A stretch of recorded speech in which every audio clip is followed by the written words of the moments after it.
07 distractions, very nice. Yes, I approve of that, Karl. Good choice there. Now, Steve. Yes. Karl came round to my flat. It was Tuesday night, wasn't it? Nice place. Now, thanks. Now, last week after the show, I think you guys were, in the time you were in the toilet, right, Karl got out the lottery, ticket that he'd bought. He went, I'm feeling really confident tonight. He was going, I laughed. He went, no, seriously. He said, look at the numbers. And I looked at him and I think they were 4, 6, 8, 20, 36, 48, weren't they? He was going, I just got a feeling about those, I went, sure. He went, although, you know, my girlfriend said that, you know, if I won the lottery, we'd probably split up because we like such different things, meaning she likes to travel and he doesn't. And so he said, so what I said was, well, if I win, then I won't tell you. I'll just treat you a little bit more. Brilliant. That's brilliant logic. That is great. Anyway. I'll look after her. Oh, I imagine you take care of her, yeah. Yeah, you're a good guy. How would you do it then? You just sneak little gifts in, slowly over many years? Yeah. You don't think she'd rumble, the fact that you, like, don't work anymore and drive a Lamborghini? Well, I'd still do this, I think. What, just, like, as a kind of beard, as a cover story? Yeah, just pop So it you'd in. pretend to come to work, but maybe off partying and stuff in the daytime? Yeah. Clever. Now, he didn't win. Okay. I phoned him up Saturday night, he went, one number. One number. I think it was 8, wasn't it? Yeah, well, there was a lot of 8s on my piece of paper, wasn't there? So I think it was either an 8 or an 18 or a 48. And he went, and he was disappointed, he said, waste of time. I went, well, he said, no, waste of time. He said, I've worked it out. I went, go on. He went, there are 26 letters in the alphabet. I went, yeah. He went, think how many words you can make out of them. He went, there are 48 numbers on the lottery. I went, yeah, 60 million to 1. He went, yeah. Not worth it. I looked into that in the week, right? And there's even less letters in the Welsh alphabet. They've only got 20, and yet they've got loads of words as well. So even 20, the chances, if there was 20 numbers and you had to pick 6 winners, it'd still be really unlikely. Yeah. Yeah. Yeah. You should be a mathematician. And anyway, so we got talking about it. We got talking. That was me, him, and Jane around there. And I told Jane that he said about, oh, if you won the lottery, no, he didn't like travel. And she went, why don't you like travelling? And he went, well, I don't like planes. I'm really scared of planes and that. And she went, well, if you won the lottery, you could have a world cruise. And he went, no. She went, you don't fancy it? I went, no. He said, if you go on a world cruise, what do you do next year?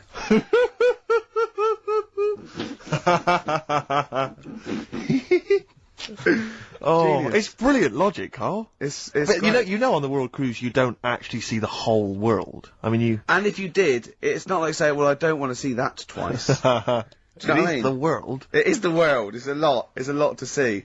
And Did it never dawn on you before about the numbers in the lottery? Is this, have you been playing this for years and thinking that you had a good chance, and it was just like you and a handful of other people that were doing it? Just as much chance as everyone else, but then when you actually sit down and think about what you're doing. He's done it again this week. He went off doing it one more time, and he showed me the numbers, and he went, they look a bit more healthy, don't they? What numbers are you going for this week? It's alright laughing, but we'll see tonight. Yeah. Go on then. So look. You know, if people do this and they win, if you take these out and people do these, you'll have to share it with someone.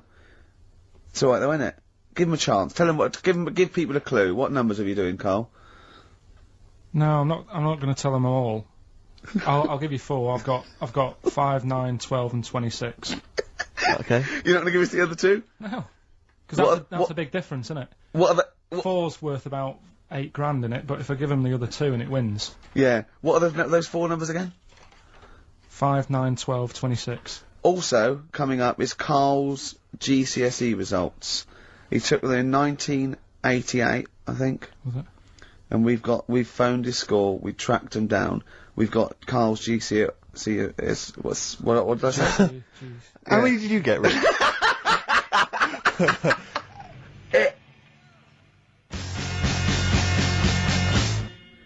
Clinic, walking with E. Sorry about that earlier. You know, I like to keep a tight, slick ship, and that lets us all down, doesn't it? When something goes wrong with the shoddy equipment in this place. Mm. Why don't you buy some new stuff? You must be earning a bit of money now, wasn't you? We got a few listeners now, we get adverts, don't we? Why don't they just buy a new CD player? You can go down to Richer Sounds and get one for 50 quid. Yeah. I don't know. Because I suppose when you're starting off, you save the money you make first before you spend it. Go down to Record and Tape Exchange, take all the 4 non-blondes and excess stuff you've got. Out of the record library. You'll be able to get an old CD player. 25 minutes this week it took. What? The 4 non-blondes obligatory mention. I think we should make that some sort of call in to win feature. Carl, are we using the equipment that you used to use when you had Pilkey's Making Music, the DJ outfit that you I and your mate love ran? that. That was Karl Pilkington and someone making. Colin Making. Colin Making. Pilkey's Making Music. Genius. Are we using that same equipment? Did you earn any money?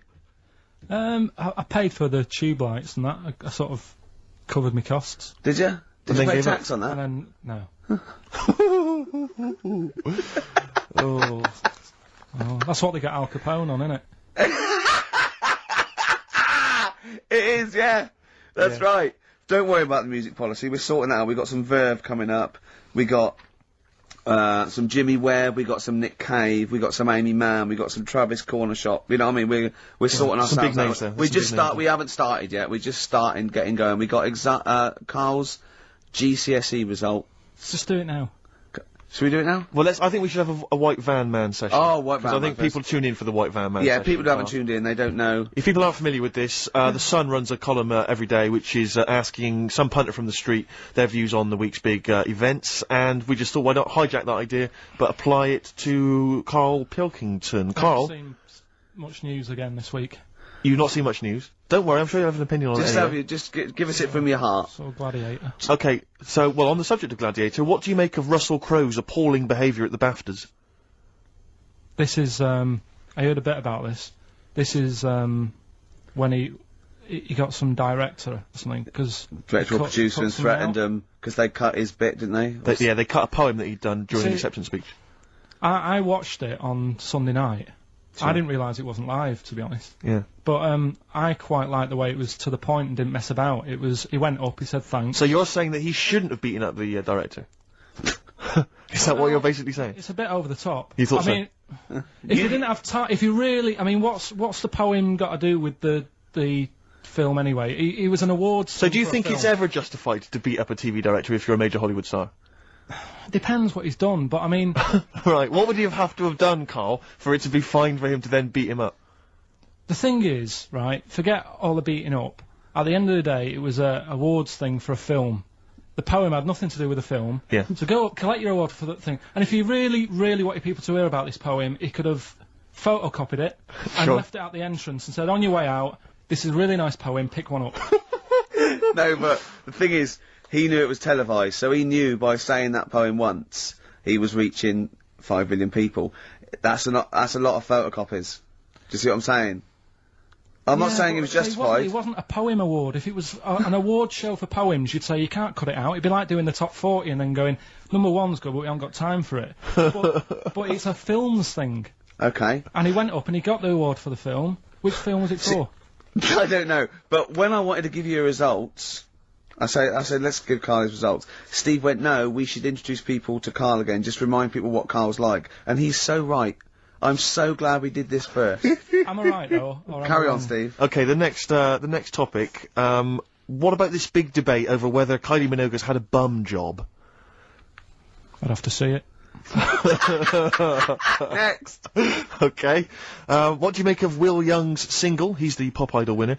It's going to net record-breaking sales, apparently. It's going to go straight to #1. He's had millions of copies sold. I heard last week that you had to, if you wanted to buy it from Woolworths, you had to go in and put £1 down to guarantee getting a copy. Wow. I think that's stupid. But what do you make of it, though? Do you think... as a song? Both as a song, and are you excited about Will Young and his future?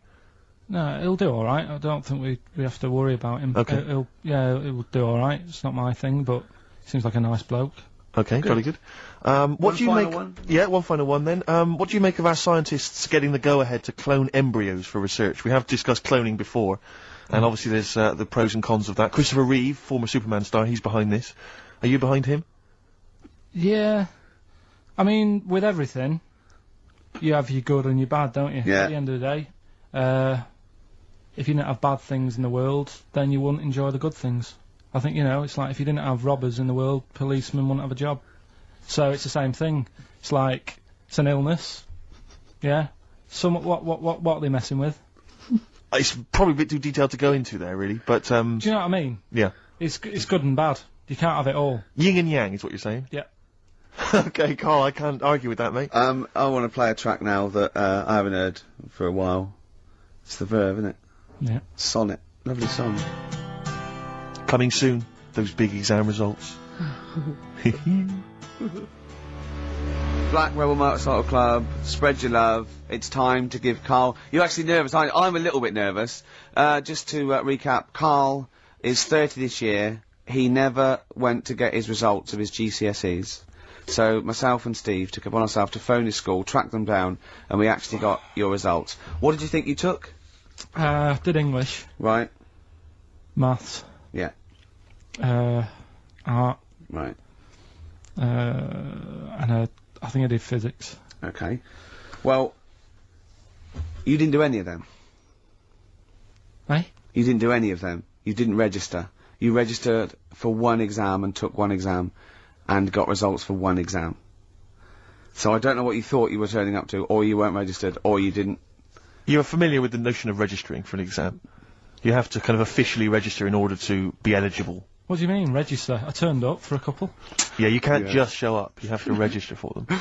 You have to pay this because it costs the school money, so they have had to have paid for you if they thought you were going to pass. You can't just turn up on the day and ask for some paper at the front. I never got a letter telling me that. Well, that's because you were never at school. But you did somehow register or registered for one exam. You registered for history. It's a topic that you've always been interested in. Oh, I was saying to Ricky before, World War II, I loved it. Not the actual event. No, the study just of it. all You the mean? stuff like, you know, about the Anderson shelters and stuff like that. Yeah. And the bombs and that. Mhm. And then when I took it, it had nothing to do with that. It was more about the Tudors. So the Second World War didn't come up. You mean there was no questions about the Anderson shelters? Nothing. That's devastating. So So what are you expecting the result to be?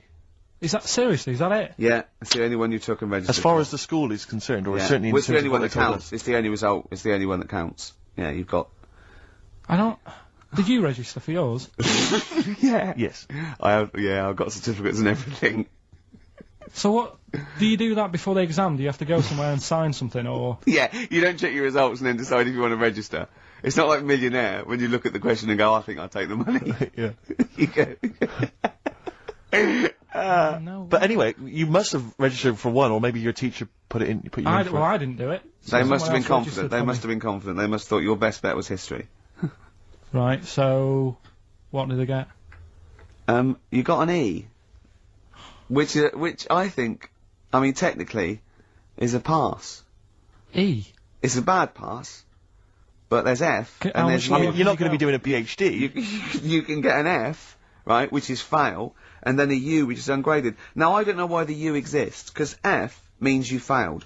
U is like them going, you not only failed, but you wasted my time. So, We're annoyed Yeah, that you took yeah. this exam. so who thought they'd register me to get an E? well, they didn't. Well, they think didn't. you'd I get think any. they were hoping. It was rather like you with the lottery. They were hoping see- for something better than You nothing. see, I assume that the man who registered for that thought he can scrape an E if Anderson Shelters come up. Yeah. Well, that's it. You've got. Now, what I'd like to do, Karl, is I've started your re-education. You've read a book on Rasputin. I'll be asking you a few questions about that later. I've got another book for you to read next week. Next week, I've got a I'm little. not in the mood. What? Not in the mood. Oh, come on! Look, what's that? What does that say? It's that fella. It's the picture of the bloke that he used to use for Citizen Smith. Yeah, Che Guevara. Yeah. Yeah. He was quite happy, I think, when he found out that Robert Lindsay was involved. He went, yeah, of course you can. No worries, yeah. What So- are your feelings, Carl? What do you think? Are you emotions depressed? feeling? I'm just a bit annoyed because I'm sure I turned up for more, so it just wasted me time. Listen, they don't matter. I'm sure I you're did doing more you're than doing one. very well. You know you can educate yourself. GCSEs are merely a step on the ladder to help you, not just for education, but you know they're more vocational than anything else. You're doing very well, and you're reading books. Don't worry about it. But It's can I not a suggest concern. something? But if you want, I'll pay for you to take history again. Carl, we'd love to see you get a C or above. And Well, we're I'll willing pay to... for you, and I'll get you some books. Right now, listen. We can look. Let's get. I reckon When are the exams? June? Something like that, yeah. We're trying to register next week, and I reckon you can get an A or B. In history. I'm In busy. history. No, don't worry about it, it's just easy. You get your Brody's notes. If Heat magazine, they love you, Karl. They could probably sort something out. They could probably pay for a tutor. They got a lot of money, they sell a lot of magazines. I mean, it is almost always, and you found that out, I discovered this, it's always the Tudors and Stuarts. There's no fear for them not coming up. Now, what do you already know about them? You must already know stuff about Henry VIII and Elizabeth. No, because it's too long ago to even get interested in. Do you know what I mean? You can't. Is that why you relate didn't- to it. Okay. The Anderson thing, it was like, God, you know, I bet my mum and dad were in an Anderson shelter. You know, this is interesting. What, when they... Oh, my granddad would have, like, had something to do with this. But the Tudors, it's like, I don't know even if they had a family back then. Play a record! If we come back Hang to on, this. hang Sorry, on, hang on. Steve, Because I need to introduce my the new feature. Yeah, For the I record. don't know if I had a family back then. Carl, You're a listen, let me genius, just Karl. ask you now, right? If you can finish this sentence, we've got a chance. Divorced, beheaded, died. Divorced, beheaded. Died. What is it? We just need to do a little bit of work, but otherwise I think you're going to be fine. It's how you remember what happened to Henry VIII's wives. They're little... Divorced, beheaded, died. Divorced, beheaded. It's like spam. Support... What's it? Support, protection, anchorage, movement. That's how You're I going to that's nothing to do with the Tudors No, and that's to Stuarts. do with the skeleton. Yeah, see, no, we're not doing biology. Mnemonics and acronyms and... What happened to Henry VIII's last wife? Did she die, or did she not die? Divorced, beheaded, died. Divorced, beheaded. Do you know that the only king that has got a moustache is... No. The only king that hasn't got a moustache is the King of Hearts on the playing cards. What's the record you can play? I want to resurrect the career of a different artist each week. This is an artist who's overlooked by the general public. The red card. This is Amy Mann, and she always seems to get overlooked. This was a single a while back. Well, I that's think got it's one called eye. Red Vines. Play it, Carl. You see, what upsets me is the way that Amy Mann, Yeah. she's written songs as good as that. She's Yeah. released it as a single. She had to, I think, put the album from which that's taken out by herself over the internet. She was Oscar nominated Yeah. for the songs in the film Magnolia. She couldn't get a record label. I don't know if she's now got one. And yet there's people like Alanis Morissette shifting That is shed absolutely loads of beautiful. songs. I don't That is understand what the fantastic. rules are. I don't know why she's See, not a household Karl, name. well, there's What- beautiful things like that in the world. Why do you care about epoxy, Well, GCSE? what did she get for history? What did she get for history? Yeah. I think she did very poorly. Why do you care? See, I was just gonna say, this has backfired a little bit, because Karl is genuinely, I don't know if he's actually upset or embarrassed, but it doesn't matter. Why does it matter? You were 15 and didn't go to school. If you were my friends, I think you would have just said, "Oh, we can't find them." Why? But you just wanted matter, to though. know. What to do with that? Well, what do you mean? What do you mean? It's ridiculous. Do it again because you want to learn, because there's great things in the world to learn about. Don't worry. Look, GCSE is vocational. Is vocationally for a 15, 16-year-old to go on to do A levels or whatever, or to get results. But you don't need that because you've done very well. You don't care about the Tudors and the Stuarts. I mean, you know. I mean, I've had a couple of jobs, not this one, because you don't need qualifications to get a job. Obviously. Here. In the radio. Yeah, obviously. You're absolutely right. But Yeah. the ones that I have got in the past, I did, because I didn't collect them, I had to lie. And I didn't like go mad. I didn't say I had A's and stuff. But I didn't put history down because I didn't even know I did it. So it's a bonus. I kind of treated myself to like a D and a couple of C's and that. So it's like, well, he's not. I love the fact that Karl even then was honourable. It's like, I'll at least put down the ones I think I took and lie, but the ones I didn't take, I won't lie about. Yeah, and don't give yourself a B. If they're going to find out you lied, give yourself a B No, well, next it time, could Karl. backfire, couldn't it? I mean, my brother's a bit mental, and he used to do things like go for jobs and say, "Oh yeah, I've done this before," like being a mechanic, and he's never even picked up a spanner, and yet he'd have the confidence to go and try and fix cars. Well, I'm not that daft, but God, and he. Who do you blame for this? That's just an easy way out. I have to blame myself. Don't I? Yeah. What was the Well- teacher like? Well, there's loads of different ones. I didn't like. I mean, the history teacher, it is my own fault because with her, she's a bit mental, and I used to kind of stop the lesson by saying, "Oh, miss, tell us about your fireplace you've got that is made from a gravestone." Because that's what That she would had. stop any English teacher in their No, 'cause- tracks. and she loved telling you about it. Yeah. So it was like, oh, I learned brilliant. that from a So teacher, that's why yeah. I didn't know about divorce, head loss, and all that. Yeah. Dandruff legs. Because- Horse, head loss, dandruff legs. But remember now, divorced, beheaded, died, divorced, beheaded, survived. That's all you got to remember. And what's that? That's what happened to Henry VIII's various In order. wives. In order. What does it spell out? No, it doesn't spell out spell anything, you just it's gotta saying remember it. the rhythm. In order in which he married. Yeah, but it helps. It's like when my mum taught me the alphabet. She taught me as like a song. A, And like B, C, consonant- D, E, F, G. Yeah, constantly. No, not like that. Huh. That's how everyone else could do it, and I couldn't do it that way. Right. What That tune did she A, do B, it to? C, D. It was A, B, C, D, E, F, G, H, I, J, K, L, M, N, O, P, Q, R, S, T, U, V, W, X, Y, Z.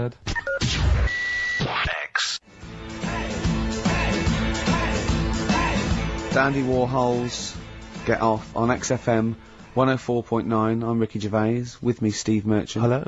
It's 2:05 on the day that Karl, our producer, found out that he had an E in history, GCSE, and nothing else because he didn't actually register. I can't believe he registered for that. I don't know. I didn't. That's Someone the else put thing. you in. They can't have put you in because you were away. They probably said, oh, you know, you didn't register in that. Listen, obviously you're feeling a little bit melancholy because it's, you know, it's like you're hearing it for the first time, so it's like you're 16 again. But it was to be expected. But No, listen, like it doesn't say matter. that- It no, actually it doesn't matter. doesn't. But listen. Take it again. Take it again. For your just. Is there a history teacher listening? What's the number? 08700 800 123. They can tell us the syllabus this year. 1, 2, Start 3, number 4, is again. it? Yeah. Oh, sorry. What is it? 08700. I've got maths. 08700 800 1234. Mine's more laziness that I couldn't be able to say that last digit. Yeah. Really. I've done most of the work. Let's not. If we get onto your problems, then we're going to be. It's a whole other show. It doesn't matter really, because like you say, right, I've done alright for myself. Yeah. It's that old thing of like, when you get older, if you find out that your dad's not your dad, it's like, it doesn't matter, he was a dad to me. Absolutely. Do you know what I mean? Yeah. Absolutely. So, Are you saying Mr. Nuttall wasn't your real teacher? Give out the number again, Rick. What are we after? 08700 800 1234. Is No there a one's gonna history want to teach teacher me. out there that may know how we can... Is he too late to register this time? What's Do we the have to syllabus pay for this it? year? What's the syllabus this year? Do we have to pay for it? And does he want to earn, like, 25 quid cash in hand to give Karl a couple of lessons? I'll stump that up. Take it, yeah? Be great. Be fantastic. they probably won't want to do it though. We'd It's that film thing, it. isn't It'd be a documentary on choice. Heat magazine be right behind it. There'd be, you know, little clues. We could have a little question and answer, little quizzes. You know what I mean? Be Rick, great. before we play the next record, I've just been looking through the XFM gig guide, and I just want to let you know that at Spitz this evening, Commercial Street E1, doors at 8 o'clock, Gut Bucket are playing. So, no, just a lot of listeners will probably want to know that. So I don't want anyone to miss out on the Gut Bucket gig at Spitz tonight, Commercial Street Brilliant, E1. that's a good plug for the Gut Bucket boys. Ladies and gentlemen, please welcome to the stage. Now, Steve just played one of the most beautiful records. I mean, so I've got to up the ante here, and I'm gonna play another Jimmy Webb track. I played it off 10 Easy Pieces last week, and I have played this track before, but a different version. You'll know it, obviously better by Glenn Campbell. He wrote a lot of songs for Glenn Campbell, and this is Galveston, and this is absolutely beautiful. Jimmy Webb there, and Galveston. See, and during that, Karl said, "What's this about?" Didn't you? See, it's things you're interested in, you see? If only you're that inquisitive when the Tudors and Stuarts came up, you'd have a C or So a we don't B, even do Stuarts. didn't you? It's just Tudors. No, they're the worst, aren't they? Stuarts, I've got a lot of time for. The Tudors can, you know what I mean? Listen, right. As you know, I lent Karl, part of his education is historical education, I lent Karl Gladiator, the movie, on DVD, which he watched on his PlayStation 2, and Rasputin. Do you know last week when you gave me this, did you know my result for history? No. That's weird, isn't it? Yep. Now, right, okay, it's the film review. Karl, you just tell it from the heart, tell us what you thought about the film, what you thought the... Can I just ask, is this the first time you'd seen Gladiator? You'd never seen it before? No. Okay. And what were your thoughts? Okay. The film review. Gladiator. It's alright. Nothing great. It's like an old, sort of an old version of Rocky done in the olden days, really. Right. a bloke fighting other people. Sure. How sort of well known is the story? Do you reckon people know the basics? Well, just very quickly, just do the plot. Quickly. There's a guy called Max. Maximus, yeah. Yeah. There's Caesar, and there's Caesar's kid, and Max goes to war, sort of wins it, comes back. Caesar says, "You're good at what you do. I wish my son was as good as you. So I want you to be in charge when I die." His kid finds out, bit annoyed about it, kills his dad, because he don't want anyone to hear that he said that he wants him to be in charge. Yeah. So his kid gets in charge and thinks, "I'll show you. You're not going to be king, I am. You're going to be a slave or something." And then, next thing you see is... Sorry, can I just stop there? My only thought is the film's 3 hours long, so maybe we shouldn't go through the whole plot. We've done the first 10 minutes, but go on. So, yeah, he's a slave and then... Yeah, but then, that was an interesting bit that I thought, right? I mean, I was watching this with a girlfriend, she was already annoyed because she wanted to watch Friends on E4. Okay. So... Yeah. It was a good episode as well this week. Was it? Yeah. Don't tell her that. Okay. Right, so she was annoyed and she said, "Come on then, put it on." And I got it wrong straight away because it says on the back 149, so I thought that was an hour and 49 minutes. It turned out it was 149. No, I thought it was 1 hour 49. Yeah. But it was 149 minutes. Sure. So it overran anyway. By 40 minutes. Yeah. So anyway, the interesting bit was where he was going across the desert on a horse. And I think to show you how long he'd been going across the desert on his horse, he's showing you a shot of the horse's knees and they were bleeding.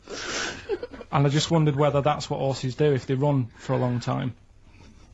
Do you know? I don't. Good. Right, so anyway, so he goes on, it keeps going on like this. He's a slave, and then he has a fight at the end with the Caesar's kid, and he kills him.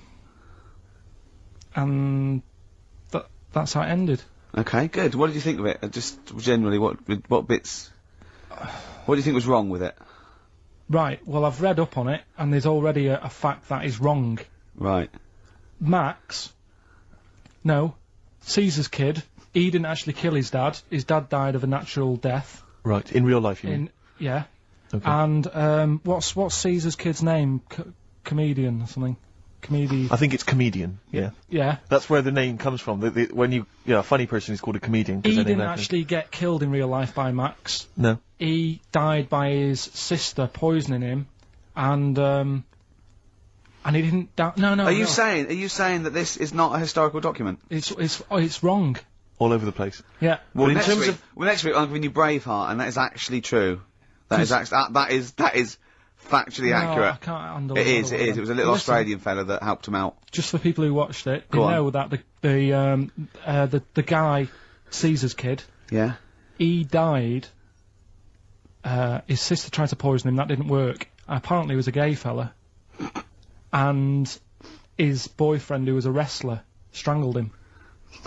Where did you get this information? On the internet. I thought I'd look it up to see how much of it I actually got right. Yes. And that's what I read. Okay, so out of 10? 5. Really? Yeah. Okay. It's no good. I wouldn't get it out. And it's annoying the way it says, like, you know, this film's got to be seen at the cinema, because I saw it at home and I don't think I missed out on anything. Very good point. I think that's probably the point they're making, but yours is valid too. We'll play a record, and after that I'm going to ask you about Rasputin, the Mad Monk.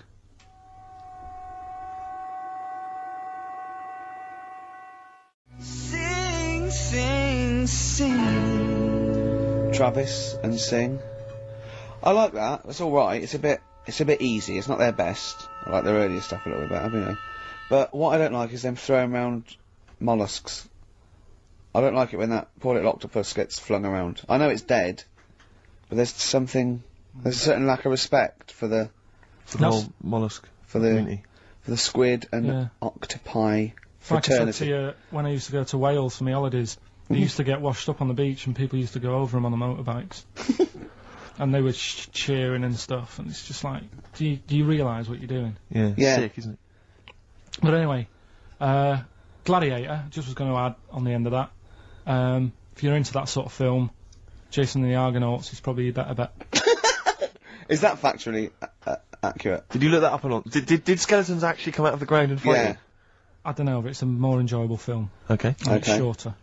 Okay, now, just moving, quickly on, just to the last item on Karl's re-education this week. Rasputin, you read a little book about Rasputin?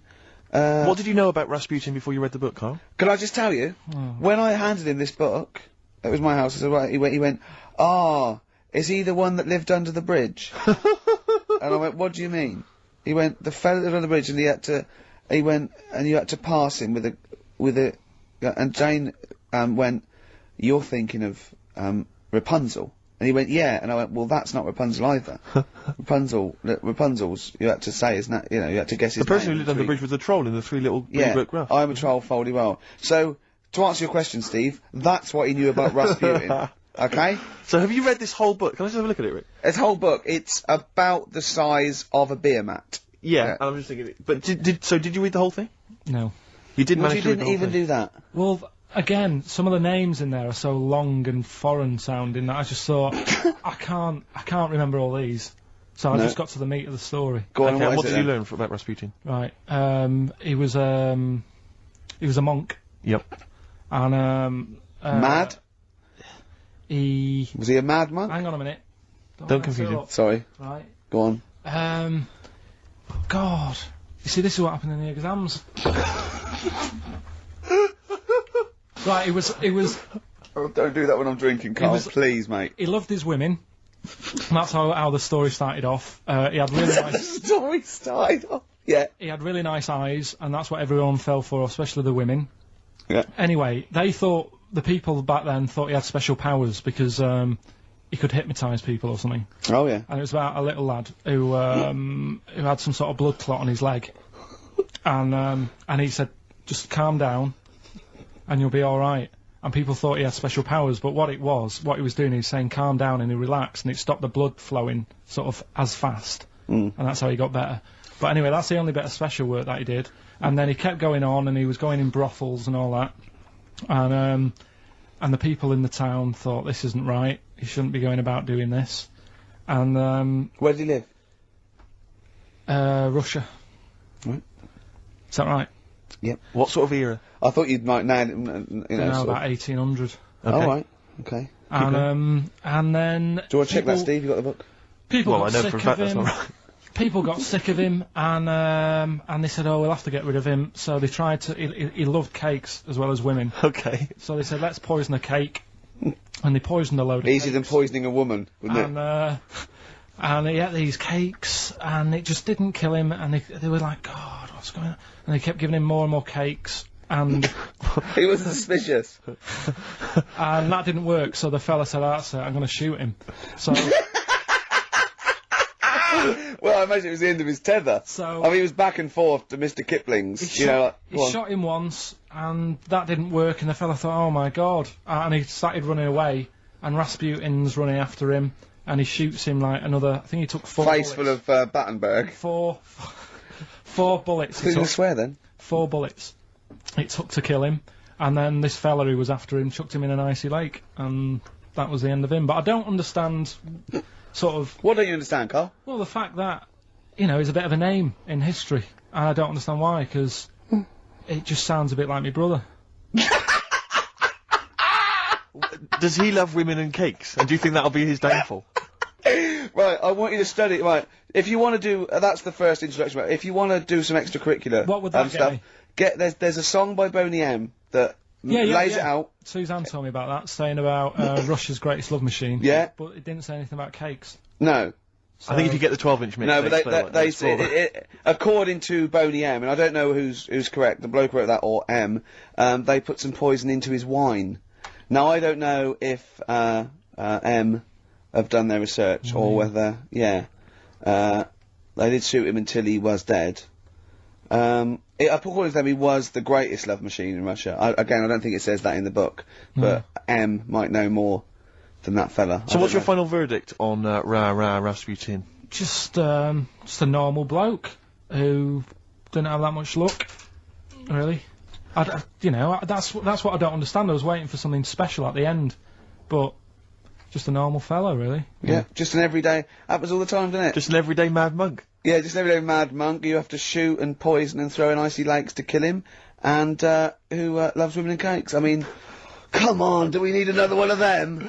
Boring. So what would you say about him then? How would you sum him up? I think you've done it. I think you've done it. There you go. So next week, Che Guevara, you going to read the book? I don't know. Come Yeah, on. Next week, Che Guevara. Take it home. There he is. Give it here then. Alright, Richie Lux. The Sugar Babes are freaks electric. Are they, Carl? Don't know. I feel like feels like Christmas Day. What, you didn't get the gift you wanted? Yeah, do you know that like anticlimax? Yeah. When You've been looking forward to it for so long. yeah, you know, Well, I mean, I knew you were looking forward to it. That's why it took you 14 years to get the result, and then it was 2 other people that got them for you. Do you So- wish that we hadn't done it? no, it's all right. It's alright, isn't it? What's your girlfriend going to say? I don't think I'll see her again. She likes a man who knows about the Tudors and Stuarts, does she? Yeah, first Gladiator, then the... Yeah, you've been bluffing. Whenever she said, "Where's it go to Stuarts?" you go, "Good." Like, lots of things, but look, it's a bird. What happened to Henry VIII's last wife? Oh, I wouldn't. Sure. Oh, yeah. Oh, look, Friends is on telly. Friends is on. No, I just changed the subject by saying things like, you know, about the only king in a pack of cards. That threw off the scent. That threw us off the scent. That wouldn't fool an invigilator, would it? That's the thing. You can't use that one with an exam board. Karl, have you ever logged on to Friends Reunited? It was the site that everyone was talking about last year. No, Are you aware of the concept? I've heard about it, but there's no one from school who'd want to see Hook up with. again, really. So basically, for those that don't know, you have to log on to his website, and then it helps you track down your old schoolmates if they've also logged on and stuff. And we took the liberty, really, of looking on the Friends Reunited site and typing in your school and trying to track down any of your old mates. We didn't get in touch with any of them, don't worry. We didn't do that. We're not going to surprise you with them now. No. But I was just interested to know, like, some of your thoughts on some of the names that I could run past you. I mean, these are people from your year. Just tell me if you recognise the names. Alison Birch? Think I remember her. What's your thoughts of her? Posh Don't- girl, Don't be probably- libellous. Don't be like, no. No. Posh probably did pretty well in history and that. Sarah Morris? God, yeah. Remember her? Go on. You're grinning. What's the thought? Go on. No, just she was all right. She was a popular one. What does that mean? She was nice. Yeah. Okay. Okay. What about Darren Buckley? He was one of my best mates. Was he really? Yeah. Seriously? Yeah. What do you reckon he's doing now? Do you still keep in touch?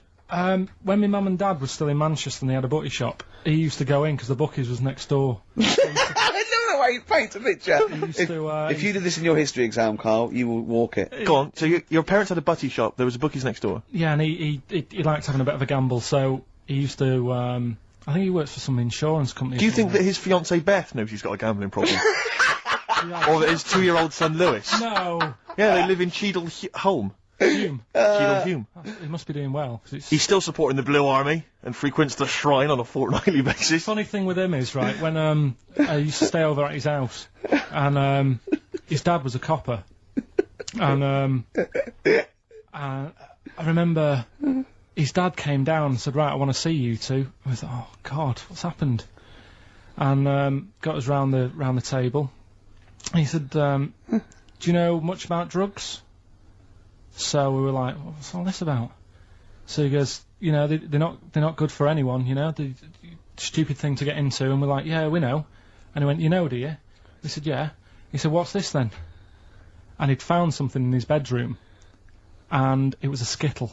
What the sweet? Do you know little sweets with the S on it? And Oh, he knew really? about drugs. Yeah. So he said, "Well, yeah, it's a Skittle." "Yeah, I know what it is." He said, Oh, he was bluffing like that as a slang word. yeah, he thought because he was a copper, he probably had to be down with all the terms and that. So we said, "Oh, it's a Skittle," and he said, "Yeah, I know what it is, but what's it doing in your bedroom?" Oh. And it was like, "No, it's a toffee." So, Darren, Yeah, I know, it's a toffee, it's a squib, it's a, yeah. Karl, more people from your past. Debbie Carr? yeah, she was another nice one. What does that mean? Is that a euphemism? No, she was one of them that you'd sort of go, she's nice, but she'd never be your girlfriend. Do you know what I mean? She was, Not really. even though she was in the same year, she seemed a lot older. Right. And It like, wasn't a teacher, was it? there was 3 of them who all hung together, and they seemed to hang around like the older kids, the ones who looked like men. Do you know what I mean? They had, Yeah. like, What did you look like then? Well, it's just that I had youthful sort of looks, Sure. whereas like the older ones had like beards and stuff. It's the gang of boys in the 5th form with beards. Were they smoking pipes? Come over here, me filly. Oi, Debbie Carr, come over here, you little beauty. No, but she was like, I love that. Hanging around with beards. There's the big boys. Oh, fishing. Lovely beards. What do you I mean? just see a whole row of George Bernard Shaws. Brilliant. How do you do in history, boy? Yeah. Think got any? You're an idiot. Oh. they were like, you know, I'd be there sort of punching people in the arm. Cause we used to Oh, play yeah. that at Oh, that's a school. great game. Oh, I love that. Punch people in the arm. Is that part of the Olympics now? it's I think it was exhibition this year. Right. But it's going to be a pro next year. It's going to be the Winter Olympics because you've got to do it in just a cap sleeve shirt Sure. in winter. Yeah. So you're also playing that? She, but whilst I But was she didn't doing appreciate that. She used to go, ow! that, no, I always think whilst I was doing that, they were like the Charlie's Angels, and they'd be sorting out a mission somewhere because they were really like there was something about them that you thought, you know, yeah, they're special. They were private detectives. What do they work for a man they never see? Okay, here's a name I'm interested in because, well, let me just tell you the name first. Adam Clifton. Oh. Go on, What? what are your thoughts on Clifton? He was one of them kids. He was all right, but he had that thing when if you didn't have enough milk,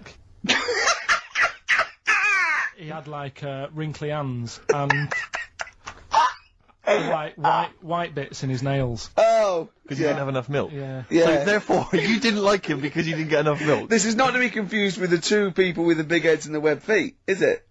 Webbed hands. Well, this I was know interesting. that they weren't related. They must have been somewhere along the evolutionary sort of trail. Do you know what I mean? They must have come from the same sort of stock. But no, you wouldn't have liked him. It's just one of them people. He was all right, but well, before you say any more, on Friends United, you can leave a little message which explains what you've been doing and what your life's like now. And most people leave maybe 2 paragraphs. Right. Adam, I've printed it off. He seems to have printed. I think there's about 6 pages here of stuff. He keeps updating it, and he just basically lists his memories about everyone. Okay, at the school and what he thinks of everyone.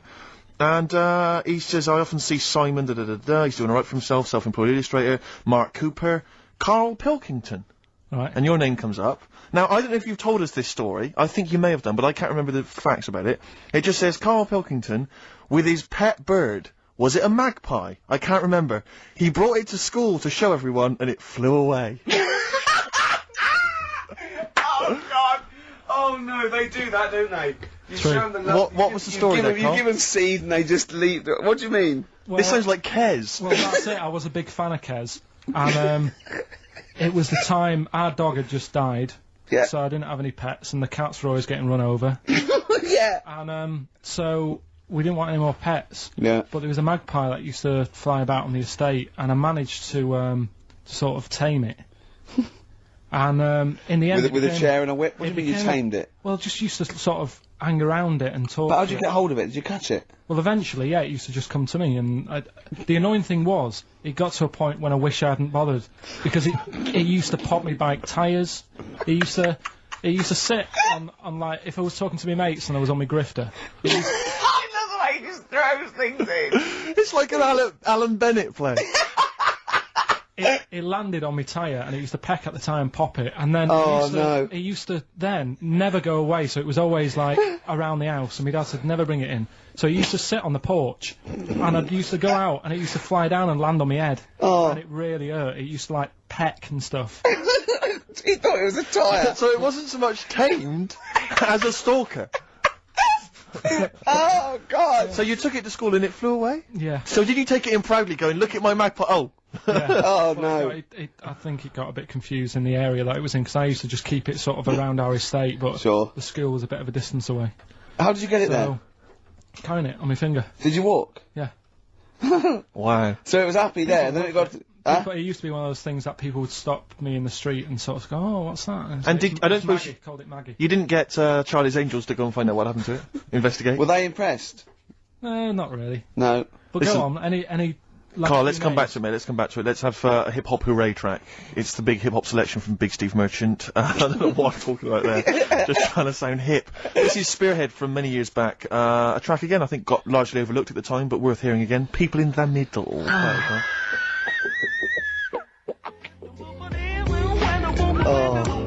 Right.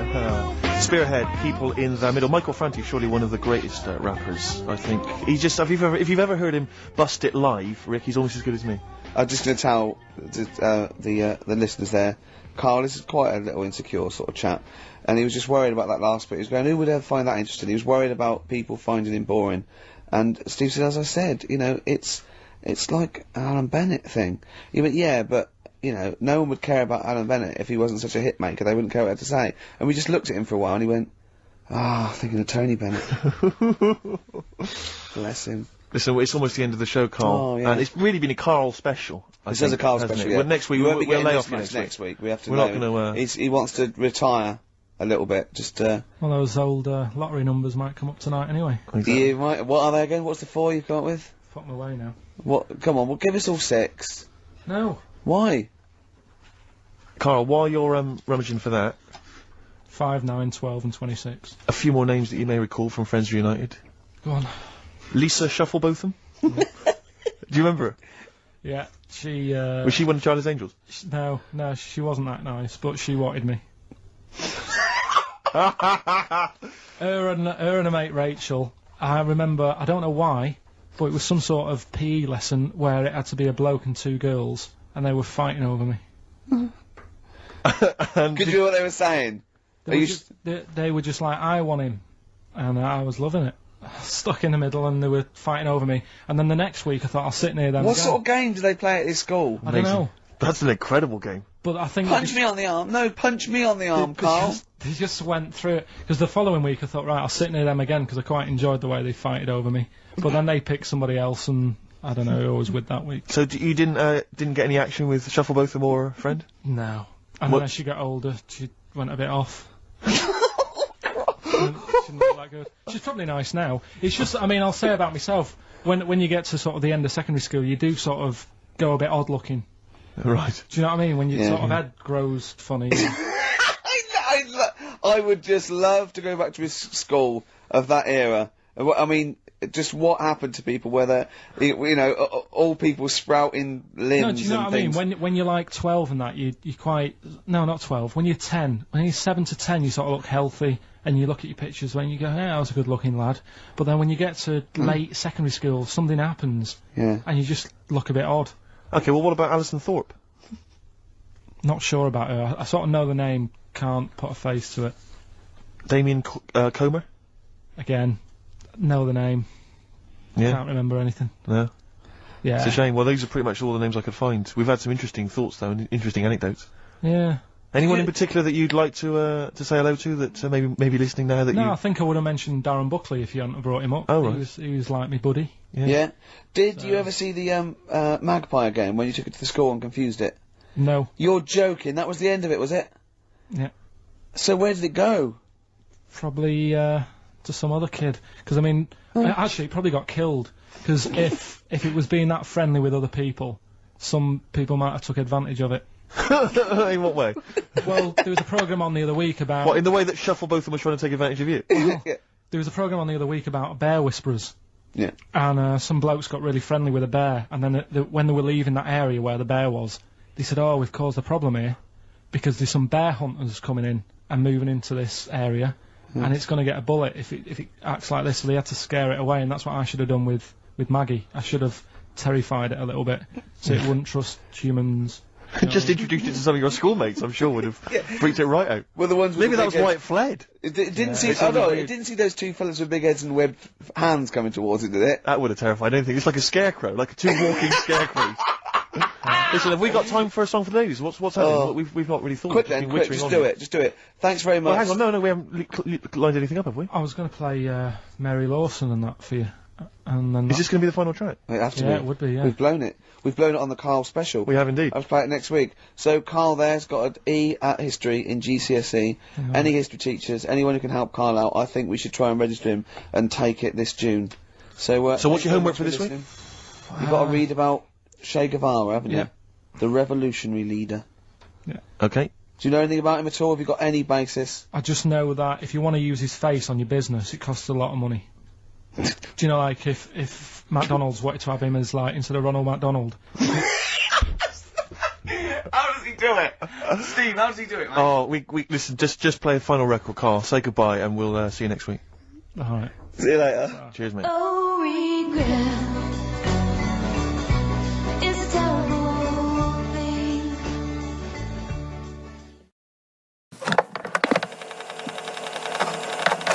XFM 104.9. Steve, just back announce that for us. Yeah, from the album Princess Superstar that was Princess Superstar and Untouchable Part 1. Did you enjoy it? I really enjoyed it. Good, So I'll good. tell you what, I Go had on. 2 of the ingredients that I look for in a record. It was both fly and dope. High five, man. Yeah, Okay. you're sweet, man. Coming up, Yeah. I've got my film review. Looking forward It's a to it. great one. It's a great Lovely. film. I've got a Song for the Lovers any minute now. Sure. And Probably loads more chat. yeah, there will be. There will be. PJ Harvey, This Is Love, XFM 104.9. It's Ricky Gervais show, isn't it? With Steve Merchant. Yeah, but you're going to keep quiet now, Steve, because I've got to do my world famous film review. Looking forward to it. Yeah, I know you criticise it because you Sure. say I do sort of like films that aren't on current release or that I sort of just do the plot or but I Have think you a lot of taken that criticism on board? I have. Good. This week's Ricky Gervais film review Yeah, sure. is Jungle Book. The Jungle Book. Yeah. That was made in, what, 1968? I don't know, but listen, shut up, right? It's a good review, right? Right, for people who either have heard it or haven't, you might learn something. Sure. Because it's sort of my take on it. Has the review begun yet, or...? No, no, it's good from now, yeah? Okay, go. Go. Right, the little kid, he's in the jungle, right? But he knows the bear and the panther, they're good friends. But it's dangerous because you got to watch out the tiger and the snake. Well, now, the reason is, they don't mind him, but he's human and he can make fire, they can't. That's why he's sort of in demand, even though they've conquered the power of speech, they can't make fire. And then, the orangutan gets him. Now, he's in trouble. But the bear puts coconuts on and makes himself look like it, then they fall off. They've got to get away. But then he meets, a girl, and then they're not, Okay. Do you write these yourself, Yeah. or you don't get a professional to do No. it? Right. Oh, no. Okay. And what would you give that one out of 5? It's 9. That's a 9 out of 5. Strong review there. A strong film then for you. One again. And you'd recommend that for friends and family? Yeah. Okay. Just on video or DVD or in the cinema. Okay, good. All right. And the film again was? Jungle Book. Jungle Book. Jolly good. All right. Thanks very much for that. Well, now it's time for Song for the Lovers. This is the Smiths, and last night I dreamt that somebody loved me. Good. Okay, cool. Yeah, no, yeah. Smiths, lovely song. Last night I dreamt somebody loved me. Beautiful. Song for the Lovers there on XFM 104.9. Can't believe I forgot the elephants. That was a key. Element of the review. Really? Yeah. Yeah. Don't let it get you down, Rick. I know how these things depress you if you I know, feel I you've would've not done the film review as best you could. Yeah. That kind of winds you up. Yeah. You stew about it. Played a beautiful song there. It was a song thanks. for the lovers. Yeah. And, I do get depressed when I see people around me who've got, girlfriends. And I think, because I haven't, and I just think that, what's the rule? When we mentioned last week that fat bloke from Pop Idols, he's got a bird, which annoys me, angers me. And this really depressed me. Walking into Piccadilly Circus Tube a couple of nights ago, homeless guy, wrapped up, unwashed, and northern. And he's being spoken to by some kind of carer, some worker who'd come out to dish out kind of stale sandwiches. And I just overheard as I was passing him going, well, of course, it's very difficult maintaining a long-distance relationship. And I sort of kind of lingered for a bit. I was thinking, what? And he was going, yeah. And basically I pieced together that he's got a girlfriend. He's from Leeds. He's got a girlfriend who's also homeless, who's homeless up in Leeds. And occasionally she kind of homelesses her way all the way I down to love London. the fact that he's travelled to be homeless. I know. Pathetic. Oh, it angered me that they... Is there a lot of cheap housing in Leeds? Would that ruined it for him? But it just was, I assume maybe she was squatting or something. But it was like, and it just depressed me because it was like, not only is he homeless, but he's got a homeless girlfriend, but the homeless people are finding love. Yeah. Do you mean it's so, that's really depressing, Carl, isn't it? Unless they both became smackheads together or whatever. No, Carl's found love on the street before, haven't you? How's it going with your bird, Carl? Are you married? No. How long have you been out with her? Going out with her? 7 years. Because, you're quite a simple man. Yeah. You're sort of a simple In a nice way. I mean, you're like Helen from Big Brother. Yeah, You're sort of nice enough, but But I look normal. Well, yeah, you sort of do. But you could be one of those that just suddenly go mental with a pen. Yeah, Do you know just what I mean? stab people through the eyes. Yeah, you sort of look normal, but if I wouldn't really want to wind you up to a point of frenzy. How did you meet your girlfriend? Through work. What, through her work? What, you found out and said... We worked at the same place. Oh, you're right. You're quite an enigma, aren't you? Could you give us more on that? At work, you met her at work. What, she came in selling sandwiches? She was going through the bins outside. What do you mean you met her Why at are you work? having an attack on me? You're the not one having an who's attack sad and lonely. No, I'm not. Oh, he's done you again! He's done you Yeah, but what I thought was interesting was I Nah. just scratched at him and he just went mental. Yeah, no, It's like a but bear caught in a trap. It's funny, isn't it? You'll never learn. No, I was just interested to find out what the story was, because it might be a really romantic story. Well, it's not. All right, jeez. I love the fact he doesn't was want to talk thinking about you- his love affair. I was thinking about you in the week, and like, does it worry you? I mean, you sort of joke about it now, and we're talking about it in the office. You know, like, oh, is Steve really touchy about the way he looks? And Oh, what's this? Where's that come from? He's done it again. He's done you again. I was walking home the other night, and I was thinking about it. And do you worry that when you're old, you will be on your own? You did start it though, didn't you? Well, Karl, I'm glad you brought this up.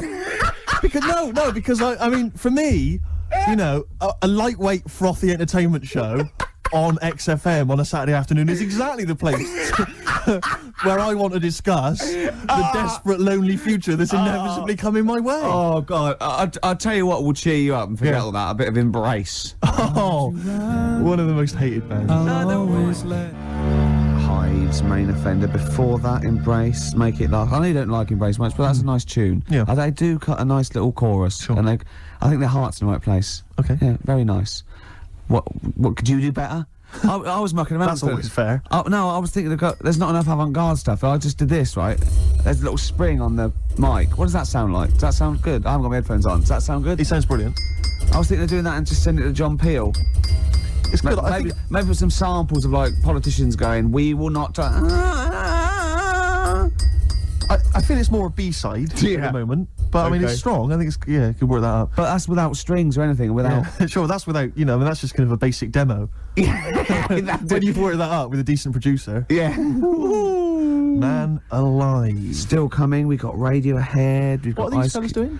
There's a couple It's of quite noisy, it's just distracting. yeah. There's a couple of fellas behind us taking pictures. I don't know why it takes two of them. I think one of them just got a couple of hours out of the office. Yeah. They're from the what are you from? X-Mag. X-ray. X-Ray. X-Ray. What's X-Ray? It's the XFM magazine, Steve. The XFM what? Magazine? Where does that go? Where, then? is this available in shops? Is it just a giveaway thing to? Kind of give away bit of information on bands. Right. Gigs are coming How up. is it available? stations. Who gets it? It's in top magazines. You're really selling it, Karl. You're obviously a fan of the magazine. It's all right. Yeah. I don't want to make it. This seems now like you've said. Let's pretend we don't know what it is. You sell it on air, make it sound. I really don't good. know what it is. Well, I'll show you later. Okay, cool. And if people want a copy of it, they can go to the website and subscribe, and you get it for free. That's all right. Yeah. Cool. And you're And going to be in it. And we're going to be in it. Centre pages. I don't look my best. I don't dress for radio. And you know. Well, it's okay because I'm photogenic, so I'll make up for whatever you. lack. forward. Rick, I don't know if you were aware of this, but we have some tickets to give away. Is your favourite band Marquis Smith's The Fall? It is, yeah. Go I on. thought it was. And is your favourite venue the Kentish Town Forum? Oh, I'd see anything there. If I'd you- see the Fall anywhere, and I'd see anything there. So And- if you're telling me the Fall are there, we're not giving away, Steve. I'd like those for myself. Rick, I'm just trying to remember if your favourite support act of late is Schindler. Oh, no, I hate them. I'm not going. Give them away. Okay, so the doors are at 7:30. Doesn't say when it is. Tonight. I'm only Is it tonight, joking, is it? Schindler. I'm Right. only joking, by the way. To Schindler, the lads in Schindler, if they think I'm being a little bit nasty. It's tonight. It's 7:30. The tickets are £11.50 in advance. I'm assuming there's probably some still left, but we have some to give away. How many we got to give away? It just says 3 pairs. 3 pairs, is it? Have you, talking of Schindler, you know the people that make lifts? Or I think escalators as well. Oh, yeah. If you notice, like in Yeah. the bottom of a lift, it always says Schindler. It's always made by some organisation called Schindler. Do you think it's the same Schindler? Like from Schindler's List? So it's Schindler's Lifts. Schindler's Lifts. And it was passed down wrong. No, I didn't make a list. Yeah. No, I made lifts. Yeah, I You're joking. seriously- Spielberg was going, I've made a whole film about It was 3 hours. It was in black and white, for God's sake. Was it, where'd you get the lift? There was no lifts in it. I thought it was a list you made. No, I made lifts. Oh. Anyway, next time we're in the lift, believe check that it. out. That is true. Anyway, we've got 3 tickets for the Fall. Sorry, 3 pairs of tickets for the Fall who are performing tonight at Kentish Town Forum. If you'd like to win them, here's a question for you: which Radio 1 rival station, which Radio 1 personality used to be a member of the Fall? If you know, then you can get in touch on 08700 Zoe Ball. 800 1234. Or it's ricky.gervais@xfm.co.uk. Is it Chris Moyles? I don't want to give it away. Is it on Peel? I don't want to give it away. Okay. I don't want to give it away. Okay. But 2 words for you. Emma B. It is indeed. We're just looking at the Polaroids, the test the photographers do, and I'm not at all happy. no, do you know what I mean? No, it's like I kid myself. I must walk around. It does take mirrors and photographs. And I go, oh no, yeah, I forgot I look like that. Yeah. Do you know what I mean? Sort of like you look at that, like Yeah. a tree Look trunk. at me, Rick, there. That's always with me. Oh. There was a bloke downstairs thought I was Johnny Vegas. He was going, I love those adverts with a monkey. I didn't have the nerve to say I'm not him. At one point, he actually said, I like that one when he hits you. And I went, yeah. He went, you do any more adverts? And I went, yeah, I'm doing a couple more. I just thought, God, it's gone too far now. I can't say I'm not Johnny Vegas. Sorry, I'm not really listening, Rick, because I want to say to you, can you get me more square on? Yeah. Square on, I'm not so bad. It's from the side. Yeah, the side looks bad. All right, calm down, Rick. Jeez. Yeah. We were, Carl, what do you make of that? Pretty face. yeah, this isn't great radio. No, it's not. I know we never do great radio, Yeah. but this This is certainly really isn't. This is some of the slippery worst we've slope. done. Yeah, we were talking before about Schindler's Lifts. Yes. Like those people just make one thing, and they're famous for that. Now, do you think the Monopoly commissions should investigate Armitage Shanks? Yes. Because I've never seen Never seen another sink or toilet made by anyone else. No, when did they take over this? Can you hear that clicking? Yeah. Would you just stop just for a second while we're just doing this? Because he can't talk, because he's trying to make himself look so handsome. Well, exactly, I've got to keep He's striking straining poses. to sort of look normal. I've just changed my mind. I want to. You remember that George Michael video where he doesn't appear, he just gets supermodels to play him, Yeah. or kind of replace him. Can we do that maybe instead? Just Yeah. get a leggy blonde in. That'd be fine. In our place, like 5 people. Exactly. Instead of, this is Steve. Exactly. But he looks like 5 women. Yeah, no, that is Steve. And so you were talking about Shanks. Yeah, Shanks, Armitage. They've got it sewn up. They've sewn They it. have, haven't they? Yeah. When did they sort of like get I don't know big? who the Shanks people are. I don't think they make anything else, though. I've never seen them making anything else other than lavatories and sinks. They seem to have got that. So who went? We're gonna make so many urinals that there's gonna be too many urinals. No one's gonna have a look in. When anyone's out having a slash, they're just gonna be thinking, Yeah. Armitage But presumably Shanks. there's someone called Armitage Shanks who's Could got his be. name all over that. You know, whenever you meet him, you're just thinking, I've had a Waz. On And- Armitage on Shanks. Armitage Shanks. Is Waz a word? We can say Waz, can't we? Yeah, or piss or so. slash. Yeah, either of them's fine. Oh. U2, Walk On. See, I like U2 again now. I liked them sort of, in the very early days, and I hated them for about 15 years. And then the last album, this and Beautiful Day, I think really good. Thanks for that. They've lost all their pomposity, don't you think? I saw one of them saying that he felt this was the best album they've ever made. I tell you what, I'm not going to argue with him, whoever it was, Steve. Could well have been The Edge, not sure. Could have been Larry Mullen. Real name David Evans. Really? Yeah. Interesting. Yeah. Rick, you may recall that some time ago we gave people the opportunity to win some tickets for the Fall performing live at the Kentish Town Forum this evening. Supported by Schindler. Schindler. I know you're a big fan of them. And we have some winners. I could have made more lifts. The question I set was, which Radio 1 personality used to be a member of the Fall? We did have some wrong answers. Wrong answers included Gary Davis, No, I imagine him in the fall. Oh, that is brilliant. Noel Edmonds, and of course Ed Stewpot Stewart. Oh, what's Ni- happened to Noel Edmonds? What's happened to lovely Nolly? Noel's just utterly doomed, isn't he? No one will employ him now, it seems. Well, we don't know that. That's probably libelous. How is that libelous? Well, he might be turning down stuff, and therefore might be sort of waiting for a big comeback with Noel's House Party 2002 for all you no, know. you're right, it is libelous. Yeah. Thanks for pointing that out, Rick. In case already Laura's thinking that's not libelous. No, actually, good point. Yeah. So the winners are Minna, who's from Finland, apparently, according to these notes here. Minna has won. Why is that funny? Well, how would she have called him from Finland? Well, no, when someone says, where are you from, she might have been here for like a year. I go, well, Finland. Well, I've Isn't it? embarrassed myself. Sorry Yeah. about that, Rick. Thanks for tearing me apart. That was fascinating radio. Vinny's also won. He's from Surrey. Do you want to go with that? Imagine coming from Surrey. And Tom Prince from Camden. What a great name, Tom Prince. They're all the lucky winners. I think we've lost it. No, I was really good. The first few weeks, thought, yeah, and even the first hour. But this last 20 minutes, I feel that I've bored myself. Yeah. What's happened? I think it's because you keep picking me up on every single thing I say. That can't help, surely. And then if it's not you, it's Karl having a go. Yeah, but he's more going for your looks. I'm more working on your personality. Right, sure. But together... So it's my fault now that the show's going No, downhill. but it's like, you know, we're sort of like your mentors. You've got to be harsh. It's like, you're like Eliza Doolittle. And we've got lots of little stylists in, like they do with, like, you know, makeovers and that, all that, Yeah. faking it. They get in, like, me and Karl. Karl's working on your looks. I'm doing your personality. We're going to get, like, stylists in and, you know, coaches. And then you have to do a date. And the woman has to, and there's 3 other blokes, and she has to work out what the freak amongst them is. And you've got to go, no one voted for you as the freak. Yeah, Rick, I've known you for 3 years. I don't think you count for that job. Groove Armada, Superstar on XFM 104.9. It's nearly the end of the show, Steve. It is. I'm going to try harder next week. Yeah. I mean, it started off well, and then I didn't get bored. I couldn't concentrate.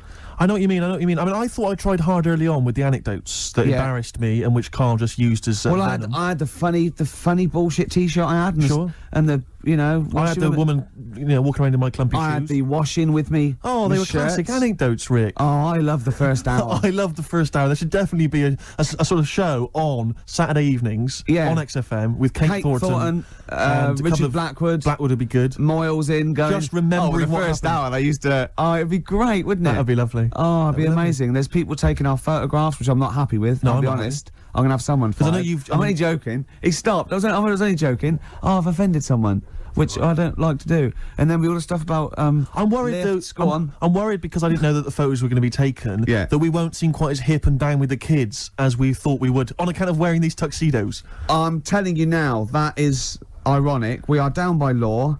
This next track is Ice Cube. It was a good day. It's my selection for the hip hop track. Yeah, As you yeah. know, we want to spread the word of. A lot of people don't seem to realise that hip hop is music as well, and it's out there, and it should be enjoyed by kids. And it's at the moment, it's kind of quite an eclectic thing, you know, it's very Yeah. underground. Yeah. We're trying to yeah. bring it into the mainstream. Yeah, and in this, you know, Cube says it was a good day, you know, simple things like he didn't use his AK. That's the sort of world he lives in. That's what he's trying to get across. And it talks to you about your life. Sure. Yeah, This respect is you, it. man. Well, there you go. Ice Cube, it was a good day. Great song. Yeah, yeah. Well, you've got a great song coming up as well. I have indeed. It's the song for the ladies, Rick. We'll leave people with that. Have you seen the film Magnolia? I have. It's one of the most underrated movies. It didn't get a single Oscar nomination. It's absolutely fantastic. Breathtaking cinema. Yeah, it's made by the fantastic. guy that made Boogie Nights. Absolutely fantastic. Tom Cruise is in it, loads of people. And the soundtrack is entirely written by Amy Mann. Now, I don't know if she's normally the sort of person they play on XFM, but she's a singer-songwriter of great skill, I think. Yeah. And this is a song that features in one of the most breathtaking moments It's in the film. amazing when they all Incredible sing. sequence. Yeah, it all brings it together. It is, you know, we won't come across obviously. No, here, but it nevertheless is a still good song. It's called Wise Up. We'll be playing that in a second. But otherwise, Rick, that's it, isn't it? That is it. What will you be doing tonight, Steve? What are we doing tonight, Rick? Probably gonna be staying in. Yeah, yeah. Oh, yeah. Yeah, what, and doing what? though? Watching some telly. Oh, Oh, yeah. that's not all if I know you. Did I see a couple of cans of weak lager in your carrier bag? I did sneak them in, yeah. You're not going to drink them both tonight, are you? What are you, my mother? Okay, chill out, do what you want. Oh. Will you be sleeping alone again? If I play my cards right, Will you be having a little tug just to get yourself off to sleep? I'll probably have a couple of Okay. tugs. Is If there's that- something saucy on Channel 5, I will. XFM 104.9. Here's Wise Up. Amy Mann, enjoy it.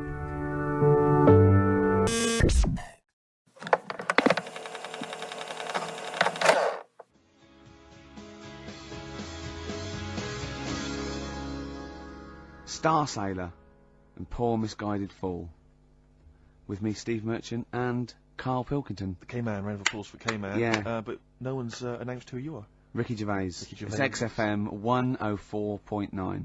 Saturday afternoon. If you didn't know that, I don't know why I mentioned it. That was stupid, really. You must know that by now. Well, we've got some great things coming up. We have haven't indeed. We've got songs and chat and things. We'll also, of course, be running through the white van man questions from the Sun again, but this time Karl will be answering them. I'm looking forward to that. Yeah. Can we do that fairly soon?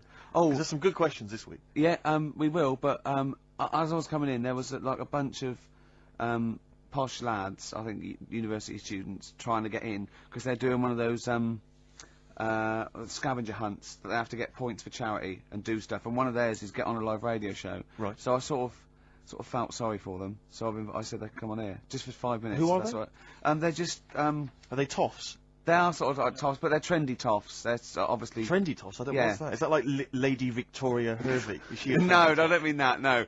They're both sort of like that, Will of Pop Idol. Right. They like him, sort of like trendy but posh. Okay. They seem nice enough, and they do it for a cancer charity, and they just get They've got for what is it like? They got their sponsor to do various. exactly. I challenges. don't know quite how it works, but they're gonna come on and because we get for coming on this live radio show, they get 17,000 points. Right. Good. If I can put that in context, Yeah. if they were to say to help deliver a baby, they only get 7,250 points. But it's much easier. It is. There's lots of women just Happily gonna dropping let a couple of sprogs posh all toffs. over the place. You can't get on a live radio show these days for love nor money. That's true enough. You know what I mean? Yeah. So When are they coming in? Carl said they're going to just 1:30. I had a word with them. Okay. What did you make of them? They are posh, Really? but they said they're going to wander about and go and see if they can deliver a baby and that, and then come back here for 1:30. And I don't know if it. How many I hope they don't points- like leave a baby sort of half out. You know, if they've got it. You know, they're push. Sorry, we're gonna have to shoot off. We've got to go and see. we've got to play an instrument in a marching band for 8,500 points. Well, I did say be here definitely at 1:30 because I don't want you getting in the way of the white van questions. And Sure, the other thing is, right, they get 7,500 points for delivering a baby, but they get 9,000 points if they cut Peter Stringfellow's hair. Well, he's very precious about his hair. It's a more delicate operation, isn't Absolutely. it? There's more that can go wrong. That's true enough. Take an unconventional animal for a walk in a park. What is an Unconventional unconventional animal? I think that could be a dog that just doesn't play by the rules. Yeah, that's a dog that's into Slipknot. Yeah, that wheeze in a urinal. Yeah, exactly. Standing up. Exactly. Yeah, well, I'm looking forward Well, to yeah, that. I'm sure they're lovely guys. Good luck to them. Yeah, we'll see you later.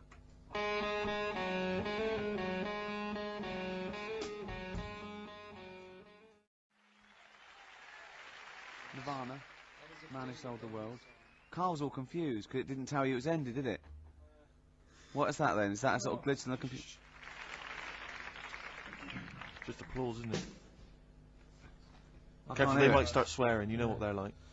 Yeah. Rock stars. Yeah, Their blue language. yeah, and all their habits and all Oh. that. Yeah, it says track ending now. It's a bit Stop late now, talking about innit? it. That's you're giving away all the secrets of radio and that. People think it's like an old piece of vinyl that we've put on a needle, you know, like those old bits of footage of Tony Blackburn. That's what they think it's like. They don't realise there's computers doing it all. Yeah. Rick, you're showing them behind the curtain. Never do that. I won't. Never do that, mate.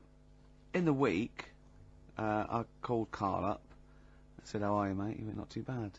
Now, as you know, his girlfriend's been away for ages, hasn't she? Yeah. Covering the World Cup, the African Nations. Nations Cup. She's a sports journalist. Well, yeah. All right. Okay. I love the fact you're thinking, what does that mean? Like, well, she's not much of a journalist, Rick, to be honest. Oh. I've read some of her stuff. No, but she's not on air. She does stuff, you know. Yeah. Behind the scenes. Yeah. Sure, Yeah. sure. A lot of journalists do. You always want to make clear that you're not going out with Kate Adie. That's what you want to make clear, isn't it? Yeah. Now, so she'd seen none of the meteoric rise of Karl as a Right, 'cause broadcaster, she's been away for the whole time a since you've sort of raconteur, become... Yeah. a wit, Yeah. a cult figure, to be honest. And he hadn't told her this. So apparently he went home and she was sitting there looking a bit grumpy. He went, "All right," so yeah. She went, "Should we go out then?" She went, "I'm not sure I want to go out with an idiot." Right? Oh, no! Yeah, and she went, "Loch Ness Monster, won't you just think, of course the Loch Ness Monster lives in Loch Ness." And she was giving a bit of a hard time, and she went, "That's why I don't," he said, "that's why I didn't tell her, I didn't tell her really. Same thing happened when I was at school and I had to play drums in Little Donkey. I didn't tell my parents, right, but my dad turned up anyway, and what happened?" He How old were you, Carl? well, it was the school that I used to go to. Oh, yeah. Like- Oh yeah, So oh secondary- yeah, you went, secondary. you used to go to the school you used to go to? No, but what I mean Go is, on. I didn't go to secondary, did I? So I missed a lot of that. Sure. But primary, I liked. Oh, it was okay. all colouring in and stuff. Yep. And it was a Christmas play, and I managed to get a part in it. And Did you audition? got a part in it, and I should have been playing the drums to the one about Kings. The We Three Kings. yeah, Yeah. I was meant to be doing that, but Little Donkey came on, and it was one of those. What do you mean came on? That was like next up on the next song, Right. and it's one of them songs that you can't help sort of Tapping along to. yeah. Do you know like if I was to go Yeah, you'd have to finish it with... yeah. Do you know that they actually send that into space? Do they?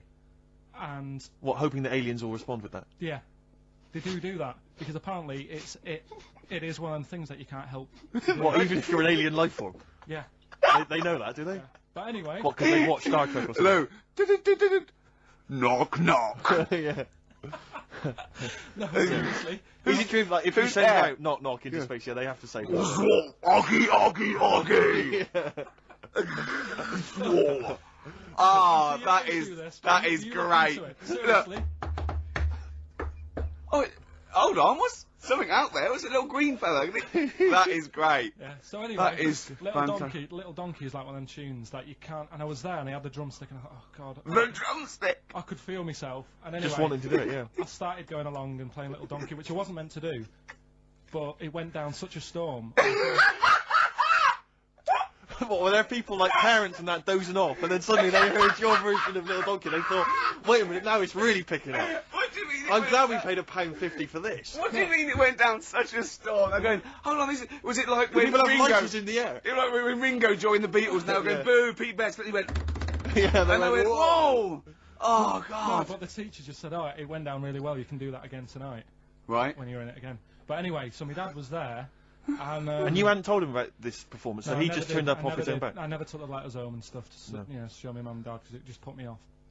So anyway, he turned up. Don't know why. He must have heard from someone else's dad. Yeah. He turned up and he swore about me, which Did he? I don't. Could you What? use Do you think a word it's allowed that's... to be said? The word, What? Of course it is. right? If you got a kid in the car or anything, you can turn it down now. Karl. Yeah. Right? But he said, there was a guy stood next to him with a camera, big video camera, filming it, and he said, yeah, film it, but try and avoid getting the twat in the hat in the shot, because I had one of those porters, you know, the little round pork pie hats on. Right. This is so What? sad. What, was this a nativity play? It was about Jesus and stuff. Yeah, well, there was a porter there helping with his Of course bags. there was, I forgot. I yeah. mean, Mary and What, Joseph, managing they the got stable? there. Yeah, because Sure. it was the hope, you know, because the inn was full. Yes. But I think the porter doubled up with the inn and the stable. Right, that was nice. So of he, him. yeah, He yeah, carry bags over, yeah. yeah. No, so yeah. You're right, though. I don't know why I was wearing one of them, but I was. And And your father said that, and how did you know your father said that? Did he you told hear me it? about it later. Oh, he told you about it later? Yeah, I was talking about stuff I'd done at school, and he said, "Oh God, remember that." And I spoke to him the other day about it, Right. and yeah, Oh, God. shame. So that was the end of your sort of drumming career, really? Because it could have been, I mean, you know, the audience loved it the night before. Yeah. You could have, like, been, like, who knows, a whole new world for you. Yeah, Have that you is. done any stuff? I've never drummed. I wish I had, man. I wish But I had. that is That's a movie story, but is that, and that's why you don't tell, your mum and dad don't know you on the radio, No, do they? think when they were down the other weekend, they had to come in here. I just said, "Oh, I'll just go in and press the buttons." Because they could listen on Sky Digital, couldn't they? They could do. But you wouldn't want that, would you? I don't want that. No. Play Karl- a record. I want to talk to you again a little bit about this later. yeah. Right. My boyfriend in your shower. I'm making $6 an hour. Princess Superstar, Bad Babysitter, first played on this show by Steve Merchant, by Bad Steve Merchant. That's true enough. By Steve Scratch Merchant. That's I right. mean, I still like that, but the videos put me off it a little bit, because it's just, it makes it into the novelty record it always had the potential of being. Do you know what I mean? I agree. Although I was never a big fan of Bad Babysitter was not my favourite from the album. Sure. Sure. If people want my interest and my views on hip hop, then they can always email in, Rick, of course. Or call you at home. Just give me a ring at home, it's no problem. Yeah. Or I just pop out and hang with them in the hood. Yeah, sure, You know, sure, so, sure. yeah. Now it's time for White Van Man. White Van Man. Yes, Just for those explain what it is. those Yeah. that don't buy the Sun, they think it's beneath them. White Van Man is a column they have, I think, every day actually, and they just get sort of some, Joe Public to kind of comment on Sure. the week's news. Just seemed to me, that it might be interesting to get Karl's views Yeah. on some of the big Not events. of the because week. not because we think that Karl hasn't got a valid sort of viewpoint. No. Because Karl sees the world differently to some people. That's all. And that's what's interesting. Like an artist does, or a. Exactly. Yeah, Or he's very bohemian in his outlook. Yeah. Do you feel that you're up to scratch on this week's news? I don't like this, but Don't you? Don't just relax. Why not? it's pressure. No, because you It's just not, have but to give just- us your first Just opinions. for your honest answer. That's all we've ever asked of you, Karl, and it's all you've ever given us. Your honest, your first from the heart Go on. view. Yeah. All Don't right. worry. Just No, relax. just chill out. Are you worried that people are listening and thinking you're an idiot? If my girlfriend's listening now, go and have a wash or something. Go and have a wash. Not or very something. nice, is it? Is it the opposite of Napoleon and Josephine? Yeah, go on, go on. If you're going to visit me again, Josephine, for Christ's sake, wash. Well, I'll ease you in with something fairly easy, a music-based question. Kylie Minogue versus Dido as Queen of the Brits. What's your view there? Go and have a wash. It doesn't really matter, does it? What does it really matter? With the Brits. I was watching it the other night, and I think Kylie will be a good-looking old woman. Ah! Do you ever do Oh, that sort of I want to, Steve. I want to celebrate with you. Every time he opens his mouth, it doesn't matter. I want us to open a bottle of champagne. I know what you mean. Do you know what I mean? It's sort of like we did that. Yes. No, You do know- you go ever on. do that though? Look at people, and another person who springs to mind, Jenny Powell. I don't think she's that good looking now. Who's Jenny Powell? Is she that girl that used to be the assistant on Wheel of Fortune? Yeah. John Leslie? Yeah, I think she's a bit over the top for a young woman, but when she gets older, I think she'll look Be a bit of a nice. stunner. Mm. Okay. So for you, Kylie Minogue, whereas you don't feel that about Dido, is that right? She's alright, she's normal. I prefer Kylie's sister to Kylie. She Okay. looks, I could imagine her being a hard work to live with and Who, Kylie? not Right. being washing up and that. and Right, sure. being a bit Right. fussy. Next Okay.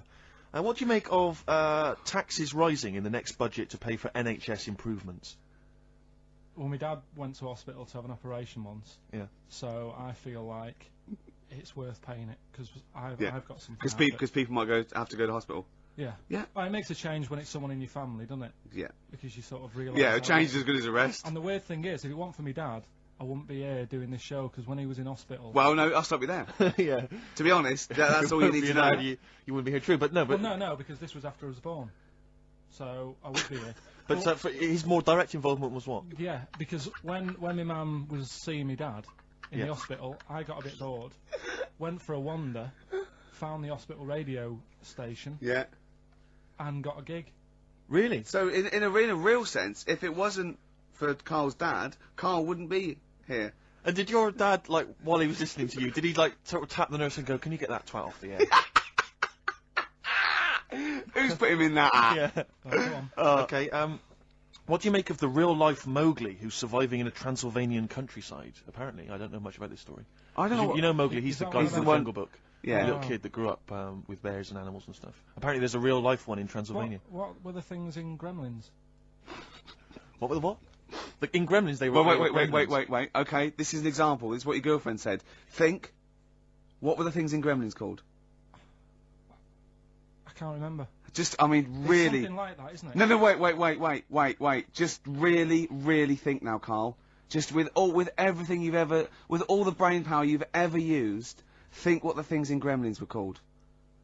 It's not there. There's a clue here. Oh no. Yeah. They're not. What? Gremlins. Yeah. Play a record, Carl. Oh.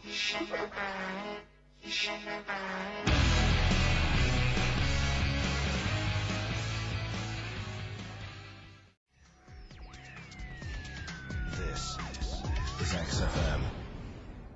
Well, we're back, and there's a few more people here. It's Absolutely, well done. Yeah, yeah. Well observed. Yeah. Do you want to say hello? Hi guys. And what are you doing here? This is Mark and James, or Sco and Belch, and we're here. Sorry, your name's what? Sorry, say the last bit again. Or what? Sco and Belch. Sco and Belch? Yeah, that's right. Do you want to explain that? No. No, from the Long drinking story. games, I imagine. Yeah. We've got Oh. worse names than that, but it's radio, so. Sure. Now you're presumably students. We've just we kind of graduated. We've been in work like about a year or two. And what do you do? I work for a management consultancy. I work for a distribution company up in Birmingham. Well, okay. So, Now great what you're boy. doing is a scavenger hunt, and you're raising for cancer Colon charity, Cancer Research. right? Yeah. And you've got to do. And this is we're just helping you out here because for 17,000 points you have to get live on a TV or radio show. That's exactly it. So and here we are. That's why we're here. Yeah. Do you ever listen to XFM? I know of it. Yeah. I listened to it a few times. Sure. What kind of music, what kind of sounds would you normally be into? I I love stuff. cheesy radio, sort of school disco, sort of 80s Right, stuff. Sure. Sorry, what was your name again? Mark or Sco. Sco. Sco. Okay. And you're Belch. Belch. And what sort of sounds would you be grooving to, Belch? Cheesy. UK garage? Well, Craig David. a bit of house just very occasionally, a bit of cheese. It depends what kind of mood I'm in, you know. Now yeah. that you don't listen much, but I mean, kiss a celeb, because Karl... Yeah, we actually want to do that with you, Ricky. Is that all right? No. That's not going to happen with Okay. Ricky, but you know, Karl's now got his name mentioned in Heat magazine. Is that right? Well, So that's if you want brilliant. to snog Karl, we'd love to see that. I mean, we don't want to snog Karl, but I mean, we were thinking if there was kind of a female presenter here, we might be able to do something. But What are you saying? A female placenta. well, if you've got one. Have you seen some of the female presenters that work on XFM? Oh, placenta. Is that why they're on radio? I thought you Quite. said placenta. That's unlikely. I know, well, now what's the other things you've got to do here? So what are some of the things you've done already? Well, See, some of these worry me, like start a fire in Pudding Lane Oh, we've done that already. for 4,700 points. Well, I'll tell you what we have done. We've been on Phantom of the Opera stage already. Have you? Yeah, we just asked the stage door guy. And, That wasn't during the show, I see. No. And that's right. He actually mentioned that. Yeah, we shouldn't speak about that too. Otherwise he'll get Be on the sacked. stage, won't yeah. he? Exact. But yeah, he was really kind to let us on. We've jumped in Trafalgar Square Water with doing a sort of Friends impersonation, so that was Right. How many points pretty do you get cool. for that? We got 2,000 points for that. We got Right. 8,000 points for being on the stage at Phantom of the Opera. Yeah. And we get double that. We get like 18,000 points, which is almost the maximum for being here right now. Really? So that's well, absolutely great. Honestly, I wouldn't worry about the little things. I'd go for the big. Yeah, big that's it. bucks We're here. not interested in the little stuff. We want to go for the big stuff. Yeah. So what were the big ones are, get on stage with S Club 7, that's not going to happen, is it? When have you got till 6 today? Well, Yeah. S Club 7 are on at the London Arena at about 2 o'clock. So, Good luck. but Okay. I think it's going to be very, very difficult to get on there. But I, we never I know. think so, yeah. Get in the vaults of a bank. Yeah, you You got see, any ideas? some of these are bordering on the illegal. That's 20,000 points for that. Have you seen like that? like getting a cage at London Zoo. Don't do that. I mean, it's 10,000 points, but don't do it unless it's a penguin cage. Well, I that's what mean, we were hoping. Just some kind of timid animal we might be alright with. you know? yeah, sure. If anyone's got any good ideas for sort of funky things to do on air, then Okay, well if you leave your number and anyone calls in, they can help you with anything. Well, maybe some of S Club 7 Yeah. are listening. Or let's hope so, because I or mean we love if, them to if bits. they are, it is for charity, and the points get awarded into money for colon cancer research. So it'd be absolutely fantastic if we could. Yeah, so Bradley, John, Tina, if you're listening. Yeah, if you're listening, or any celebrity out there who's a female celebrity, we need to snog them. It doesn't Hold need to be a on, long wait a minute, snog, wait a but minute. if we can, that'd be great. This is good for 7,000 points. This looks like a good one. Play the organ in a church. That must be easy. Is that a metaphor? Yeah, but you know what church people are like. They It might says the be- bigger the better, so it might be. That's got to be euphemism. Yeah, it's got to be, hasn't it? Yeah. Well, thanks very much. Good luck. Good luck, guys. Guys, Get thanks a very much. Thank you Frenchman very much. standing outside Les Mis looking Miz. That's going to happen. That's good. Man a big gun type thing on the HMS Belfast. That won't well, we've happen. got a big gun. It's just finding the boat, which is the problem. Oh, so. calm down. What was your name? Bo? Poe? No. Poe? Let's go. Go. Thanks very Guys, much. thank you Guys, thank you Cheers. very, very Cheers. much. Cheers, guys. Cheers. Bye.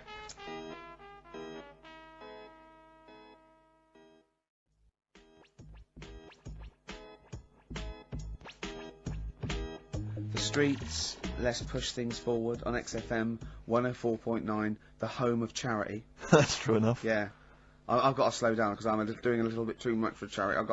I've got to worry about myself sooner or later. Do you know what I mean? No, come on. We were halfway through White Van Man. We were before indeed, yes. Those lads came in. Getting Karl's views on some of the big stories of the week Yeah. from the news. Karl, what do you make of the fact that the British Olympic curling team won a gold medal? I watched it. Uh-huh. I thought it was really good. The only thing that's getting on my nerves now is like, what was that? Is that a trombone player just sneaked in? That was me moving this microphone. Right. I'm sorry. Incredible, wasn't it? Yeah, What an right. amazing noise. The only thing is, That shouldn't sound like that, should it?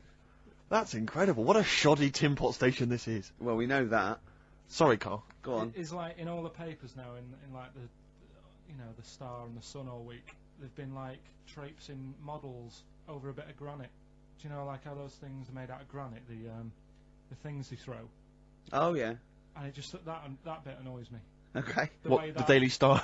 No, the way that, you know, this sport, nobody had ever sort of heard of it a couple of weeks ago. Yeah, yeah. Sure. We win a gold medal, Yeah. and now in the papers it's like They've gone crazy. They've gone curling mad. over it. Yeah. It's a good game now. Yeah. Good. Okay. Next. All right, good. Let me see. What about the fact that the world's tallest man is living in a semi in Neasden? It's alright, isn't it? Something that someone told me in the week is that, do you know all these tall people like this guy? Yeah. It's just a bit weird they've only just found him, considering he's the tallest man. I think that's a bit weird. Yeah, yeah. Someone Oh, told genius. me that Do you know the guy who was in James Bond, the big bloke? Yes. Jaws. He's got the same illness as this bloke. Right. And what it is... It's called tall. It's something about... You're suffering from tall. You've got a small tumour or something just behind this part of your head. Yes. Oh, yeah. Just sort of in the middle of your eyes. Yeah. And the pressure on that makes you grow really tall or something. Yeah. So he needs to get it sorted. That's your advice to him. Yeah. Get it sorted. Okay, very finally, Karl, this is important. This is, just projecting into the future. Just projecting into the future now, K-Man. Apparently, global warming will bring sizzling summers and weird wildlife to Great Britain in the future. Are you worried about that? How soon? Soon enough for you to worry. Yeah, it's pretty worrying. Okay. Um, You wouldn't prefer it to be sunny here all the time? no, because with hot weather comes weird spiders and that. See, I always think we're quite lucky here. Yeah. If you live in Australia, you might have the sun and stuff, but you've got like deadly snakes, Yes. which are deaf. Did you know snakes are deaf? Snakes are deaf. They don't have ears. Okay. So you're all right walking about behind them. Yep. But if they see you ahead of you, know. you're in trouble. But yeah, with places like Australia, you know, people go, oh, it's great, it's sunny, but they don't talk about the spiders and They keep the spiders. lizards Yeah. and stuff. Quite. So I think we've got a bit of both the best worlds. So you're worried though about in the future, vultures flying through the sky, we've got various creepy crawly snakes. You concerned about that? Yeah, well, there's a load. I saw something in the news in the week that a load of sparrows or something was somewhere. Maybe that's the start of it. That's an interesting story. Was that front page or? There's a load of sparrows somewhere. No, about Read all about it. Sparrows somewhere. Some sparrows somewhere. Sparrows somewhere. Load of sparrows somewhere. Sparrows somewhere. there you go. Anyway, Excellent. That's Thank great. you very much, Karl. That's Karl giving his views on the news. don't do that next week. Why not? I just don't like it. Why? Pressure. It's not pressure. You did brilliantly. Yeah.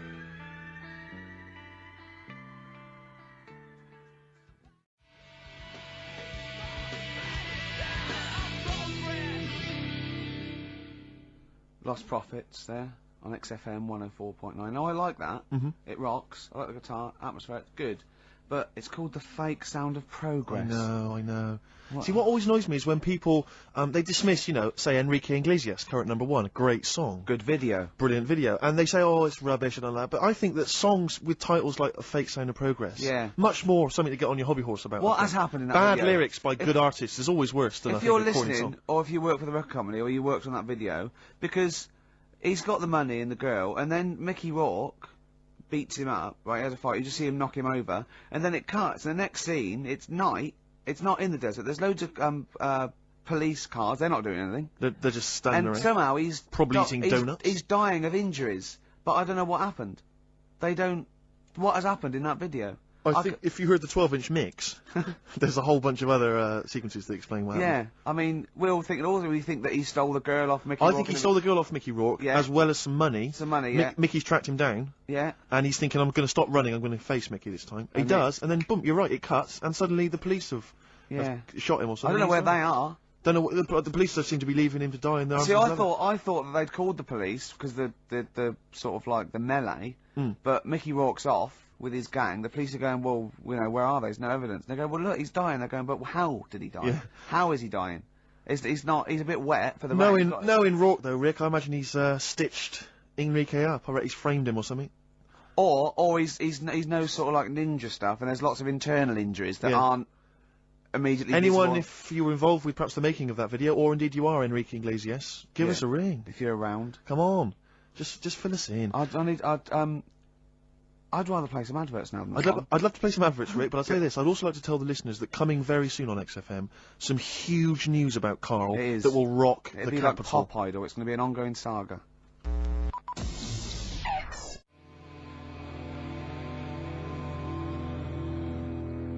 Going in, shot. Good track, good band. But I'll tell you what, in the second hour, I just want to play classics. I'd love to hear a bloody I want to classic, play mate. some Cure, New Order, Smiths. Sure. Do you know what I mean? We played Nirvana earlier, but it's not enough for me, Steve. No, you need I your want- fix. I want. I do. Well, it's that point in the show now. Song for the Lovers. One of my favourite singers. Probably one of the most beautiful singer-songwriters of all time. Well, you don't mean that, like, you don't mean that he's a good-looking bloke and you fancy him. I mean, I just want to clear that up, Rick, because otherwise... That would, yeah. What you mean is that the songs he writes are beautiful. Yeah. You can take or leave him as a bloke, can't Yeah, you? of Imagine course, his yeah. physicality. he's And not I've got, and he's written such brilliant classics with his lovely arse as. Oh, why did I say that? Why did you say that for, Rick? Because Why did I people say will that? listen and misinterpret. Oh God. He wrote Galveston. He wrote Wichita Lineman. I am He a wrote, lineman for the county. yeah. He wrote MacArthur Park. And just to tickle him down below. What? I don't know are what. you saying See, there? And this is a song, one of the most beautiful songs I've ever heard. It's off the album 10 Easy Pieces, which is just him doing the versions of other, that he gave to other people on piano. And this is called If These Old Walls Could Speak, and it is absolutely beautiful. Listen to this.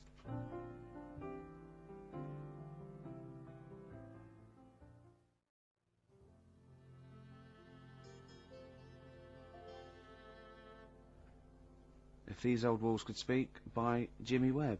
Might play another track off that later if we've got time.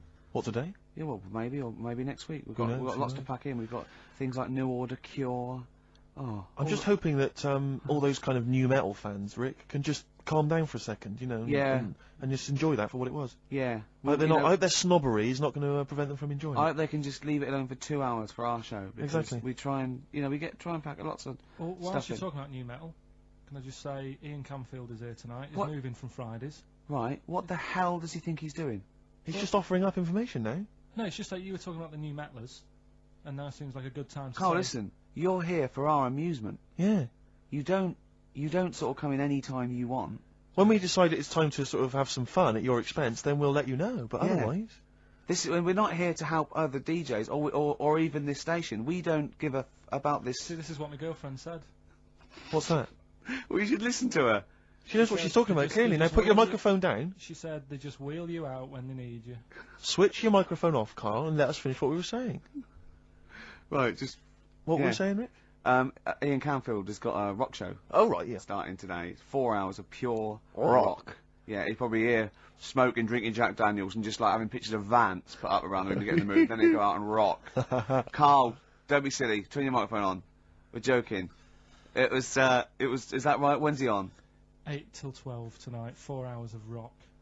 Lovely. Listen, some big classics coming up, plus No, huge can you play some news ads? about no, Carl. please, let's play some more ads. You really want some ads? I'm tired of the music and chat. Please play some more ads, Carl. Please. Carl. Christ's sake.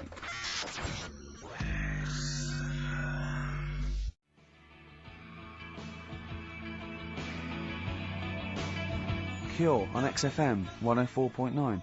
That's what it's all about, Steve. Absolutely classics. Yeah, we've got some more classics coming up. Looking forward to them.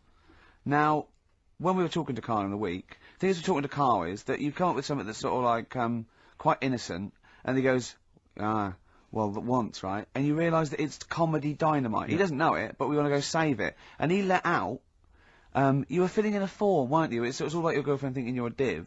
And it's happened before, isn't it? Because she came home and you'd filled out a form to get a job once, hadn't you? Yeah. What was that for? Granada Telly. And on it, Well, let Carl explain. yeah. You see, this is what annoys me with job applications, because rather than just saying, do you want the job and what can you bring to this business? Yeah. Do you want the job is a good one. Because the thing is... That's sort of the one for the listen, boys. No, listen, right? Because if they say no, Yeah, I don't think they want the job. Yeah, but listen, Go on. I mean, I presume with what you do, you have to take people on and stuff. What, in a fight, you mean? You know what I mean? Yeah. And I think it's more important that you're willing to graft and put the hours in Sure. than say that, you did well at school. Yes, Sure. Because if I wanted to, I could have done well at school. of course. I just didn't want to. Yeah. So where's this going? So you had the application form. So when it came to the qualifications bit and that, I couldn't fill them in because I didn't have any qualifications. And it was also asking about your languages. And I put down English quite good. English quite good. Ha ha ha. Hee hee. And his girlfriend came Right. over and seen the form that he'd sent off, and this was a copy of it. Yeah. And so she went, oh, you know what I mean? So that's what started, the disappointment. So they're going to get that and think that you're not English. I don't think I've got it. It was ages ago. Right. How long ago was it? Oh, well, it was when I was still in Manchester, so 5 years ago. I don't think you got to know. No, I think you'd... There could be a long list. I mean, there's probably a lot of admin problems in that organisation, but they probably... But it's what I meant by it is that I can speak English, but I don't know all these long words that people use all the time. Yeah. Oh, God. Oh, can I just tell this quickly? In the week, I'm talking to you now, the listener. Usually I don't. Yeah. Karl said, about embarrassing him on air and that, and he's worried about his education, and he was worried about not knowing long words. Like, we come up with any long words. And he said, no, I was scared, you were going to ask me something about, someone, and he's a Eastern European leader. His surname is Milosevic. And Karl said, so I learnt it this week, and learnt it so you can't catch me out in case you start. I said, what? And he said, he thought about it, and he went, Flobodan Milosevic. Got the surname right though, didn't he? So what's his name? Right? What's his name? That's how Bill and Ben would address this leader. How would they have said it? Flobodan Milosevic. What's his name? Slobodan Yeah. Milosevic. Yeah. Well done. Well done. Anyway, Karl, look, you almost let it slip then as you were talking about your filling out that application form. There's some big news that everyone needs to know, which we were stunned by in the week, although the more we sort of talk to you, the more it starts to fall into place. Yeah. But Karl, what's the story? That I haven't got me exam results from my GCSEs. He never turned up to get his exam I results. was working. And so, how many did you take in the end? Because you weren't even sure about that, were you? You think you took maths and English, don't you? Yeah. And Did art. you think you've handed in the artwork for art, don't Now, you? art was continual assessment, wasn't it? Coursework. And what was it that you made? I made a man sort of putting his arms into a car. You made a model of a man putting his arms into a car. What was this? So Sort of that like- one's passed. Was We that can this, take that this aside. homage to break-ins in Manchester? Was this? What was this? Oh look, he does what he sees. Yeah. So So you've what's got it- that. That's safe. You definitely got that one. So you've taken art, you've taken English and maths, you think? So this is what we're going to do, listeners.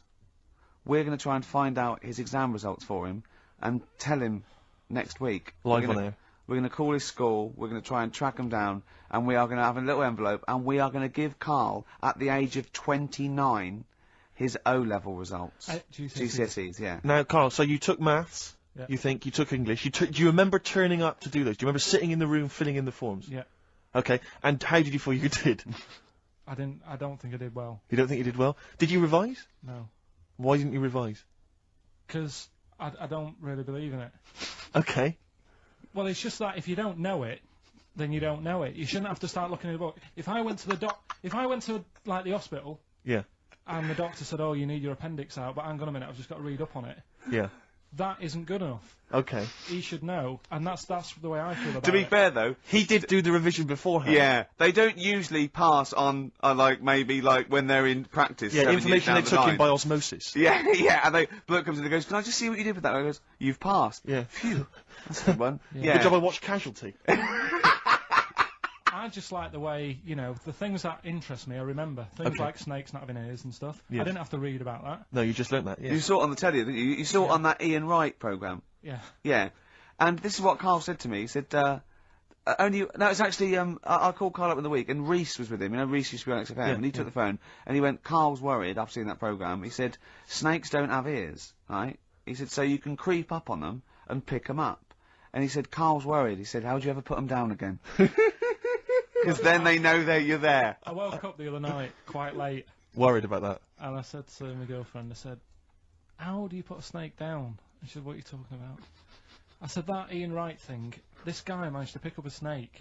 And do you know that thing where they clamp its head on a jar to get the poison out? I do now. Right? They did that, but they didn't show you how they got rid of it, and I thought it could really get nasty, because it's obviously annoyed that you've had its head pressed in the jar. Yeah. Yeah. Right? They hate that. Now, Especially as it's in front of their mates. when you lift it off, Yeah. right, you've got hold of it. Yeah. If you go to chuck it down, it's going to turn on you. It's going to go wild, isn't it? So, I just wondered. Well, what you do is you never put it down, Karl. Yeah, that's why That's what that happens. bloke has got about 11 or 12 just carrying him. Exactly. Yeah, you never put it down. You sling it. Who cares? You just throw it, don't you, really far. That's not that. I don't think you should throw. But snakes. Karl, listen, don't worry. We're not asking you to get involved with snakes. We're just asking you now. You've done maths, you think? Yeah. Did no revision for that. No. Okay. English. Do you remember what it was? Did they ask you about Shakespeare? Did they ask you I can't about books? remember, but I must have done it because I thought that was. It was important. English language, not English literature, wasn't it? So it was Was it like spelling and all that So sort was of it? No, was it like a comprehension? You read a passage and had to ask questions on it. Was it?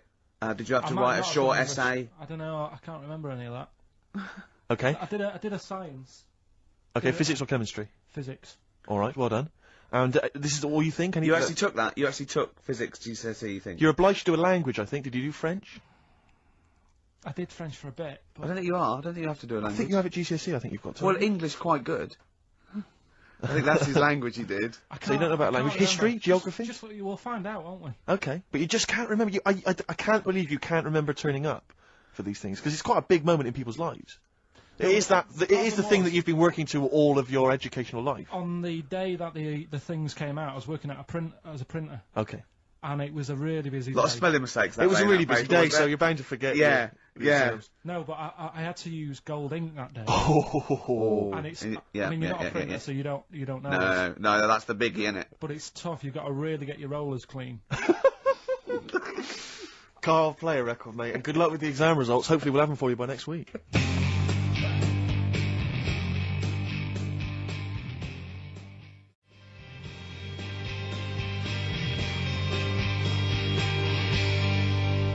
PJ Harvey on XFM 104.9, the home of the classics. Absolutely. Classics. Classics. Oggy. Oi, oi, oi.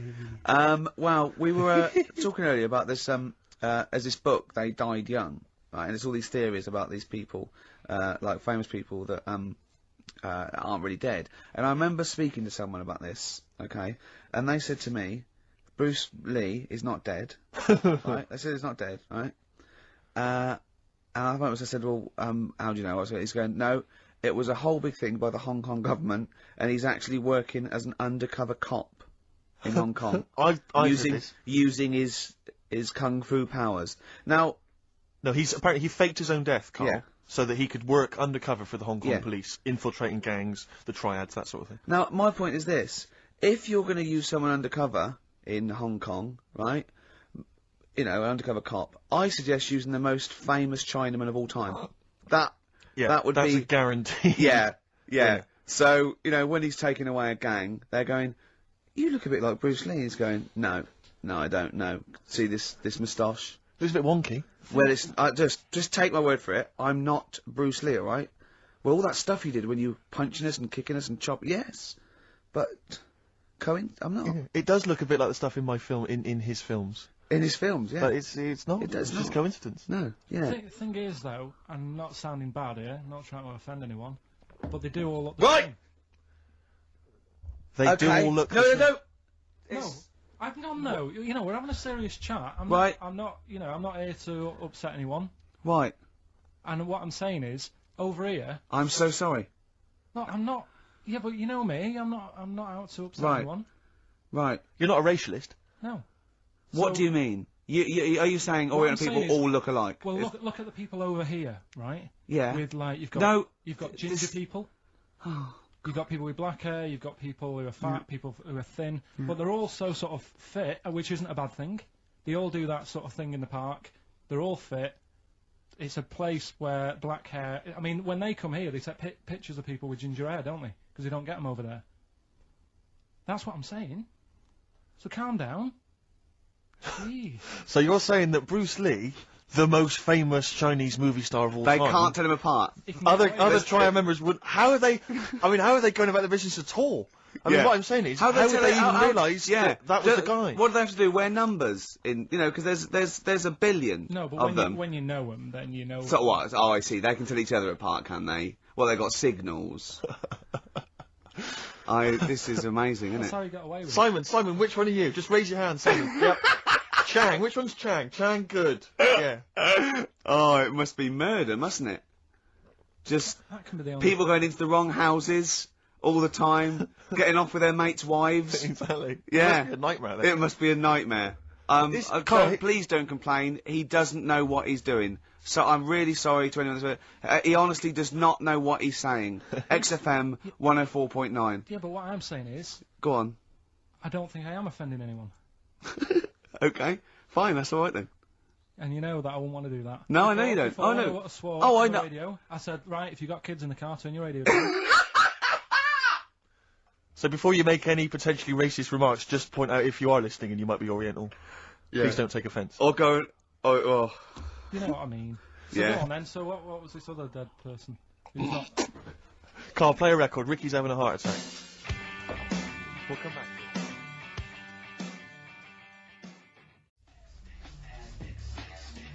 The music of tomorrow is here. XFM. Well, the music of tomorrow is here. That's true enough. Yeah. XFM Must have been some sort of muck up with the post. Rick, a lot of the times when I've played Hip Hop Hooray, my hip hop track of the week, you've sort of scoffed, you've thought that maybe I don't have credibility amongst the hip hop fraternity. No, it's just the way you dance. Well, it's merely the way you dance that worries me, because people can't see it really, and it's sort of like, imagine if Mr. Bean thought he was in D12. You know what I mean? It's that sort of. And I don't diss you. I mean, I know you're a hip hop appreciator. You know, I wouldn't expect you to diss me. I'm a black queen. But the point is that there's a little something that Karl's got on tape for you that I think might change your opinion of my whole hip hop credibility. Oh no! Now I've told you in the past. Not you know, a videotape, is it? Not at all. Not at all. Actually, Karl, just play it. Yo, 1 2 1 2. We are the Dilated Peoples, chilling on Hip Hop Parade. That's right. With Steve Merchant, y'all. XFM 104.9. LA to London, Dilated People expanding them all day. Now, who got that? How about you did that, Karl? No, it was just when I was hanging out with my homies. Who did it? Did they come in the week? They were in the week, I think, and somebody got them to do it for him. You know, no, that was when I was just hanging in the crib with them. No. I was That's just very, hanging that's with them, very nice. and the guys just laid down some beats for me. Yeah. You know, just laid down some vocals, and I gave them max respect for it. You know, and the place was mad deep with girls at the time. I assume you're going to play Dilated Peoples this week then. Well, maybe. Yeah. Let's play it, Karl. That's very good.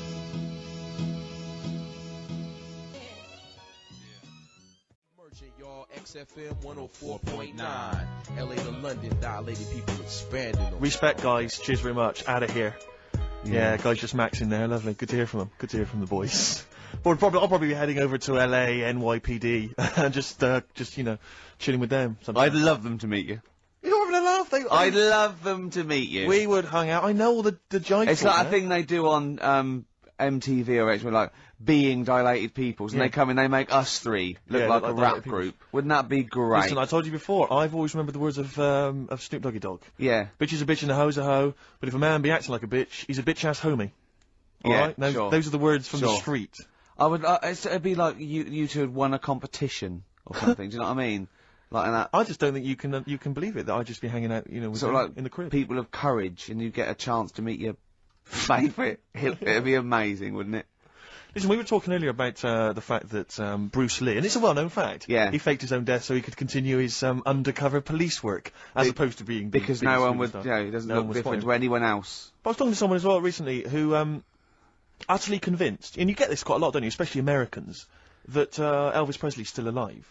Yeah. And I think, wasn't there some statistic, like more people believed Elvis was alive than believed evolution? Was that right? Yes. Something like that? No.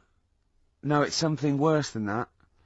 It could be something. It was something like that. It's something mad, like, I don't know, it's something like 42% of Americans believe that Elvis Presley's faked his own death and is still alive, right? Yeah. And there's this whole book that's been written about it, because, Karl, you might be interested in this. I know you're always fascinated by things that have been written down and therefore a gospel. Yeah. And that you don't have to revise yourself. You just learn off Ian Wright. Yeah. But apparently, the reason that Elvis is still alive, is that there's a number of sort of pieces of evidence. One is that none of his family could agree which colour pyjamas he was wearing when he died. That's evidence, apparently. Apparently, you know, he was an honorary member of the FBI. Well, apparently his signature appears on FBI documents well into the 80s, long after he should have died. Apparently no one can agree. There was sums of money a lot of fat people in dungarees have seen him. Yeah. There's sums of money which apparently only he could have given authority to have transferred to other bank accounts. They've moved. Yeah. So this is all evidence that Elvis is still alive. And a lot of people, I was talking to this guy and he was saying, yeah, well, of course, the thing is, the pressures of fame were too much for him, that he faked his own death so that he no longer had to be this huge icon, you know, he could live an ordinary life.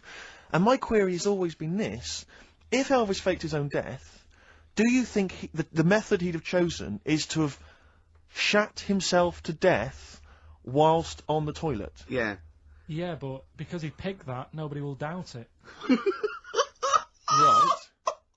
So Elvis went to the FBI. Yeah. What do you make of it? Well, exactly. So what we're saying, Karl, is that there was lots of methods open to him. You know what I mean? It's all like, he didn't go to his secret police and go, "Oh, I'm fed up. I want to fake my own death." You know what I mean? And they go, "Yeah, yeah." And what methods have you got? I like to be found, shit myself down the toilet. You like to do what? I want to be a big fat mother on the toilet, just shitting myself to death. Right, on my ankles. Elvis is a good idea. I'm just wondering if there's maybe something a little bit more glamorous. If you're in favour of death, I mean, you could take a bullet for the president.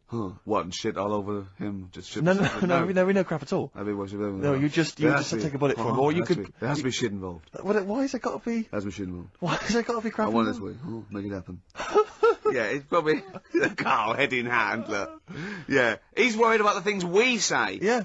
Jeez. We haven't offended 1.2 billion people. Yeah, a fifth of the planet. So, Karl, what do you make of it then? Are you convinced like I say, Elvis is still alive? am I getting him mixed up with someone else? Because all Elvis, all Elvises look alike. Because that is true. A lot of Elvises do look alike. That's safe. On his gravestone, didn't they get his name wrong, or is that his brother? Who's his brother? Aaron. No, that's his middle name. Yeah. You're not an Elvis kind of expert, are you? Hold on, wasn't Elvis one of a twin that died? That died, and I'm sure they got his name wrong on a grave or something. Oh, I don't know. But that's consequently that's proof he's still alive. No, the thing with the still alive thing, like I say, he picked that awkward death because nobody would be saying, hang on a minute, going round upsetting the family, wanting to talk about it because they'd be embarrassed to be saying, you know, he was found sort of in a pile of mess. Weighing 25 stone. Yeah. So... Because you notice he also expanded to a huge size as well, so he was just a huge fat blob of a man. He also did that to add, you know, extra... To the glamour. I don't quite understand these people who fake the deaths, because... Well, a lot of them don't. A lot of them don't, Karl. This is what, in a roundabout way, we're saying. We're saying that a lot of people that say people fake that they didn't, like Bruce Lee and James Dean and Elvis Presley. We're saying they didn't fake their deaths. He did die, didn't he? His head come off, didn't he? Play a record. Who's this? James Dean. His head came off. There is a light that never goes out. The Smiths, XFM 104.9. Nearly through. Absolutely. 2 hours of chat, great music. Bloody good music. Karl. Of course. Speaking fun. Before he thinks. By the way, you know when he was talking about Mowgli? You know, he was going to talk about Mowgli and you said, what are the gremlins called? Yeah. Were you thinking of, Mogwai. Mogwai. Yeah, but they were still... Fair, they were called gremlins. Yeah. Yeah, I know what you're thinking. I know, to be fair. But my girlfriend won't be listening now, so she'll still think I'm a bit daft. Why would she ever think that? How long have you been going out with her? About 8 years. Well then, why would she ever think you're daft? That's the only stupid thing you've ever said, the Mogwai thing. Why would she ever think she's going out with a, to be honest, a retard? I think it's a very beautiful relationship you must have, you know.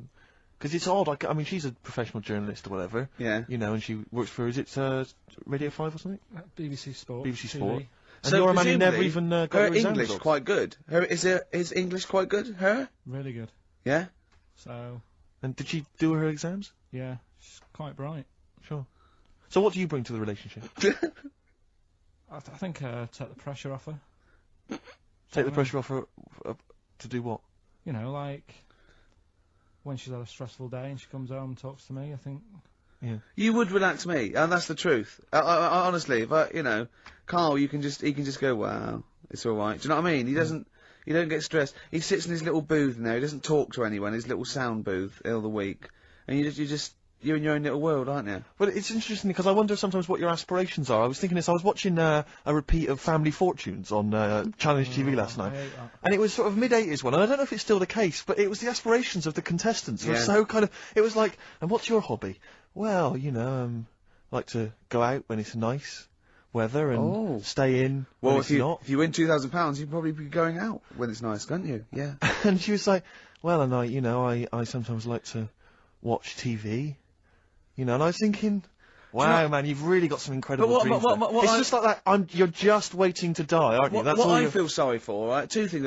You know, in like Stars in Their Eyes, and you get a little fella, and he's gutting fish in some sort of factory in Bolton, and he comes on, and he does, you know, something like Bobby Darin, okay, and Matthew Kelly comes out after and goes, well, I don't think you'll be going back to the fish factory. You will. You will be going back. You will. Straight back, yeah, mate. Yeah. Let's think of all the stars Don't that wind him up, stars. Kelly, because that's a nasty thing to do. I'm trying to think of all the Stars in Their Eyes contestants that have gone on to great things. What happened to that little fella that looked like the little Alsatian puppy that did Christa Burr? He looks a bit like Christa Burr. He looked like he had problems. Well, now what was it? Is Ian Moore his name was? He was. Well, it's interesting. My friend bought me as an ironic gift for my birthday. He bought me the live video of Ian Moore.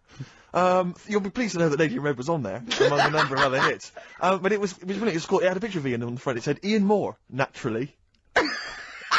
I didn't know it was too big for him as well. Of course. It was ludicrous, but I don't know if that meant Ian Moore, naturally, like we all know who this guy is, it's Ian Moore. Yeah. Or was it Ian Moore, he's no longer being Christa Burr, he's just natural. What did he sound like when he wasn't being Christa Burr? Christa Burr. Did he really? Because he met him, didn't he? Yeah. Well, I think Christa Burr couldn't wait to get back on the telly. Well, the thing is, I think Ian Moore is actually earning more than Christa Burr now. I think they could have got Christa Burr on there. Yeah, you can get Christa Burr for £1,000, but Ian Moore's going up for £1,200 now, just a PA to adapt. But he does Lady Made, he does all the hits. He does Don't Pay the Ferryman. Yeah. Don't even set a price. Does all those. Interestingly, I saw him interviewed once, and Lady in Red's not his favourite song. You're joking. It's bizarre, isn't it? But he was only going to play that if it was the fat ginger Sarah Ferguson. Oh yeah. It was only if she was wearing some red. He was only going to play that when? It was a live thing, and he was only going to play that if she was wearing red or something. Right. Didn't her freckles count? That's beautiful. No, so luckily she had a red. That must have clashed with her a bit. Yeah. A red scarf on her face.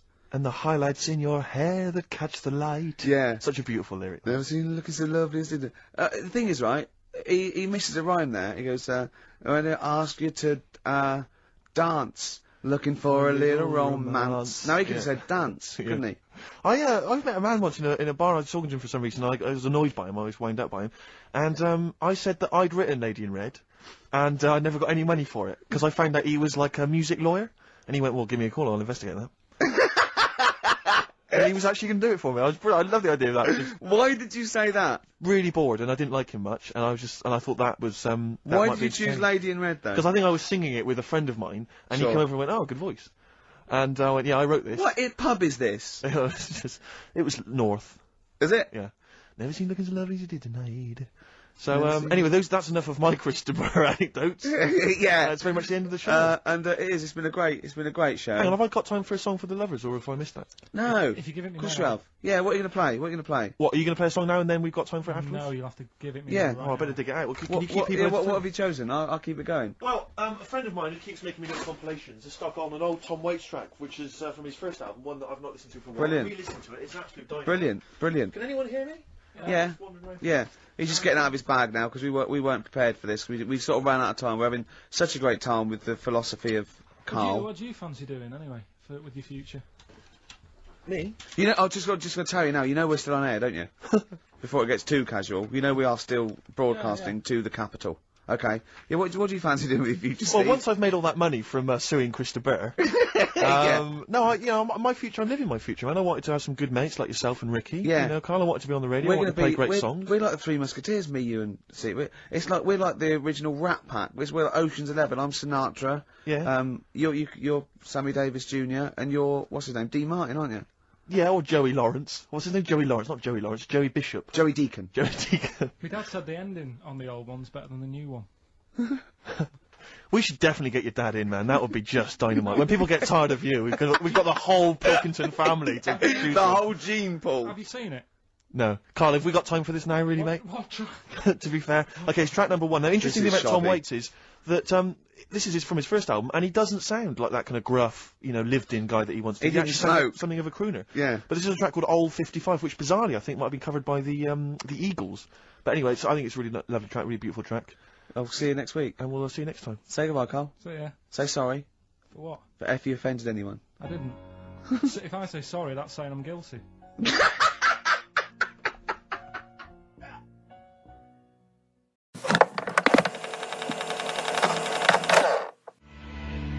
Yawn for Nancy on XFM 104.9. I'm Ricky Gervais, with me Steve Merchant. Hello Karl there. Pilkington. Steve, you got any other toilet-related anecdotes? Rick, my life is just full of toilet trauma. Yeah. And Carl, you may not realise this, but a while back I used to host, this is bizarre, I used to host a radio show on the BBC World Service, right? Now, if you want someone who's the voice of integrity, the voice of intelligence, the voice of a nation, you're going to come to me. That's obvious. And I was broadcasting to, now they've got listeners of something like 50, 60 million people around the world. It's mental, the listenership of the World Service. And I used to host this show with someone It's a big place, Steve. The World? Yeah. You're absolutely right. And anyway, so I had to be into Bush House where they broadcast from 10 o'clock every Friday morning to broadcast around the world to 50 million people, right? And one week, I went to the toilet in my house, right? Everyone had left. I got there a bit late. I got up a bit late. Already against me. The clock was already against me. Had to be there at 10 o'clock, broadcast around the world. And we got 2 toilets in our house, downstairs one, right? And the door had already been a bit dodgy. It was one of those doors where you had to give it a bit of a kick as you went in. It was getting a bit tight. I don't know what the wood was expanding or something. You know, I'm in there. And same thing again happens. No toilet paper. I think, oh God, I'm gonna have to somehow kind of make it up. Why don't you check first? I normally do, Rick. I normally do. It's just on certain occasions when I'm bleary-eyed or something, I forget, or occasionally I forget. Normally I do check. Right. And you've got to bear in mind that it's not like this is happening every week. This is over the course of many years that these incidents have accumulated. So you've condensed them for the purposes of this anecdote. Sure. Yeah. Yes. And great. You're just brilliant to keeping the pace up of an anecdote there, Rick. You've just drawn in. I don't know where I am now. Anyway, I know where I am. I'm trapped in a toilet with no toilet paper. Yeah. That's where I am. And I'm thinking maybe I peel off some of the wallpaper, you know, things like that. But there's nothing I can do. I got to go upstairs. Newspaper. Well, exactly. But I have to go upstairs and find Toilet paper? Was there any? There wasn't. There sadly. wasn't. Oh. I'll have to go upstairs and maybe find a notepad or something like that. And so I try the door. Right, the door's wedged. I'm pulling on the door and I can't get the door open. It's just like it won't come open. And it's already. I knew it was going to come to this at some point. Like this is like the clock's ticking. I'm trying to pull the door open. Trousers around my ankles again. And I'm thinking, well, what I could do is I could open the window, I suppose, and like try and climb out. But not really, because I got the trousers around the ankles. And that's Or if it was raining, just stick your ass out. 2 birds with one stone. Sadly, it was a beautiful day, Rick. I call it the World Bee Day. And so what I'm thinking is, well, I got my mobile phone in there, luckily, because it's in my pocket. I'm thinking, well, maybe I could phone, I was seriously Kleenex. Maybe I'll phone the fire brigade. By this point, I mean, it just dried. No, it hadn't, it was... Hold on, was that little puppy not around? Because sometimes you can call that, it's got a little bit wrapped round it. Listen. Or just use the puppy itself. There's 50 million people around the world going to need to hear my voice in like 30 minutes. Exactly. And where's Steve? He's not locked in the toilet again, is he? Exactly. Oh, no. So I'm thinking about phoning the fire brigade, and I'm thinking, like, if I do that, it's gonna be the first call that goes straight on the speakerphone. Yeah. For like the entire fire brigade service. With everywhere. a butch hero carrying you down over his shoulders with your trousers around your ankles. Exactly. Can I just not pull him up? No, you've got to be taught a lesson. Yeah. But I imagine the idea of phoning up and going, hello there, I'm trapped in a room in my house. Oh yeah, which one is it? Oh, I don't need to know. It's quite small. Is it? Yeah. It's not the toilet, is it? Because we don't want to come and rescue someone who's trapped in the toilet. Which service do you require? Paper? So I think I can't phone the fire brigade, the clock's ticking. So then I think one of my housemates is still in the house, but still asleep. So I phone the house number. Right, phone rings and rings and rings for ages. And eventually he answers the phone, right? Gets out of bed, answers the phone, yeah. Hi, it's Steve. Alright, what's wrong? I'm what are you downstairs. doing? What are you doing? Alright, yeah. I didn't wait, I don't know. What are you doing? Just in the toilet. I'm just downstairs in the toilet. Oh, yeah, what are you doing? Well, I've finished what I'm... Have you got any toilet paper? Any bog roll? Yeah. So he had to, kind of scrape together a few bits of paper, you know, and sort of tinfoil or whatever he could find in the house. A cactus. Come down oh, no. Pass it underneath the door, right? And then I said, can you move away from the door because I don't want you to hear me as I'm, you know, wiping the... And so you he didn't say that? Yeah, well, I didn't want him to, you know, that's embarrassing. Sorry, that's embarrassing. What were you wiping it with? Not tumbleweed. What do you mean? What noise? I know what you mean. Yeah. No, exactly. Right. So then I say, right, can you smash... Why was he hovering? Why didn't he want to walk away? Will you keep your... What was it? Outside with a glass to his ear? Yeah. Thankfully, there was a window in the door, but it was frosted glass. You could just see my semi-naked body moving around. And, so eventually I said to him, look, listen, I'm going to need you to sort of kick the door in. He said, well, I don't want to kick the door in because you're going to have to pay for it, aren't we? I go, yeah, but I got to go to the World Service. Well, yeah. And he was a lovely man. He's the weakest man you've ever come across. It's like if there's one person you don't want to have to throw their body weight against the door, it was him. It's like he'll snap before the door will. So he's smashing against This the door. sounds like a fetish to me, though. He went in there and there you were naked with lots of toilet paper. and you go, oh, you've broken the door down, and there I am naked. Again. Oh, you've rumbled me, Rick. I wish I'd not told that embarrassing story on the radio. Like it wasn't embarrassing enough, you've just got to make it slightly more seedy. Oh, so did he get it down? He did it, yeah, and I got to the World Service with, like, minutes to spare. Oh. And interestingly, I told that story to 50 million people around the world. Joking. Did they understand? I think so. I mean, is that a bit of a problem when you're on the World Service? Like, thinking of things that everyone can understand? Yes.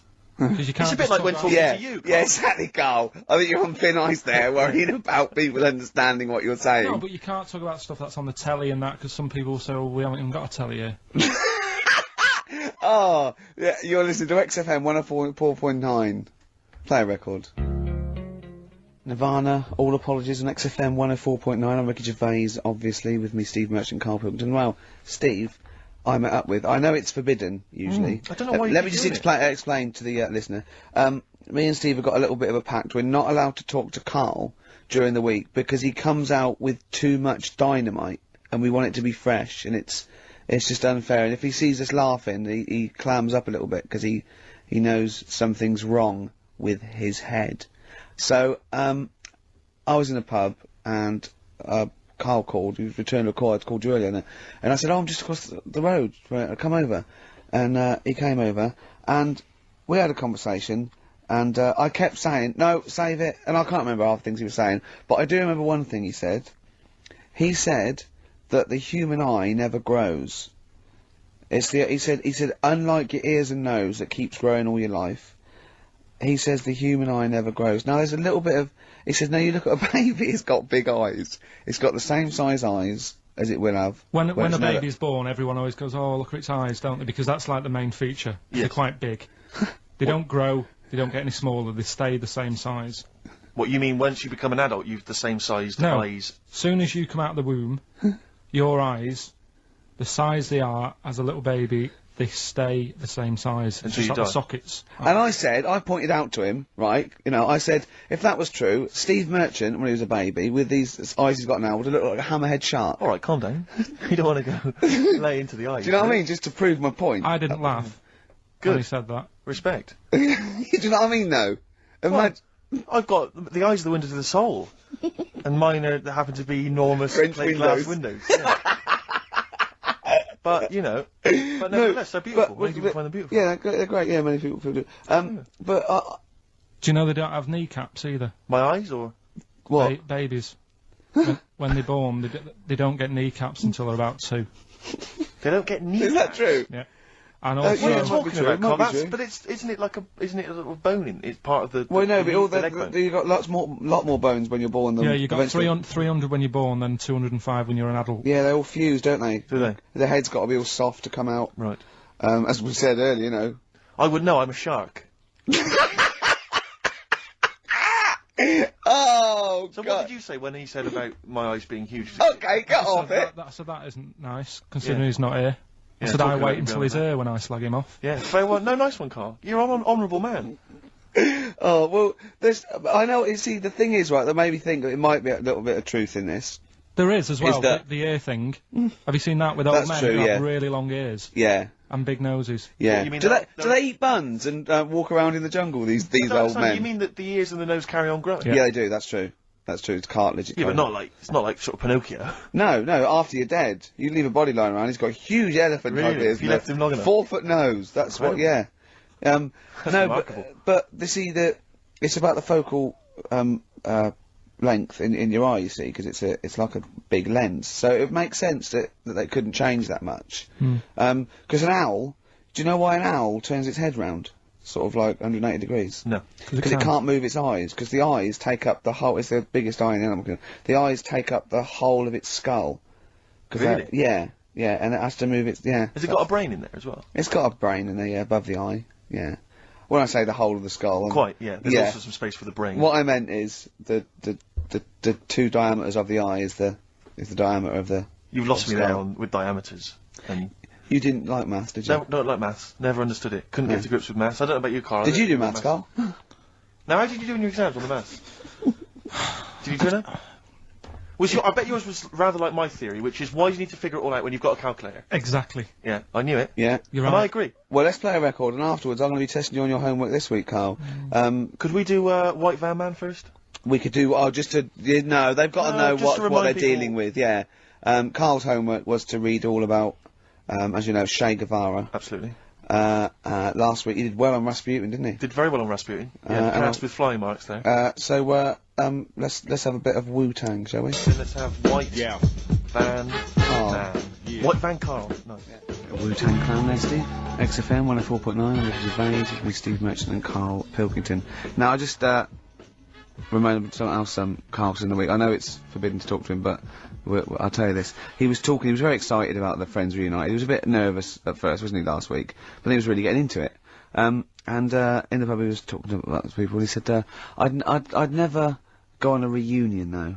So I'd never do that. What, a school reunion? Yeah, and he wouldn't want to see anyone. And I went, well, I said, wouldn't you want to see those two lads with the big heads and the webbed hands? Oh yeah, these were people you went to school with, weren't they? Yeah. Well, I didn't knock about with them. They were in the class. What were they called? Freaks. Right. Right. Okay. And he said, no, I wouldn't want to see them. He said, because what could you say? Oh, you haven't changed much. Right? And he said, and they wouldn't go anyway, would they? I said, why? He went, well, they didn't have any friends. Right. And I said, well, weren't they friends with each other? And he went, no, that would have been too obvious. Like, they passed each other and went, no, I know it's tempting, but let's not. Everyone would think that's just what we were going to do. Yeah. Let's not do it. Yeah. So they didn't even hang around with each other. No. See, I must say, in my head, I've got something like it's like some sort of extra thing from Blake 7 that they're like some sort of lagoon monster, but they just had slightly oversized heads, did they? See, does your head grow? Your eyes don't. Does your head? Because maybe they've got to a point now that it's all sort of caught up with each other. Well, at the time, the eyes were very small and the head was huge. Just a very big head. And Yeah. the fingers aren't going to change. That's not. They not had funny. webbed fingers. It was like the penguin in Batman.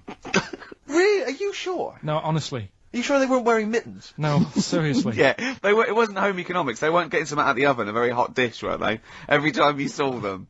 But why were there two, but they weren't related and they weren't friends? Don't know. I suppose it's like asthma and that, innit? Some kids have it. And it just was a Yeah, coincidence. but asthma's quite a common thing. Webbed hands, Karl. Yeah. I don't know, you don't think of it, do you, when you're a kid? You just sort of... Oh, when, yeah, when you first see them. Yeah. There goes the frogmen. Anyway, Karl, look, let's have a little quick session of White Van Man. For those that don't listen to the show regularly, The Sun, as you may know, has a section called White Van Man where a member of the public gets asked their opinions on the week's big political and social hot potatoes. Karl, we just thought it would be fun if you answered some of the questions. It's not so much questions, it's just your views really on these big news stories. What do you make of Olympic ski hero Alan Baxter testing positive for drugs? What did he do? Well, he won a gold medal in the Olympics, and For what? he was a skier, Right. and he won gold medal, and they've just tested him positive for some kind of illegal drug. But what... if he did, why take drugs to ski? Why? Because all you do is balance. But imagine, it'd be amazing if you were stoned, like going down a hill. Yeah, it's not like you have But to... it's not going to help you, is No, it? it's not just like- gravity that's doing all the work, isn't it, with skiing? Yeah, but it's often to do with your athleticism, isn't it? It's to No, but help it'd be you. like saying, and we've just found out the people on the toboggan were on crack. It's not going to help them.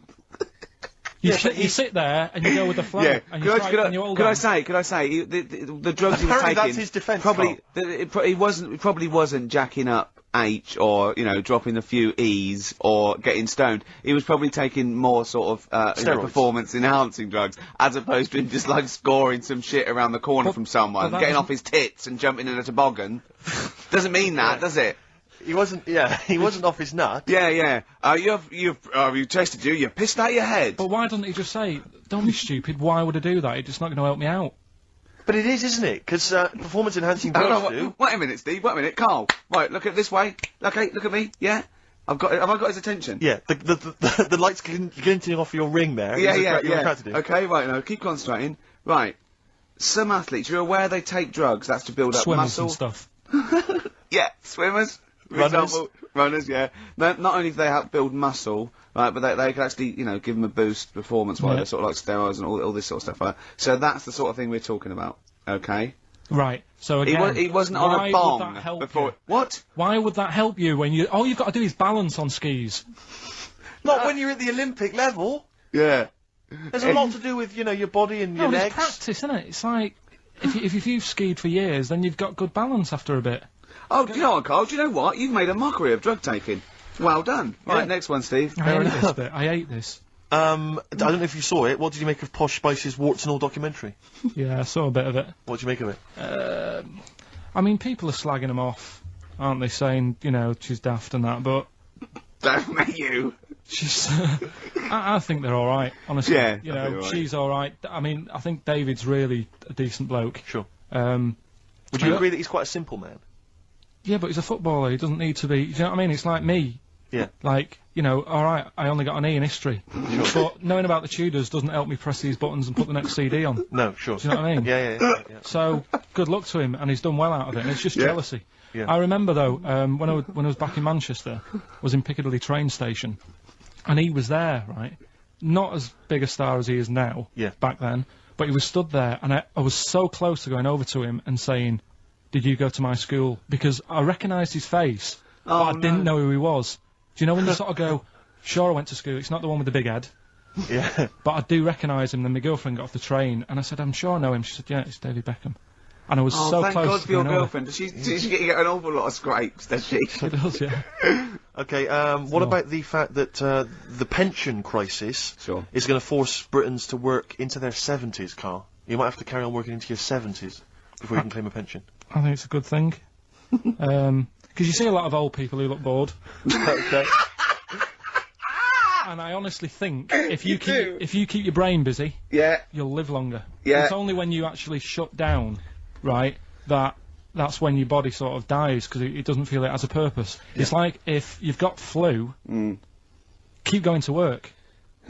If you have a day off, you just feel worse. You'll mope about at home. Doesn't do you any good. What about whatsoever. where do you draw the line there? What if you say lose a finger? Pop into work? Depends. If you can't concentrate because it's painful. But what if you're a typist? Or You're not going to pianist? type as many words, but you'll do more at work than you would having a day off at home. Sure. Okay. Tony Blair turning trendy with his Paul Smith designed naked lady shirt. I don't know if you've seen this. It's the one with the pictures of naked ladies on the cuffs. And, you know, I mean... Okay. And finally... how's that? You see, this is what annoys me about this feature. It's just, what's that? So what? Yeah, but it's the Prime Minister of this country wearing a trendy shirt with naked ladies on the cuffs.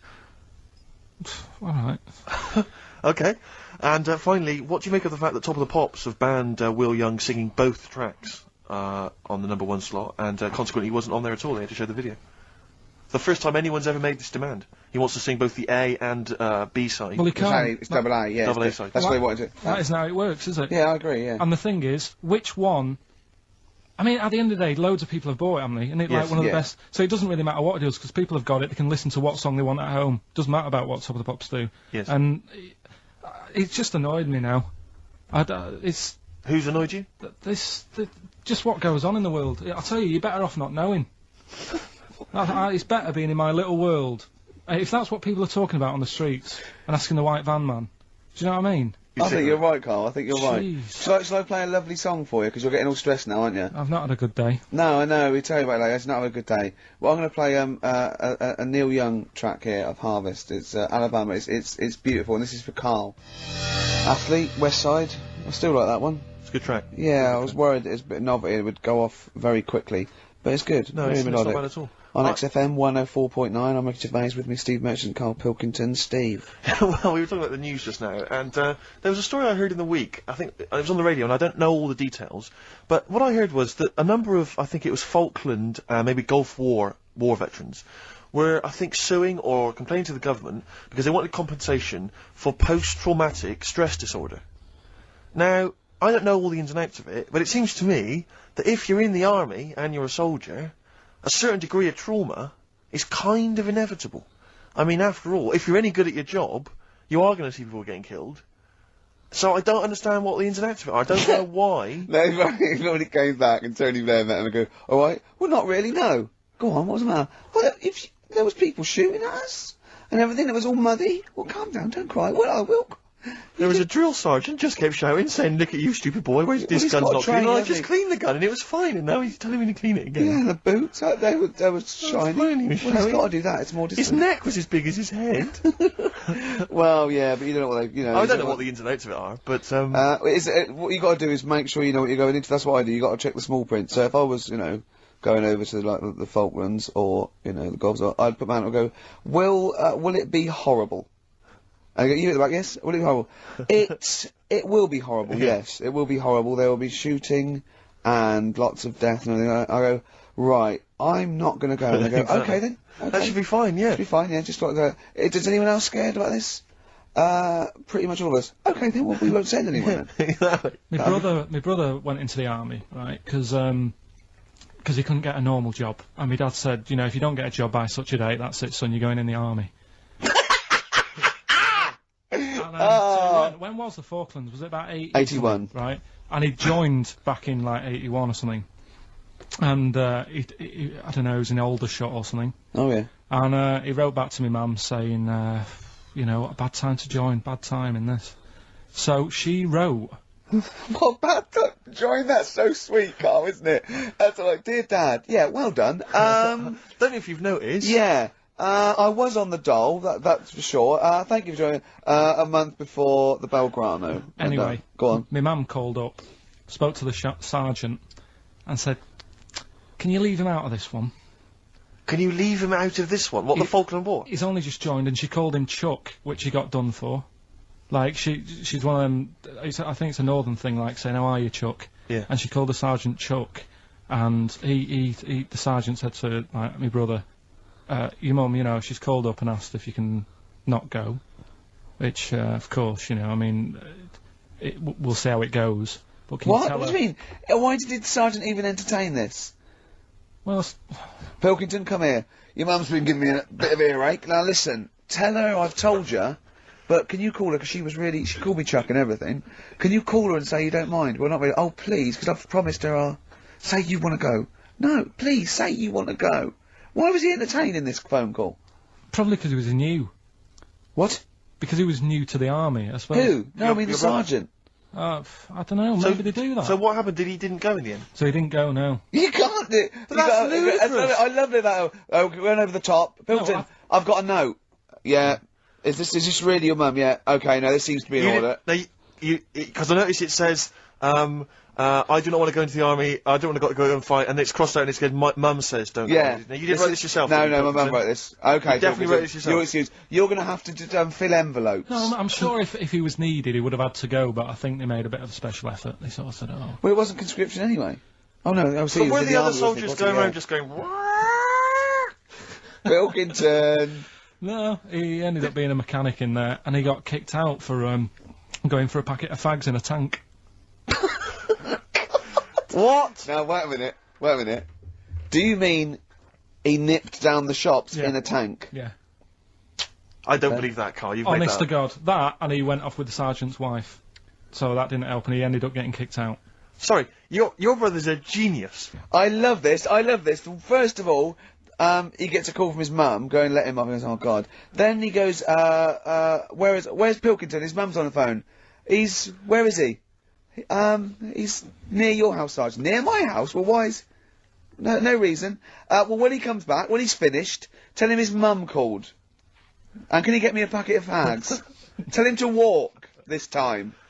Wow. This is ludicrous. So the sergeant found out that he was sleeping with his wife? Yeah, I don't know. I mean, Did your mum phone up and say, let him off? Let him off this time. Can he... Yeah. That's fantastic. But he misses it. I mean, I haven't seen him for about 11 years. But ever since he came out, he's just kept getting into trouble and that. And the army, you know, people slag it off, but I think if you're a certain type of person, it's good for It you. didn't straighten him out, did it? No. He was going down the shops in a tank, he was shagging someone No, behind but their back. it's really weird. It's like back then, he was like a proper adult, and he had a house, and he collected crystal with his wife and that. And now, he hasn't got any of that. Has he got the wife? No. Has he got the crystal? Don't think he has. And he hasn't got the I house. seriously haven't seen him for about 11 or 12 years. Oh, So I haven't even spoken it to always him. Carl's stories always start off nice and funny, and then they just leave me empty and slightly depressed. I don't know whether to hug him or shoot him, put him out of his misery. Can we take Karl to the... phone in if you think I should take Karl to the vet and have him put down. Because it's just too stressful. Hyde's main offender, XFM 104.9. Wow.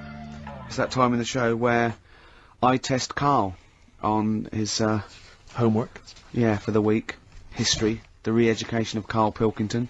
As you know, we found out last week that he'd, taken one GCSE and he'd got an E, and it was history. Do you know, Steve, I haven't told you this, went shopping on Sunday, buy some new jeans, was in a shop, saw an old lad who I haven't seen for about 2.5 years, went, "You alright, mate, how you doing?" First thing he said, "Sorry to hear about your exam results." God. Had he listened to the show, or someone had just told Yeah, him? he was on a train listening to it on our way to a football match or something. He knew that you were on the show, did he? He was a Yeah. regular listener. First thing he said, Wow. "So sorry about your exam results." Haven't people have been coming up to you in the station going, "You Yeah, alright, right. do you want to talk about it, or?" God. I know. Well, you did take it pretty badly for a 29-year-old man. Just a bit of a shock, because it annoyed me that... It wasn't a shock. You No. knew you hadn't got any. No, I thought I'd have got a bit more than that. I wasn't expecting, you know... But you didn't even think you took history, so that must have been a bonus. Yeah, that's what my girlfriend said. Yeah. So, well, But didn't yes- she say something quite philosophical, which was like, you know, you didn't even have an E this morning? Yeah, she said yesterday, you know, you didn't have anything Yeah. today. Exactly. Which was good. Yeah. Hmm. But anyway. Anyway, okay then, well, you were tested on, Che Guevara. Right, Karl. We should just, hang on, we should just remind people what happened, because This last is a week we little gave- series. I've got lots of these little books, right? They're about, like, 2.5 inches long by about, 2 inches wide. Those tiny little things you see in the, sort of, on the front counter of Waterstones or Smiths. And it's, the Life and Times. It's a series of all the greats in history. Last week you read about Rasputin. You wasn't impressed. No. This This week... book's a little bit thicker than the Rasputin one. No, it's the same, I think. Was it? Maybe the writing's So you're smaller. writing or something. But, okay, Che Guevara. Who was Che Guevara? Just, now, you learnt to pronounce it, right? And how do you remember? You told me in the week how you remembered what his name was. Che is like shake, and his surname is like guitar. Right. Shavara. Okay. But anyway. Right. Tell us what you know, and we'll ask. Right, first of all, his name isn't really Che. Right. It was something else, and Che means buddy Okay. in wherever he's from Argentina. Right, that's right, isn't it? Yeah. Yep. Right. So anyway, he was born, and he was By the way, Karl's not reading this from a book now. This is all out of his own head. This 'cause I is just- not pre-planned notes. No, this is. I mean, I know never it heard. sounds written, but he's just right. ripping Here on we this. go. Here we go. Go on. He was born. He had bad asthma as a kid, Right. which I thought was quite interesting because they didn't have cars and that back then, and that's what they're blaming asthma on these days. The bad build-up of traffic and that. Well, they So- did have cars, Karl. Not as many as they have now. Okay. So that was something I picked up early Yeah, in yeah. the story. He had asthma, yeah. His dad was into he wasn't a politician or anything, but he was, they were into the politics. Sure. So he sort of grew up around a family who was into, watching the news and that and keeping up to date on Yeah, what's going on yeah. in the world. So that sort of rubbed off on him. He went to school. He was doing stuff on medicine. Yeah. Yeah, he wanted to be a doctor, or he thought he did. Yep. Anyway, he learnt really quick. He did like 6 months work in about 3 months.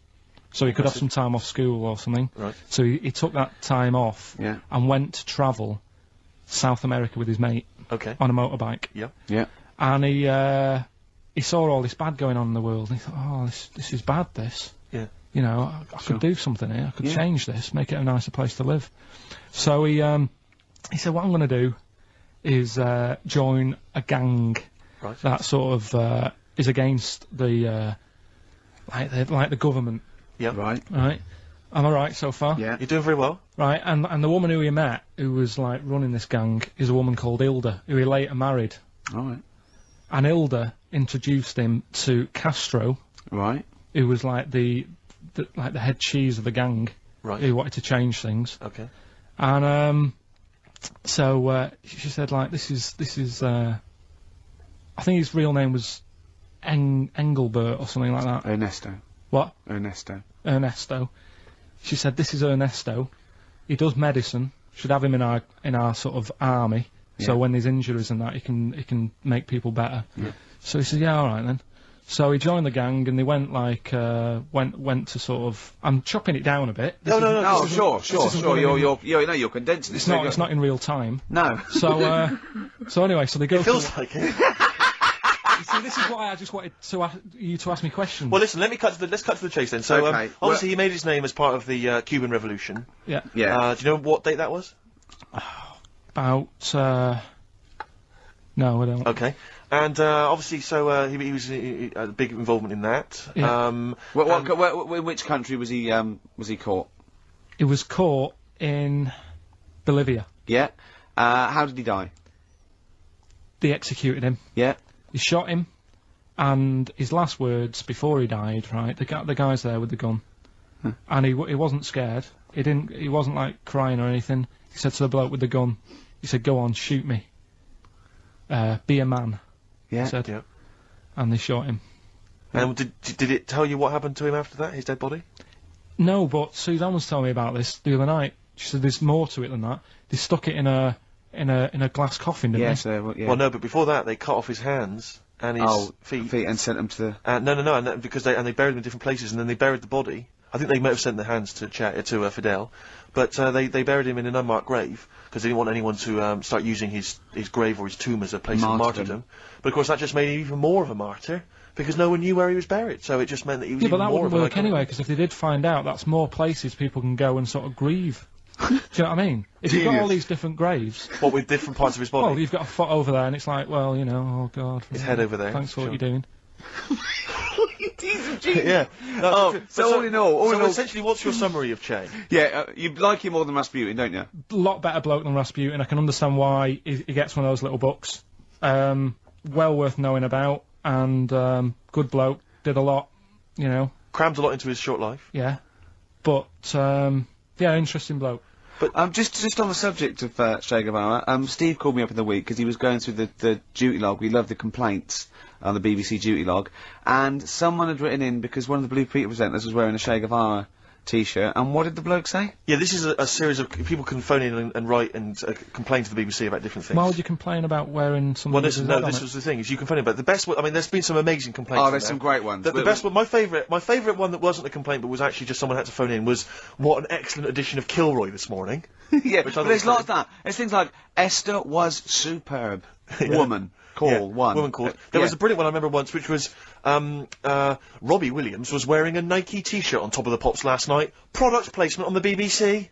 It's just all things like that. Yeah. But anyway, this was one phone call. There was a presenter on Blue Peter. She was wearing a T-shirt with Che Guevara's face on it. Right. And someone had written in and said, or someone had phoned in and said, very worried to see a presenter wearing Che Guevara's face on a T-shirt. Are you trying to turn my children into communist revolutionaries?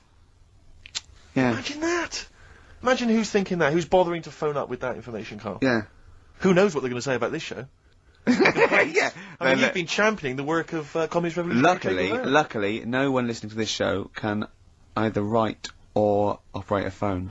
So I think we're pretty safe. So thumbs up for Che Guevara. Yeah. Well done to Karl there. Yeah, no, I thought it was I did brilliant. alright, didn't I? But the thing Yeah, is, Karl, you keep saying to us you don't understand why history's interesting, and yet you're clearly interested by that. You remembered that Karl, information. I've got another. Yeah. I've got a few in the series. Can I give you your next week's homework? Go on. There you go. Oh, Read it out. Hitler. Hitler, the life and times of Hitler. 1889 to 1945. Yeah. Yeah. Do you know much about him? What's the significance of that last date? Why did he? What was that last date, Karl? Why do you think he died in 1945? End of the war. Yeah. Which I'm interested in. So this. Yeah. This will have stuff about Anderson shelters and that.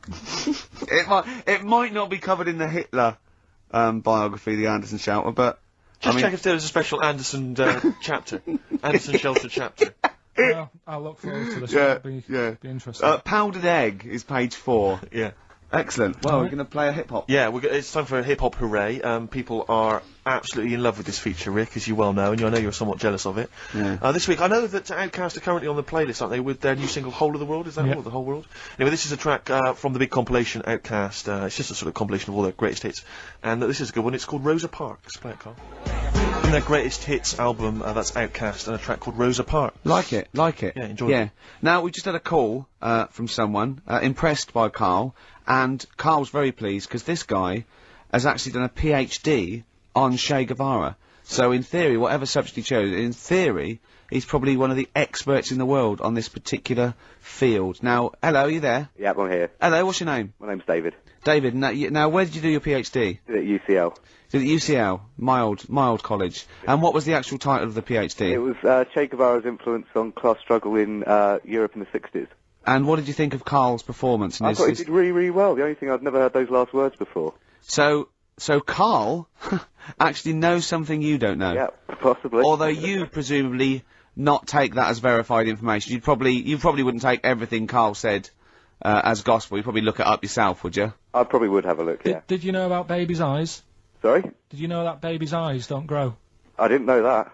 You see, that's why you shouldn't take things Karl says as gospel, because it come out with something vaguely intelligent, and then say, "Did you know about babies' eyes don't grow?" Any questions that you'd want to test Karl on? Any thoughts? Any things he missed there on the history of Che Guevara? I think he did really well, and I think he should be congratulated. Because Karl has problems with understanding why people are interested in history, and even though he's been reading these books, he keeps saying, "Why does anyone care about history? Why is it important?" What would you say to Karl? I think he should maybe then look at who Che Guevara did influence and why he still influences people today. Yeah. Well, he knows that he influenced Citizen Smith, and he knows that if McDonald's ever wanted to swap Ronald McDonald for Che Guevara, it would cost him an awful lot of money. So he is trying to apply it to the modern world. He is having a go. Well, maybe you should think like why Rage Against the Machine have him on their T-shirts.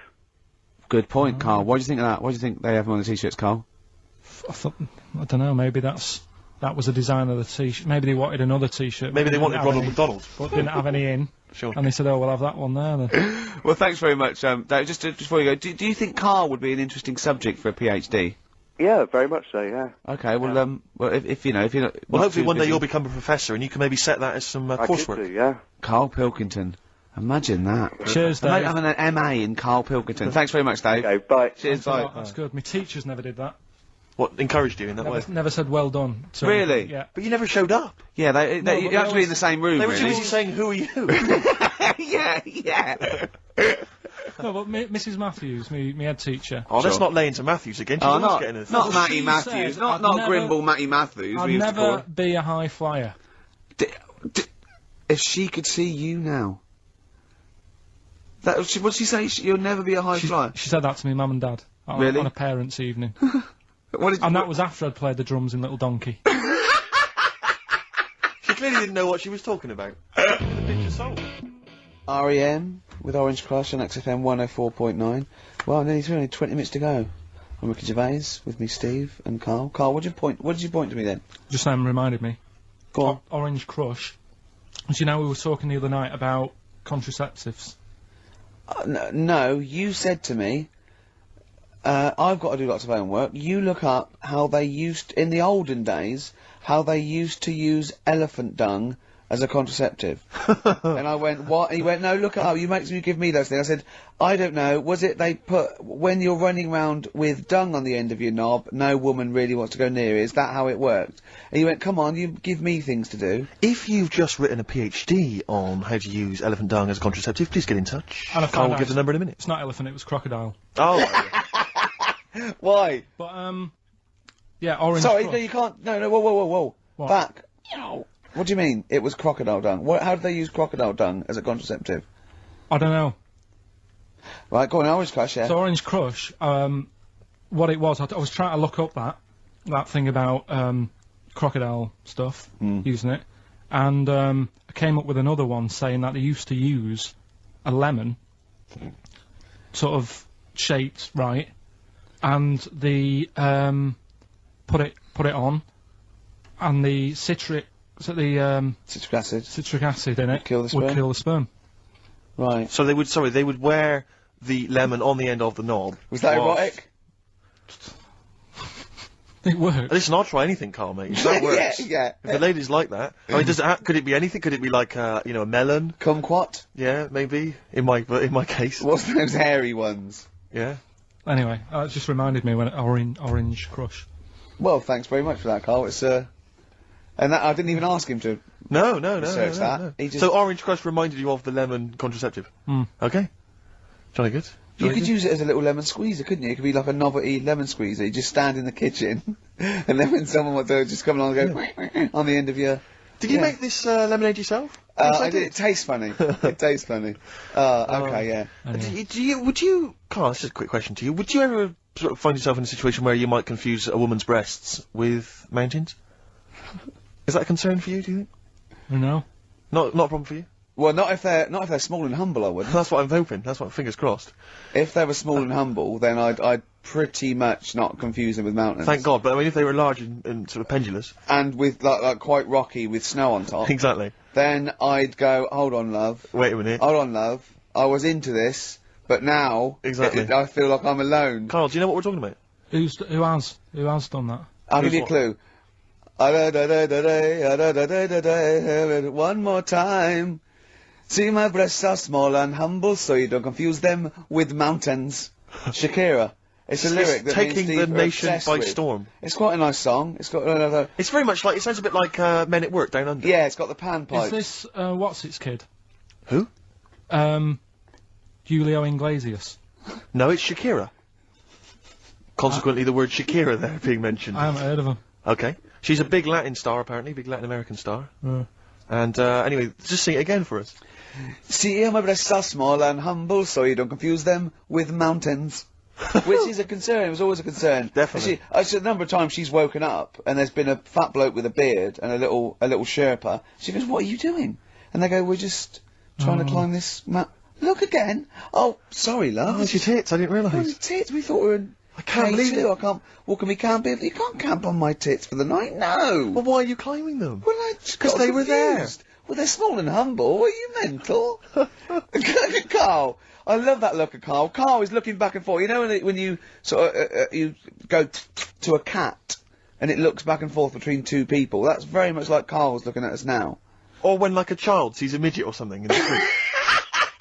They're just transfixed, aren't they? And the parents go, don't stare. When we were pushing Ash, just our producers, in a wheelchair, and we were pushing He's through not the a VC. midget, we should make No, that he's not a little midget. He's not tall. But we were pushing him through the VC, and this little kid just came up and just stood in front of him and looked at him. Yeah. I just laughed. It was funny. Do you do that? I imagine that you get caught staring at him. Yeah, do you go up to people with problems and go, "Mummy, is that a monster?" Well, I was telling you one about when I used to go with my dad in the taxi. Oh, yeah. Why, Tell what us this story.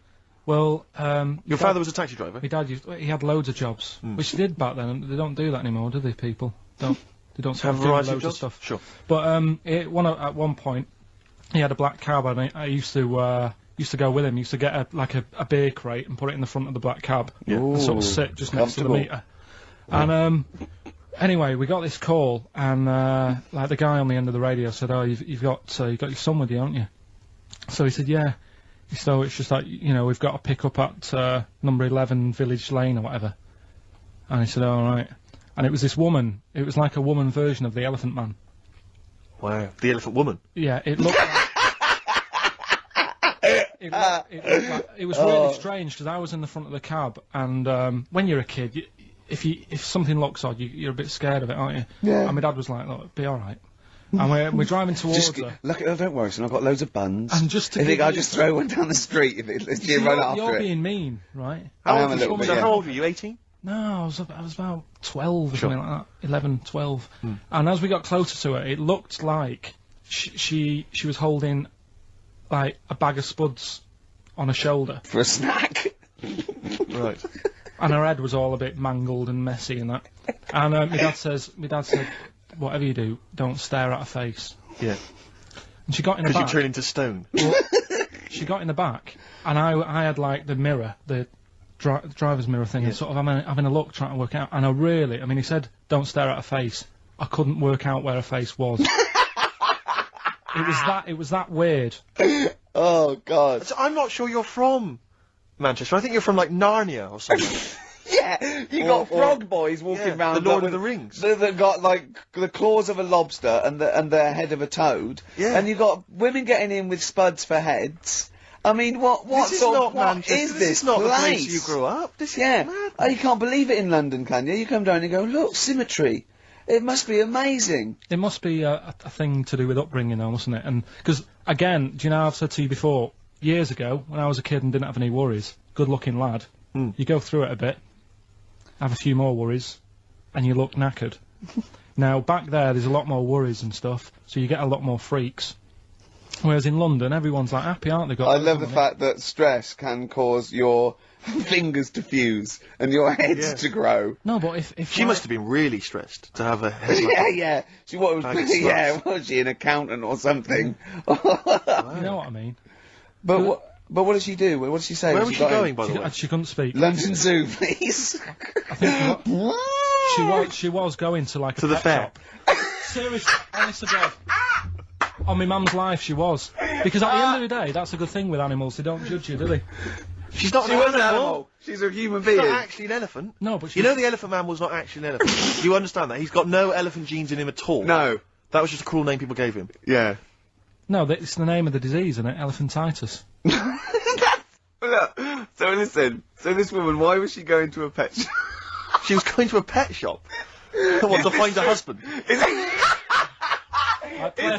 Is this true? No, it is true, yeah. Oh, But God. I'm not taking the mickey, because it must be really bad for Of you. course it is. Carl, I we need to haven't. ask. I'm going on to you today about cutting myself shaving. Yeah. I was going on about that. To think that she's probably not alive now, but to think, But look, you're going to say this is a worse problem than a little cut shaving, aren't you? yeah. Yeah. Do you know what I mean? I The think you're things right. that Carl, we worry about. there's a couple of key questions I need to ask. One, if she couldn't talk, Yeah. how did she tell your father where to drive it? Did she have it Probably written got on a some note? help Did for she that point home. with her nose? Yeah. Right, this has got silly. Pick your song. But and also, finally, where did you say she lived again? It was like in a village, a little small village. Right. Just hidden out of the way. All I'm saying is we could maybe get like some sort of coach, book some coaches, get a coach party up there to have a look at her. Take some photos. And now, You can make some lemonade. the offspring of a woman and some spuds. Please enter at your peril. Should it give me a shiny shilling? Wow. Oh, that's terrible. Well, I'm going to play a little bit of Teenage Fan Club song for the lovers here. We left it very late. We've been just, rapping with Karl P here, and this is I Need Direction. Teenage Fan Club.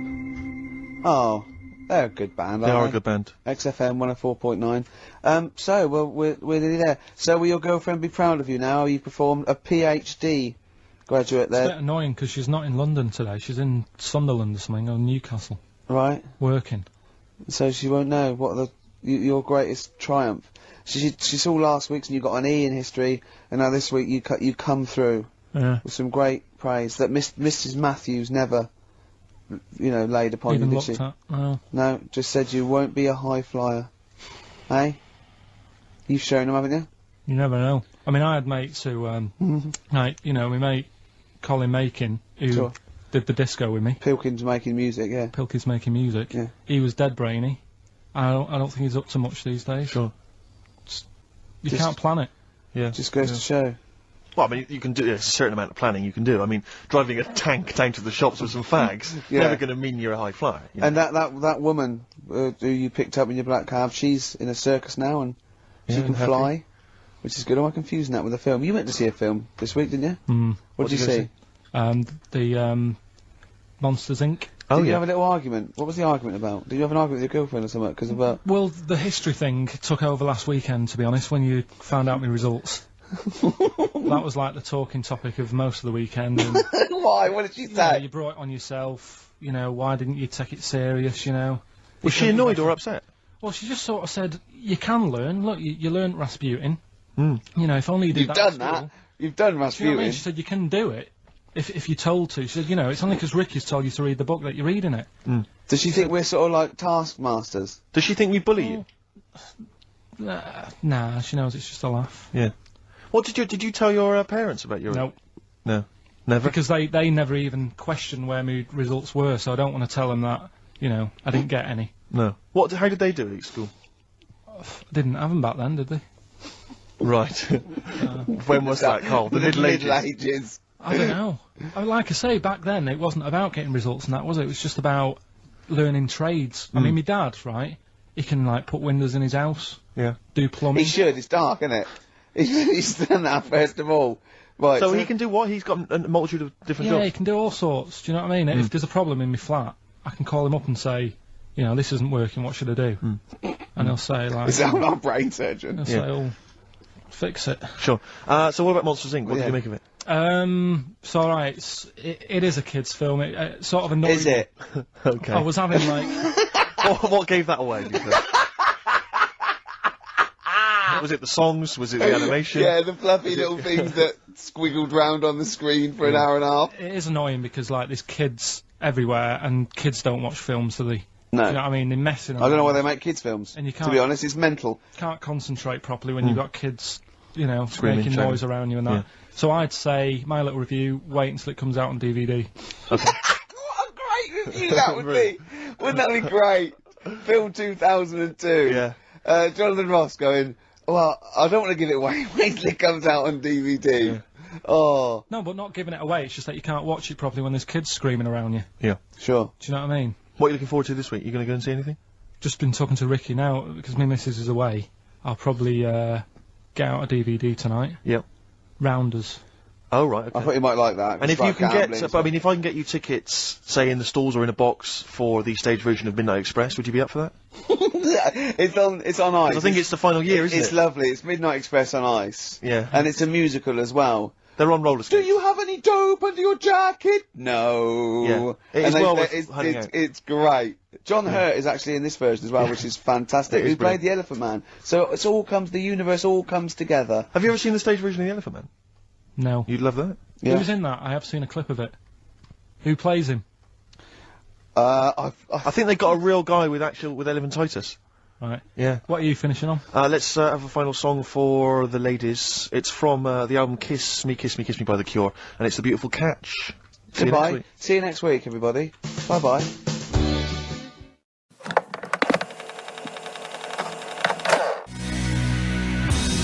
XFM 104.9. Dandy Warhol's Bohemian Like You. It's the Ricky Gervais show. With Steve Merchant. Yeah, exactly. And Carl, who's Carl's turned here. our microphones on. We. Can't believe it. Good to see you, Karl. Good to see you, Ricky. Cheers, cheers. Now, in a fun-filled and music-filled show, we've got music and fun. Yes, looking forward to that. 2 hours, solid 2 hours. There's no gaps. There's nothing. There'll There's be no dead air. There will be adverts sometimes. There'll be Obviously, adverts, you yeah, make but I mean, you know, that's what pays our wages, isn't it, really? Certainly, certainly. And some of the adverts, I think, are quite amusing. Yes. No, I think like the ones that you're on. Yeah. We've got our hip-hop challenge, we've got Song for the Lovers, Song for the Ladies, we've got a film review. So Magnificent. Had any calls about that, Rick? Any maybe Channel 5 or someone onto you? No, they haven't, no. That's no, strange, that's no, weird. No, but I think it's a bit of a head of its time because it's very unique. Sure, 'Cause it's sure, not like other individualistic, film, is yeah. it? It's sort of like, Yeah, it's a bit out there. Yeah, Anything well. caught your eye this Well, week, Steve? Rick, I know that both you and I are kind of obsessed with these people who believe in, you know, people who can predict the future or Yeah. have got contact with the dead or whatever. Yeah. And I know Mystic Meg's a bit of a nonsense, but people do take her seriously. And on the cover of The Sun today, Mystic Meg won me 15 million quid. Wow. Right, you're thinking that's a pretty amazing claim. I know that Karl believes in Mystic Meg and all that sort of rubbish, you know. You're thinking, wow, here at last is proof that she has got powers. And you wondered to yourself, well, maybe she predicted the numbers specifically, you know, that would be a hell of a... Just to him. Yeah, which is incredible, which is absolutely incredible. And so there's this guy, lottery mad Tom Naylor, he's a lorry driver, right, he won 15 million quid. Yeah. He says, I always read my horoscope in The Sun and follow the advice. Basically, what Meg said was, keep a lottery ticket in a yellow mug to add luck. So you're thinking, right, okay, so he's kept his ticket in a yellow mug. That's still pretty extraordinary. Yeah. I didn't have a yellow mug, says Tom, so I put the pages of my map book, I put the ticket in the pages of my map book, which is yellow. Right. He's used the yellow. No, he's used the yellow. Yeah, no, see, I don't know much about how Mystic Meg works. I'm assuming maybe there's some kind of pseudoscience that she applies. Yeah. I think if she'd said, put it near anything yellow, fine. Yeah. She said, put it in a yellow mug. That's pretty specific. Yeah. From that, he's thought, well, I'll ignore Meg's advice. I always do what she says. If she says, put it in a yellow mug, I'll put it she's had two sort of like, you know, points of reference there. The descriptive, the yellowness of the object and the object itself. The noun should be a mug. Yeah. What's missing in the yellow book is the mugness. The mugness is one of the It's got lots of bookness, but it wasn't the bookness that gave him the 50 million. Exactly. So, exactly. I reckon Mystic Meg won me 7.5 million. Right. Would have been a more Right. accurate. Sure, Yeah. sure, yeah. So, I mean, I don't know. What, Karl, do you think that that's pretty spooky? And weird, unnatural stuff? So I'm just a bit livid today. I wasn't really listening to what you were saying. Not paying attention? Yeah, sorry. Okay. Do you want to notify us before, you know, we ask you questions? You are giving to us. Go on. No, it would have just been nice if you would have, like, warned me you were going to ask me about it. I'm just a bit livid. Go on, what about? Just... Have I done wanna something? talk about... No, not you two. Just a bit livid. XFM 104.9. Stand clear, Adam F, MOP. We all know whose dad Adam F is. Who was it No, again? we all know who's Adam F's dad of. We all of know dads. Do we? Rick, can you keep filling? Because I've realised I've left my mobile phone on, and the kind of calls I'm going to be getting on a Saturday afternoon. Yeah, I'll just keep. Yeah, no, just keep it's talking just. Oh, that was Adam F and MOP. Stand clear. We all know Adam F's got a dad. Oh, done it again. Do you remember the trivia quiz? I forgot it. Whose dad is Adam F? Elvin Stardust. Yes, Shane Fenton. That's what the F must be for. You're back. That's done. Yeah. Yeah, we wouldn't want to be. All the people that are calling you all the time. Oh, the ladies. Oh, God. Anyway, XFM 104.9. Rick, We're I know going to you're a start big, now. We're going to start now. This is proper radio from now. Go. Go. Oh, there's a lot of pressure on me now. Yeah. I'm going to muck it up. Rick, I know you're a big trivia fan. I know you're obsessed with trivia. And I thought to Love myself, well, how can I entertain Rick on Saturday? Go on. So I was wandering around on the web looking for trivia, basically, that could entertain you. And you're a big animal trivia I fan, love aren't you? animal facts. There's not much that you don't know about animals. Oh. But here's You're going to something. catch me out now, aren't you? No, well, I don't know. Here's one. I don't know if you've heard this one before. Ants never sleep. No, I know.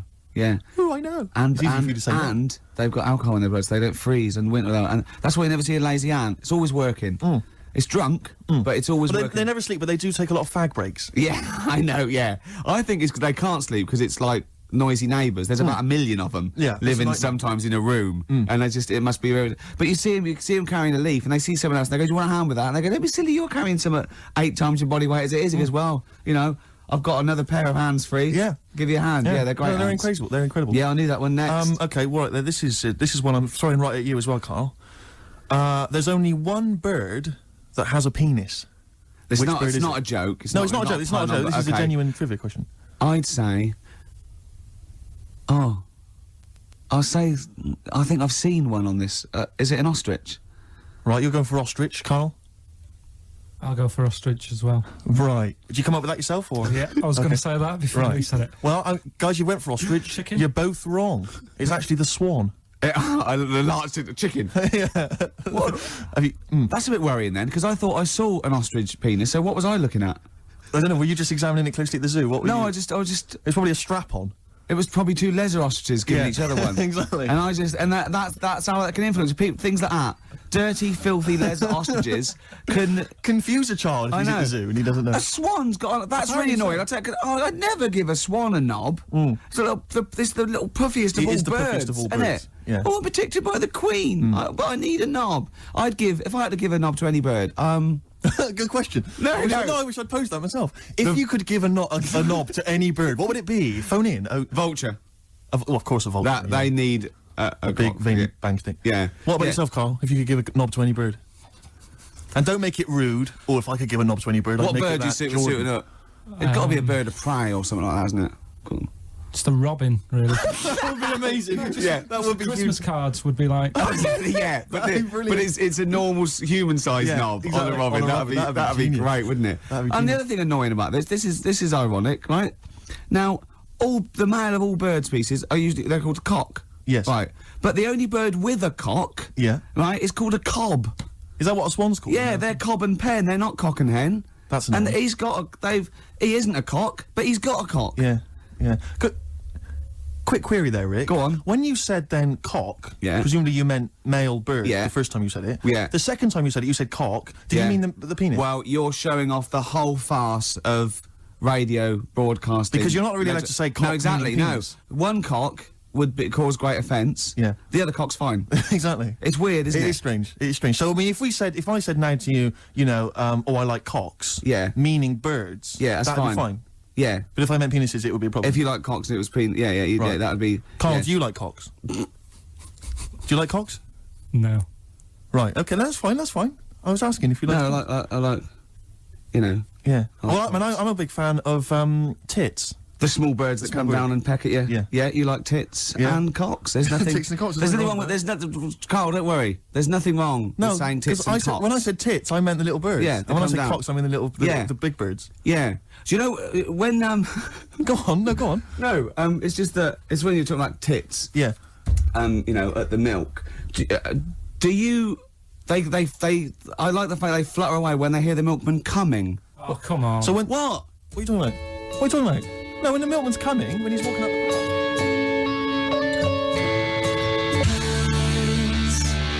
Ash, and sometimes, lovely song. Got to apologise to our producer there because he was worried about it was a bit. There was nothing wrong with it. It's just like saying you like watching birds in the garden. It's just that I think you're better than that. I know it's cheap, isn't it, to say like we like I like tits. Yeah, or I like cocks. So are we a bit more literary now? One of my favourite things is Fanny by Gaslight. Really? That's interesting. That's interesting. I'm a big fan of Moby Dick. Oh yeah, the book Moby Dick. Yeah, not the medical condition. There's nothing innuendo. No, it's the big horrible thing that used to swallow semen. Yeah. Now in the winter. Yeah. Steve. Go on. There's nothing I like more than to keep my hands warm in a muff. No, sure. You mean those kind of furry things that sort of classy-looking ladies? Yeah, posh ladies often put their hands. Yeah, you know when you have a nice like a party and they're all leaving. Party, yeah, winter party, and you might take the wrong hat or something. There's nothing I like more than to see two posh women with their hands in each other's muffs. Oh, that's always a fun and they're bit. going, oh, this must be yours. Yeah, that is always funny. Yeah, that's always funny. Yeah. But seriously, no, I'll stop this. You're right. I've got a degree. I just remembered that my favourite Beatles song is "Come Together." Yeah. Now we're going to stop this now, Carl, because it's childish. You're right. I've got a philosophy degree, for Christ's sake, and it's about time. Who's your favourite philosopher? Do you mind me asking? Well, I would tell you, except when I have a talk about it, I go into a Cockney accent. Really? So it can be like my favourite philosopher. I like a bit of Kant. Right. Is that Immanuel Kant, Yeah. the philosopher? Yeah. That's strange. Yeah. That's strange. What's his name again?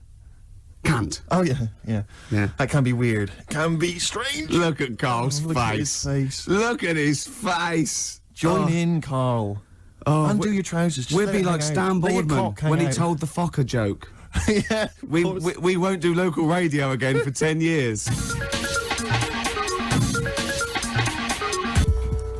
Ian Brown, Dolphins were monkeys. Yep.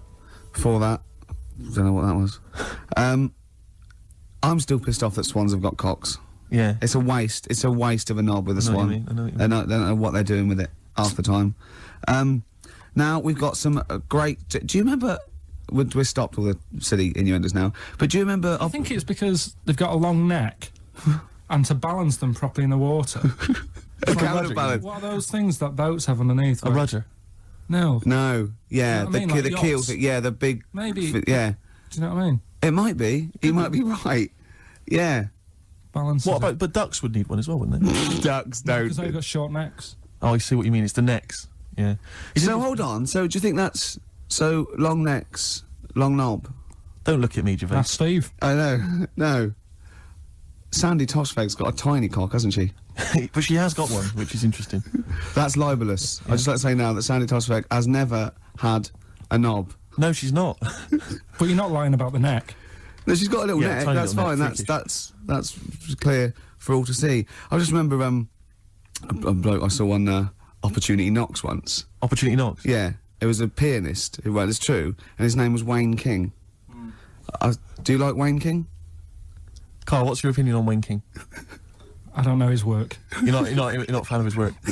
Okay, no, that's fine. Karl, we asked your opinion, mate, and you've given it, and that's all we can ask for. Oh, no opinion on Wayne King. If you're a fan of Wayne King at home, please get in touch. The email address I had ricky.gervais@xfm.co.uk. What was the number again? 08700 800 1234. You know, if you like Wayne King, or if you know. No. Oh, what are you talking about? We're asking someone's music opinion. It's a music station. What? Oh, you're It's going to be like this all day. Let's talk about you and your girlfriends again. I think people enjoy that more. Oh! Wow, you are grumpy. Why are you grumpy? You're all grumpy because you've been loaded. Come on, tell us. Come on. I think I've got SAD. What's that mean? That thing when it's Sade. when it's dark outside and you feel depressed. Oh yeah. I think I've got that. But you're from Manchester, aren't you? Isn't it like pitch black there all the time? Isn't it like which country is it? Is it Iceland where it's like dark all year? The land of the mole people. No. Yeah. I was telling Steve before. In fact, I'm not going to bore you with it. Go on. What were we saying about Wayne? Well, you bored me with it earlier. Can't you bore him with it? Yeah, it's only fair. What were we saying about what? Wayne King. Did you Oh, see Carl, what- play a record. Oh, that's a disgusting, Carl. You're a pervert.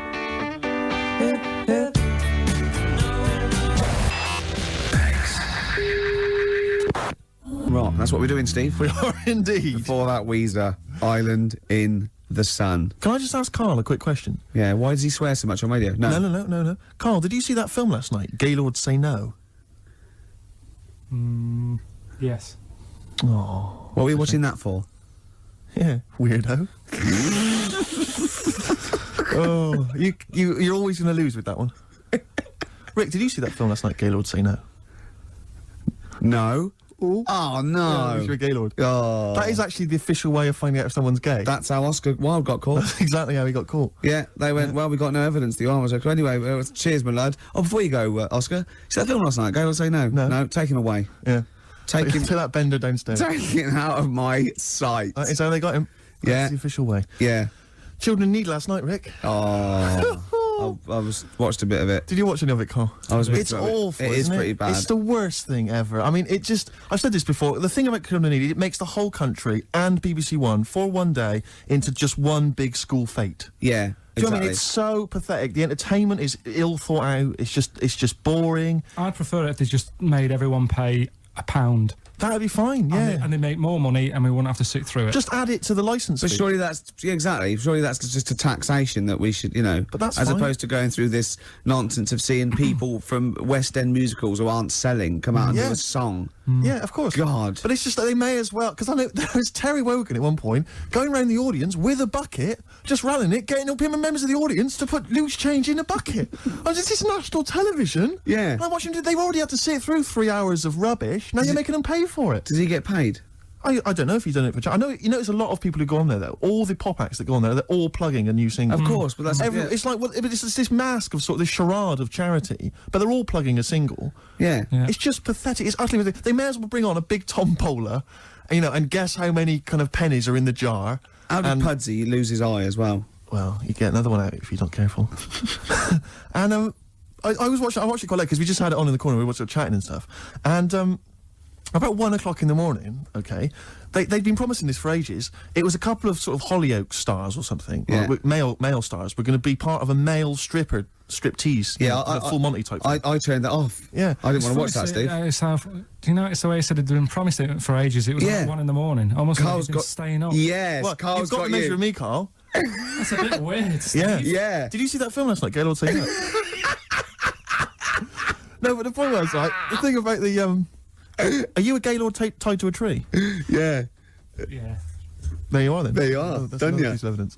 Really done me. But no, seriously, so they bring on these this male stripper kind of gang come on, like, firemen or whatever, and they come on and they're like cut to the audience, and there was one woman just putting her glasses on, like about a 40-year-old woman. It was 1 in the morning. She'd fallen asleep, and her friend must have gone, Agnes, quick, Here put it your is. glasses on, wake up, they're getting their cocks out, and I mean cocks. Yeah. And they did this striptease, right? They did this striptease, and I have to swear, right? They went right down to their underwear. They had these kind of, and they were just flashing their arses. It was, and I was thinking, this is for kiddies, and it was obscene. It was utterly obscene. I was Not 1 in the morning. It's not. What are you talking about? It was appalling. It's The children. charity is. No, but it was offensive. I was offended by it. It was the BBC, it was charity, and there were blokes with their todgers almost out. Yeah, but the fact is, but it's post-Watershed. You can have any event and give it to anything, can't you? No, that's not right. It's for children. Because a lot of children will stay up and watch that. Their parents will go, yeah, it's fine, you can stay up and watch Children in Need. That's for kids. Yeah, but then arses aren't, It was, but it wasn't just arses. They gave the impression they were fully nude. I mean, thankfully they weren't. I made a close inspection, but it was obscene. Hey, yeah, me and Carl are looking at each other. Yeah, you're looking at each other, gazing into each other's eyes. Just for 1 week only, we're back at score, okay? There's innuendos. We laugh when we say the word bender, cock, tits meaning birds. Karl and Ricky sitting in a tree, Kissing.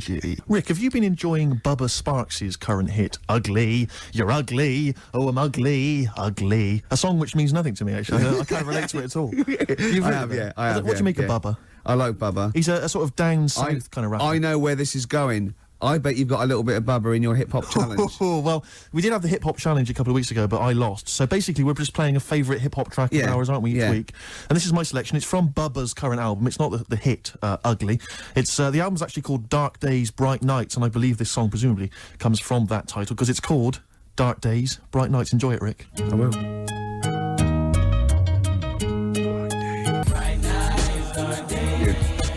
Bubba Sparks, Dark Days, Bright Nights, title track of his current album. Rick, what do you make of it? I love it. Do you enjoy it's it? great. It's hypnotic. It's the chorus. Is that a song? Is that sounds like Stevie Wonder? It does sound like Steve. I don't know. I haven't got the inlay sleeve to hand. I can't tell you. Does anyone know? Maybe they could call in. Rick, I'd love to give out the number. In fact, I will. 08700 800 1234. Ricky.gervais@xfm.co.uk, who is providing the chorus for Bubba Sparks' Dark Days, Bright Nights, 104.9 XFM. Wow, from Bubba Sparks to Sparky Bubs. Those Sparky Bub boys swayed. Hey, slick. Strokes, last night on XFM, 104.9 before that, swayed. Absolutely. Beautiful ones. Fella just phoned up and said you were talking about waterfowl before.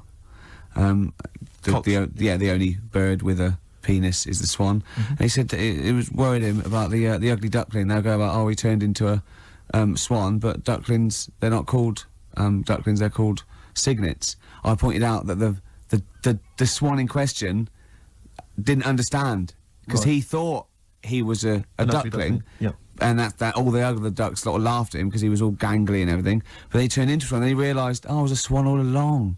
Yeah, See? the ugly duckling story got me through so many bleak nights as a child.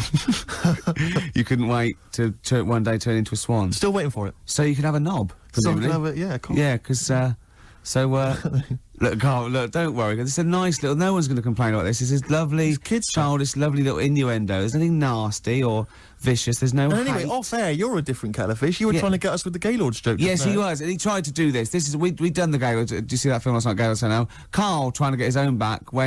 Did you watch Gaylords last night? Brilliant. It's got to be. Did you see that film last night? Gaylords Say No, and then you say no, and we all point and laugh. Oh, I was going to ask you. Is it true he's leaving Friday?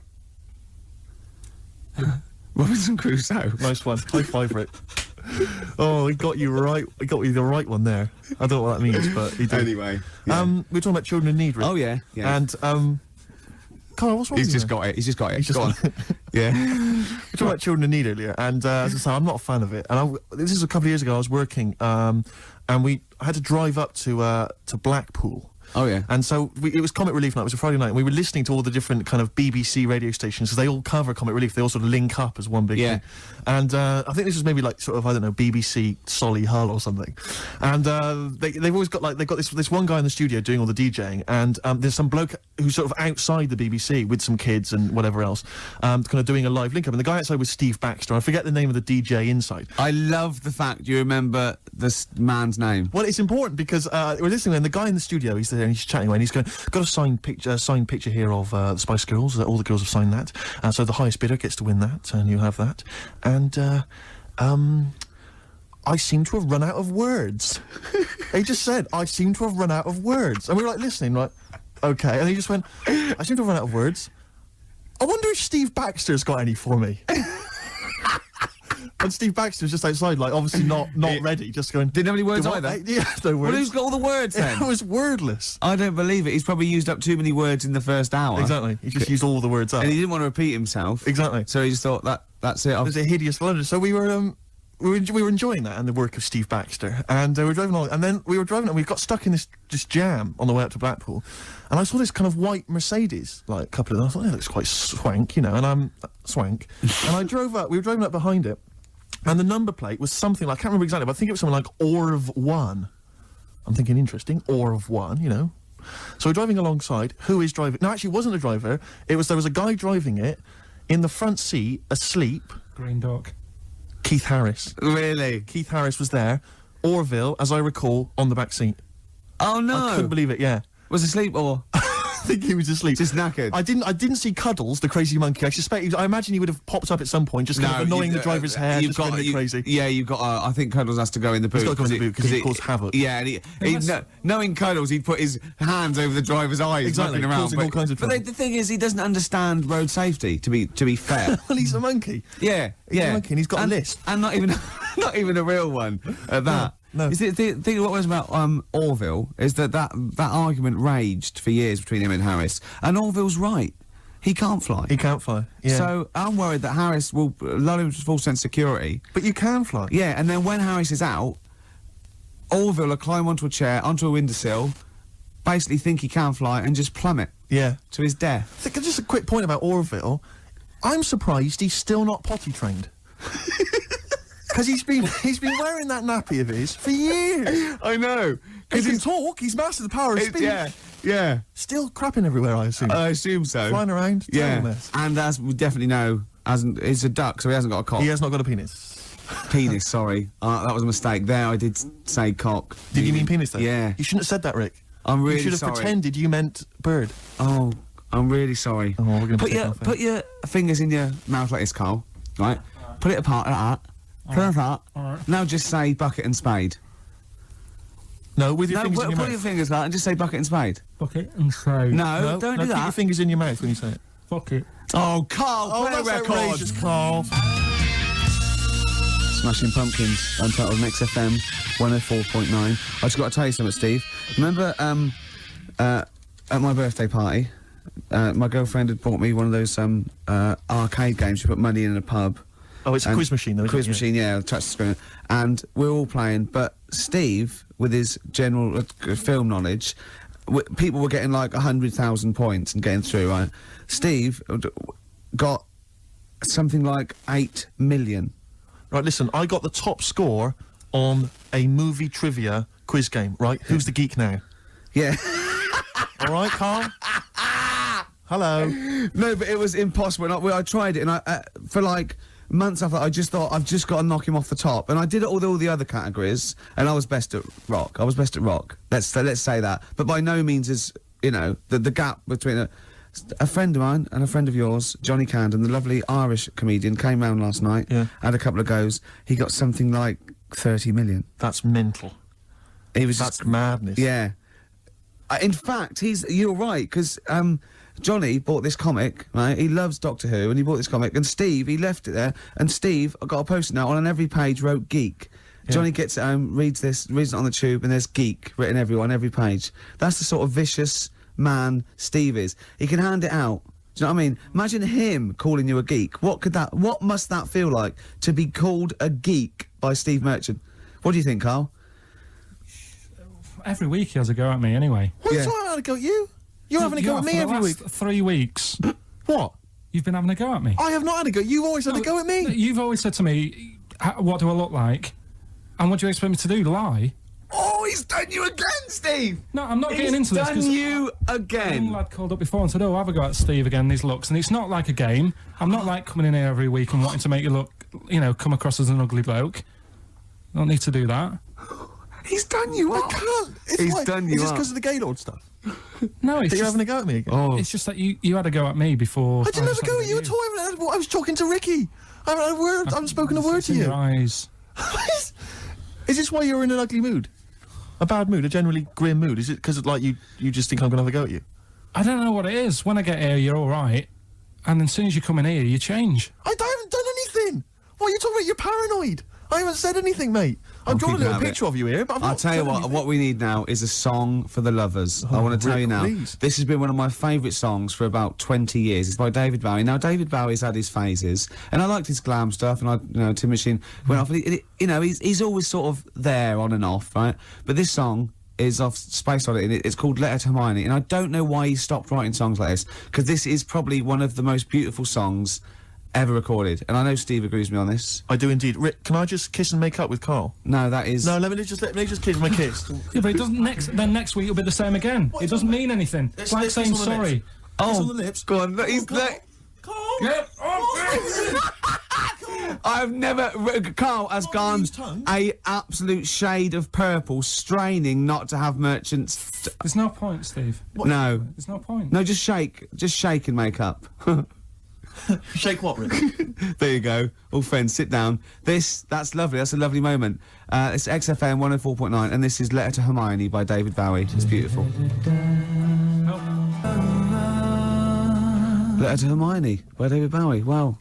After that, I think he wrote The Laughing Gnome. I know, it's just... the thing about David Bowie, I feel the same way. It's like, he's clearly a great, rock musician, great fun records, I saw him at Glastonbury, absolutely fantastic entertainer. But his songs have never gripped me, they never got me at heart, Except that one. Except that one, that's the first one I've ever heard of his, which really got me in the gut. Yeah. Amazing lyrics. Yeah. Brilliant. Yeah. Carl, what are your thoughts? It's alright. Yeah, you're a poet, Carl. Play something else, then. Blur. Coffee and TV. Good to hear that one again. Yes, good. For that, Radiohead, True Love Waits. Wow. Steve, it's time for my world-famous film review. People love it. Yeah. Yeah. Yeah. How can I just ask before you crack on with the film review? I notice you often do films that people have already seen. Well, you see, that's what I mean. That's why I think your film review failed, because people didn't know what film you're talking about. They hadn't seen it. Yes. See, there was mine. I picked ones they've seen. Sure. Because Because a lot of people would say that the benefit of a film review was the fact that they hadn't seen it yet, so they were going to make up their mind based on that I don't know. review. I don't know who'd say that. I prefer Ricky's. Okay. See? All right, Carl. See, there you are again, being nasty to me. No, he's got a choice. All right. Anyway, so my point is that how would you hope people would use your reviews? Right? However they want. Okay. Really. Okay. So. Would you hope that they'd maybe seen the film but they hadn't yet made up their mind?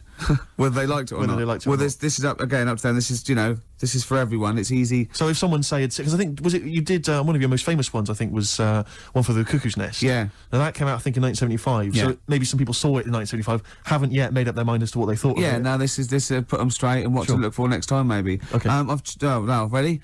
Ricky Gervais film review. Sure. Review. Right. Chosen Rain Man. Rain Man. Okay. Now this has been on TV quite a few times, and it was a multiple Oscar winner. Exactly. Okay. So right. Rain Man. It's got Tom Cruise in it, Yep. and he's all right. He's normal, but he finds out he's got a brother who's a bit mad. Dustin Hoffman is doing it, right? And it's meant to be. He's all weird, but he's meant to be. So it's good acting. Now, he needs to keep his brother, but they don't want him to have a brother, and he doesn't remember a lot, but he dropped him in the bath and burnt him when he was little, clumsy idiot. But then he finds out he can make a bit of money, so they get the same suits, and they go bet two for good, well, because he's got special powers. So he can know what the roulette. He wins that, and he drops some toothpicks. He knows how many there are, and he recognises the waitress. He just through the book. He's got all his football cards. Don't put them out of order. Don't go in the telephone box with him. He smells, and get him back in time for Jeopardy or watch it anyway. Then he slap his head and get worried. Qantas don't crash. So he's got all that, and in the end he doesn't. I don't think, but at least they've met each other. Yeah, yeah. Of course, Rain Man, a film about autism, which is strangely appropriate, I think, when you're reviewing it. Anyway, what would you give it out of 10? Oh, 9. Okay. Thanks very much for that. Were you useful? Yeah? Have you seen the film before? No, I will now. Okay, jolly good. Well, excellent. New Order. 60 miles an hour on XFM 104.9. Well, quarter of an hour to go. Yep. We've still got your song for the ladies. Song for the ladies coming up. Time now, though, Rick, for Under the Covers. You've got me covered. Cover Me Bad. Which is when we play a cover version of a well-known hit. Just see the sort of effort that goes into the show. There's a lot of work. We've learned something. We've learned the only bird with a penis is the swan. Swan. We've had an interesting anecdote where he saw Orville. I saw Orville. Yeah. Keith Harrison We've had a film review, Rain Man. Informative. An award-winning film I reviewed today. Yes. So that was an Oscar winner, Carl. Ants. There's been things about ants. Ants never sleep. Yeah. If you missed the beginning, you won't know that fact. We've had various songs, music, and that. Beautiful. So carry on, Steve. Cover Me Up. The White Stripes. Everyone's raving about them, Rick. Sure. They are an exciting band, and this is their cover of the Dolly Parton classic Jolene. Love it already.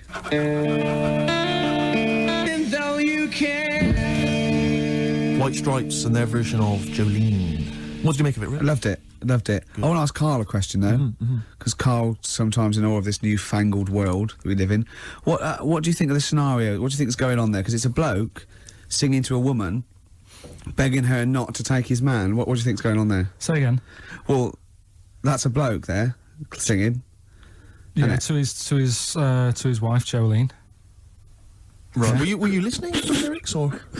You see, I got mixed up anyway. I thought it was about that one about the person who chucks himself off a bridge. So I was thinking more about that than listening to that one. Right, listen. Well, go on it. Right. Jolene, I'm begging of you, please don't take my man. You flaming locks of auburn hair, even though you can, don't. He's all I've got. You're a beautiful woman. Don't take my man, because I can't compete with you, right? Yeah. What do you think's going on there, though? Because, you know, it's Dolly Parton singing it. We know what's going on. They're fighting over the same man, aren't we? Yeah. What do you think's going on when a bloke singing it to Jolene? What do you think of the scenario there? That's one of them names, isn't it? That could be a bloke's name. It's like Leslie. Oh, Christ. Okay, sorry, it was a... I wish you'd not asked him that question. It's so exhausting. I love him. Do ants sleep, Carl? Which bird's got a cock? Swan. Okay, nice one. Listen, I want to play that song for various people who've emailed and phoned in saying they want requests. We don't really play requests on the show. We'd like to mention them anyway. Matt Barr, Magic Thighs. That's not Matt Barr's Magic Thighs. No. That's Matt Barr and Magic Thighs. Yeah. Kieran in Dublin, Stuart in Hackney, Lisa and Alison in Crouch End, and Glenn in Crystal Palace, who was phoning up with a nice message earlier. All of you, thanks for listening and thanks for enjoying it. Sorry we didn't play your requests, but tune in next time. It'll be fun. Anyway, that's all I wanted to say, really. Here's tragic. What's tragic? What did you want me to say about that song? Just your opinion. Your own opinion was fine. it's In fact, your own opinion is better than anything I could really hope for. Without doubt. Whenever I ask you a question, you constantly surprise us. Yeah, it's wonderful. So only ever carry on telling the truth, carry on saying exactly what's on your mind, and I think this could become a great. You're like a man who was frozen in Victorian era and has been reawoken, and he's kind of discovering the world. Some things make sense, other things don't. It's beautiful. It's As really opposed to one that was made in a castle in Victorian times, like Steve. Oh, that's just. Oh, I've joined in with Karl. I can't believe you're. I'm sorry. On my side. Yeah, no, it was irresistible though, wasn't it? I'm really sorry. Should we play a record? Right, I'm afraid that is about it from us. Absolutely. I always leave the ladies with the song, Rick, as you know. And the song for the ladies this week, again, it comes from the free giveaway CD that comes with this excellent little magazine called Comes With a Smile. And there's always something interesting. How are you spelling that? I've played the Mull Historical Society before. This is a track. It says it's just a demo, which is, I don't know why. If they've been picked up, it's outrageous. They're called Sloan, and this is called Pretty Together. See you next time. Goodbye.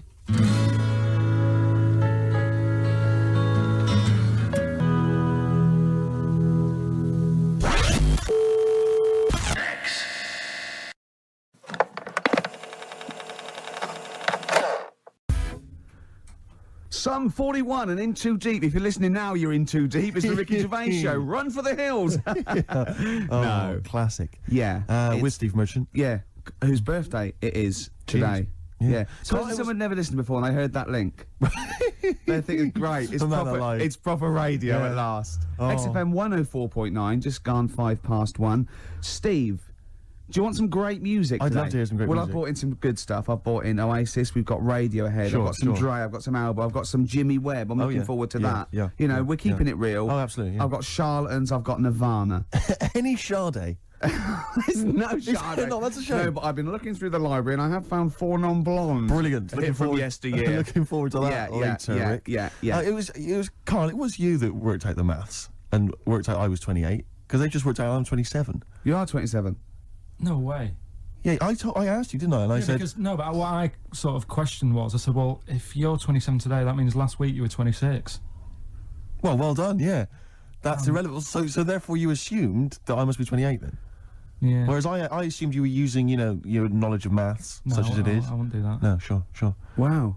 I actually got lost in that conversation because I genuinely didn't know what he meant would mean last week you were 26. I don't know what that I meant. don't know what it meant. Wow. Well, it is Steve's birthday. But he would have been 26 last week. So tells you genuinely frightened me because it's those staring eyes. There's nothing behind him. It's this little bald head. It looks like Davros looking at me. Genuine fear on his face when he enters into a conversation with another human But being. what bit don't you understand? If he's 27 today, he would have been 26 last week, and he doesn't look 26. He didn't look 26 last week. He looks older than 28 today. You've started on his birthday. You're still having a go at him. Karl, I don't look like the kind of hot stud that I actually am, but face facts, that's the truth, mate. Yeah, live with it. Get with Live the with it. programme, jeez. Well, let's have a little bit of cake. Okay, oh, that's appropriate. As See a what I did? birthday. But you mean the band, don't Yeah. you? Not the cake. You haven't actually bought a cake, have you? Got anything at all? Cake, short skirt, long jacket, sort of fashion sort of Sure. single. Yes. isn't it? Yes. Yeah. Oh, I just remembered something. Go on. Right? Think that like short skirt, long jacket. Once I was watching daytime TV. I was unemployed. It was the early days of it was about mid-80s, and Who was hosting? It was sort of like one of those Eamon Holmes and someone, or like like right, Richard, not as good, not as. And the Lindsay went, well, after the break, Leo Sayers popping in, tell us about clothes for the shorter man. I stayed tuned. He came on. He went, Leo wear a short, Sayer? yeah. He went, wear a short jacket. Why wear a short jacket? Optical illusion, you're going, well, that jacket, it couldn't be a foot long, because that'd be mad, so it's 2 foot long, so he's 6 foot. So I'm looking at him there. I'm looking at him. Don't get too close, just look at the jacket. How tall are you, Leo? Well, work it out. Yeah. This jacket's presumably about... Yeah. Isn't it? Yeah. Yeah, of course it is. Yeah. Yeah. But Leo, you're famously quite a short man. In fact, I saw you on TV talking about close with a shorter man. No, but look at the jacket from there. Yeah, you must be about 6 foot. So you had to walk around looking like a bullfighter, just for this illusion at like 50 paces. What's the other thing about stripes? Is it... Yeah. Horizontal stripes widen you. Make you look fatter? Yeah, Right. yeah. So good advice, good fashion advice for anyone listening. On XFM 104.9. Leo Sayer there offering some topic. We should get Leo in, maybe offer some new stuff. For your birthday, a little special Leo Sayer visit for your birthday. Got any presents yet? I've received nothing yet. But then my parents haven't come up, and they're the ones that normally bring gifts. Oh yeah. They are coming up later, and I always look forward to my father's gifts. Yeah. Because they are remarkable. I don't know what he's thinking sometimes. I don't understand the logic. I mean, if I explain some of the gifts he's bought in the past, maybe you could figure out. I once opened, I think I was about 14. Right. And I liked all the stuff that you like at 14, you know, the ladies, obviously, you know, pop music, yeah, sure. you know, fashion. Yeah. And that's why he bought me, on audio cassette, the collected wartime speeches of Sir Winston Churchill. It's a good gift. Did you listen to him? Well, I'm not sure when you'd ever be in the mood to listen to that, to be honest. We'll fight on the beaches, you know, all that. All the classics, all the classic hits. I don't know when you listen. I think unless you're under attack, I don't think you'd ever listen to that. Did you not even listen to it? I kind of stuck. But when are you gonna be in the mood to put that on? No, but just because it was a gift. But I always remember being once. This was. But what if he tested you? Go, do you like track 4? Yeah. Oh, some chicken, some neck. Oh, I love that, Dad. Yeah. But I think they're doing a remix. But he said to me once. He said to me, "Never forget, son." He didn't. Yeah, and I went, I don't remember, Dad. It was mad, and it was like, because he was quite into sort of, but he was into like the military and all that kind of, and war history and stuff. So are you allowed to tell an anecdote about your dad on radio? Can I just give you a clue, just in case? Can you tell the thing about the shed? No. Okay. No. Okay. Too complicated. Too long. Okay. All right. Okay. But I remember this was true. I remember I had it on once because I just stuck it on because I thought I ought to. And my dad came in. He was pleased to see I was listening to it. And he was like, we just sort of stood there listening. And I was with my sister coming in with one of her quite attractive friends. Teenage friends as well, like I'm a teenager as well. And it's like, and just this woman walking by, you know, she goes to the same school or whatever, you know, quite fit. And I'm just stood there with my father, listening to "We'll Fight Them on the Beaches," "Never in the Field of Human Conflict" of so many, and just remember looking at her as he passes. Just you've learned it. It's rubbed off. Oh yeah. You know, Oh, Rick, if you're ever in a war situation and you need some morale, come to me. Yeah, you'll just you're right. Quote me out. What about a little bit of White Stripes? I've got some more gifts that I can tell you about afterwards. Well, I'm looking forward to it. Look forward to it. Oasis, Morning Glory, before that White Stripes, Hotel Yorba. Oasis, of course, I think got in the... have you been watching that VH1 Top 100 album? I have indeed, I've enjoyed it. Yeah, number 1, do you remember what number 1 was? Joshua Tree, U2. Yeah, now, good album. It's not the greatest album ever, is it? Of all time. I mean, I know it's an arbitrary list, but even so. Yeah, you sort of feel comfortable with it being the Beatles or exactly. You know, you kind of Gaye or even or Pet Sounds. Exactly, Yeah. And then maybe I don't think maybe it's a generation shift. There's enough people now. But it was sort of, what I found odd in the list was it started off with, I think it was like the Doors. I remember there was Velvet Underground and stuff. You know, these kind of respected album classics. And then there was things like, you know, Stars, Simply Red. I mean, it was a big seller and it's well produced or whatever, but an odd choice for the greatest albums ever. And then I remember there was things like that Texas album. Yeah. Is it White on Blonde or whatever it was? And I just think, again, is it just based on albums that have sold well, you know, via the Britannia Music Club? But that's always the thing, isn't it? It's like any poll. Like I remember, I think it was last year, the greatest lyrics of all time. One was Imagined by John Lennon, which is you know, if anything's it's a solid classic. And there was like, you know, maybe a Dylan or another Beatles one, and in the top 5 was Robbie Williams songs. Robbie Williams songs? Yeah. One of the worst lyricists ever. Well, just not the worst, just a collection of words. Annoying, yeah. Thing, you know, and it was that thing, a man, 1,000 fags, you know, like I'm a dad, and there's gonna take you to the bridge. Yeah. Postmodern sort of. Yeah, but that's a reflection of the sheer weight at the moment, isn't it? So it's always going to be 4 of all time, and then the biggest thing that year. I suppose so. But that's why Coldplay and Travis are getting, and they're good. But I mean, I don't think they'll be at the same position next year. No. I think you know what I mean. Yeah, It's just But it's just, I get frustrated with those lists because they just always seem so arbitrary. I think we've forgotten we're on the radio, because that was a pretty boring link, wasn't it? Because we're just talking like we're alone. A lot of people probably haven't even seen the VH1 show. Yeah. Not interested in the late. Are we losing it? Are we? You know what I mean? Listen, I'll be honest with you, Rick. It's my birthday today. Last night I went out. I got a little bit wasted. Yeah. So I'm hungover this morning. I didn't get to bed before 11. Right, so it's like too much no, I was pretty wild last night. In actual fact, and I have to say, I went to God knows how many units I had. I went to the Monarch in Camden. Monarch, yeah. There was some kind of groovy night on. I went to the door. I got a load of mates with me. I said, any discount for XFM DJs? You didn't really? Yeah, I did. I was a bit drunk. He went, who are you? I went, Steve Merchant, Ricky Gervais. He went, Steve Merchant, brilliant. You can come in for free. No, he didn't. Yes, he did. I swear to God. He said, yes, you did. He said, and I said, what about mates? He went, it's £5. They can have £1 off. He said, and I think basically, Rick, I think I also agreed that you'd DJ there. I can't remember, but if the guy is listening, he can maybe let us know if I promised that. I might have signed something, I can't remember. Oh, God. Oh, but anyway, it was a good night. It's like one of those 50s sitcoms when, you sold my soul to an angel. Exactly. Oh, how am I going to get out of this? Yeah, exactly. Oh, no. So, anyway, if you go down to the Monarch maybe next week, Ricky Gervais playing. That'll be fun. Well, that was Elbow and Red off Asleep in the Back. I love that. Great song. Got sort of early Peter Gabriel, and that's wonderful. Well, we were talking about, like, your birthday and everything. Yes. And, presents, and then I found out I'd been signed up to DJ at a club in Camden. Looking forward to that. To get you in. I got in for free. My friends got in at £1 off. I was just when the record was playing there, I said, why did you do that? Why did you try and get in free? Right? He goes, impressing my mates. Now, how impressive is it that Steve Merchant can get you in a place for £1 off? Oh. Yeah, you what would save money? Go with Steve. If they recognise him or have heard the show, you get £1 off. That is great. I'm a quality discount. I don't know what you like more though, because I know you, and I think it wasn't just the acclaim and the fact it was the £1 off you liked. The money off was exciting to me. That was great. Any discount would have been fine. I imagine you made them all buy you a drink for the several to the value of £1. It ended up costing them a lot more. Yeah, exactly. Well, have I ever? This is probably the most embarrassing of those entrance stories. Yeah. I was down in South London once, went down to some party that was taking place in some kind of swanky bar, where there was a doorman on the front and a charge, I think it was something mental, like £10 to go in.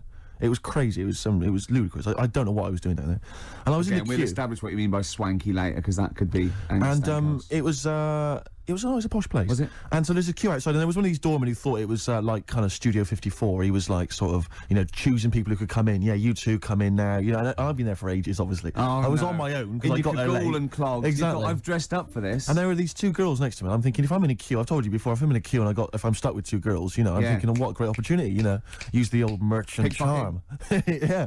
And so I'm there, and I'm sort of thinking, sort of give them a nod or whatever, a wink. Yeah. They're loving it. Yeah. They move to the back. They're putty in my hands, Rick, as you can imagine. Yeah. And I thought, well, to really seal this off, I'll get us in. Like, I'll sort of skip the queue. So the guy sort of coming along, he's picking people off, the doorman, and I just grabbed him. I just grabbed him like that. And I said it so everyone could hear.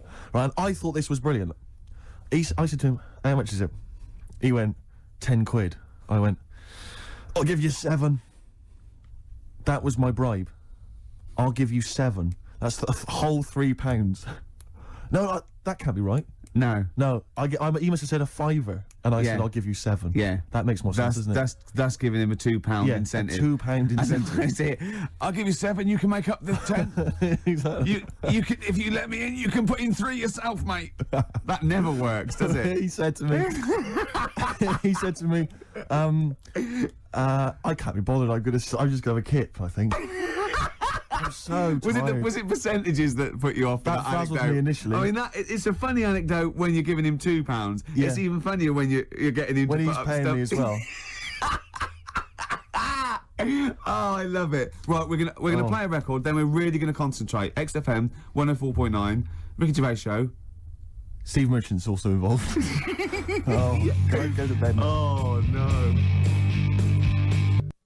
Cypress Hill, Superstar, still to come. We've got such great bands as New Order, Ash, Nirvana, Radiohead. Song for the Lovers at about 2 o'clock is a beautiful song by Jimmy Webb, Lovely, Steve. looking forward to it. Now, it's Steve's birthday. It's XFM 104.9. He's 27. Yes. We're both a little bit hungover. Yes. Now, every link we've started hasn't really sort of... It's not really come to fruition, if No, I'm being honest. nothing's happened. I mean, sometimes they're just all out, kind of, there's just blunders in them. Yeah. Or like this one, we've already run run out of aground. steam. Yeah. I think it might be a mixture of us, like, we've been on this station for a little while, we're losing the will to live. Bored. But we're going to buck up our ideas. Can I just ask a I quick said question? buck up, by the way, just Can in I case. just ask a quick question though, because I mean, listening wants to complain. my birthday today, and therefore last night I went out, and you know that's my excuse for being a little bit tired and a little bit hungover. Yeah. What's your excuse? Because you didn't come out. No, I know. I mean, you conscious you had the show today. What were you doing? Staying at home, just drinking. Yeah. Having a little a couple. Me and Jane went What time to did say you go to bed? goodbye to someone about 1. Well, that's stupid.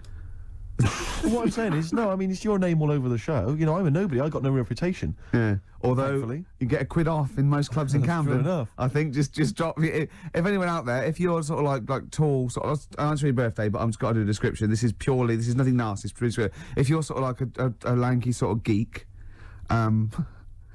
and you know, you can do a Worsley accent, then maybe you can pretend to be Steve Merchant and get in a quid off. Is that all right? That's fine, Yeah. No, because some people would take that as a personal... That's offensive. Yeah, Sure. yeah. So we were talking about... should we play a record? Is that link too long already before we actually got to something? I'm already bored. Carl, we've got to get to something. We've got to do Carl, something. why don't you contribute something? You've been silent. Now that is scraping the bottom of the barrel. It Like, really is, we're in trouble. Oh no. Oh, we're failing. Who can we bring on that's surefire, always delivers, Audio snappy? dynamite. Yeah, Carl. The big guns. Come on, Carl. I was just thinking there is nobody else who looks like Steve. He's done ya. That's outrageous. Although, to be honest with you, that insult has resurrected things. Yeah, well done. Play a little tune, and then we're Got a little bit of a sniffle as well, I think. Yeah. Cold or something probably coming on. Bit late there, Carl. You should come in a bit earlier there. Swayed there.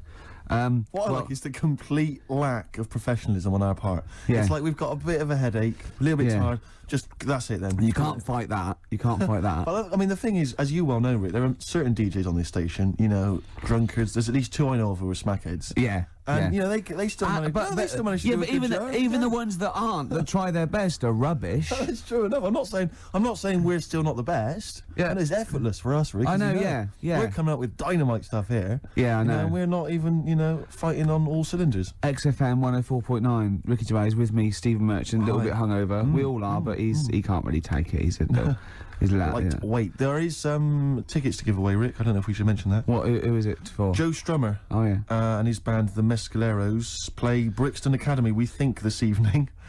A little bit more information will probably be... So go along, just in case. If you say you're Steve Merchant, pound off. Well, the doors are at 7 o'clock, and it's £17.50. Unless you've won the competition, Rick, that I'm about to set, and won yourself a pair of tickets. There is someone, right, in America celebrating a birthday today, okay? Yeah. More than one. Same I day as think. me. Yeah. No. But there's a Go on. specific one I'm thinking of, Go on. right? His name, Rick, is Dwight Schultz. Okay? Yeah. If you know the answer, obviously don't give it away. Yeah. His name's Dwight Schultz. He's an actor. Yeah. He was particularly big in the 80s. Yeah. And he's also celebrating a birthday today. You're going to say what's his name? I'm going to say, what character is he best known as? What TV character is he best known as? And you can win yourself some tickets for Joe Strum and the Mescaleros at the Brixton Academy. Dwight Schultz. American actor, TV character of the 80s, very famous. Oh yeah. See, Christian's giving away a trip to Salem, Massachusetts. That's bizarre, actually, because I was in America recently and I went to Salem, Massachusetts, and that's not a prize. Isn't it? Believe me, I mean, we were there, we were sort of obliged to go because we were at someone's birthday. It's rubbish. Really? I mean, that's a really poor trip. That's such a boring He probably can't believe his luck. It's probably the biggest thing Christian's ever had to give away. the great thing about- and you've just dissed it. The great thing about Salem, Massachusetts is that I don't think we're good for this station. I don't think we're selling this station like we should. Well, you know, it's its own fault, you know, it shouldn't have hired us. I blame it, you know. Yeah, and paid us in advance. Yeah.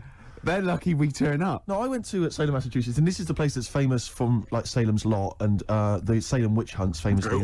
Famous for all things Salem. Salem, Yeah, anything with Salem in the title, that's what it's famous for. The whole place has gone mad over like witches and anything. Basically, it's like there was the Salem witch hunts in like 17 something or other or 16 something or other.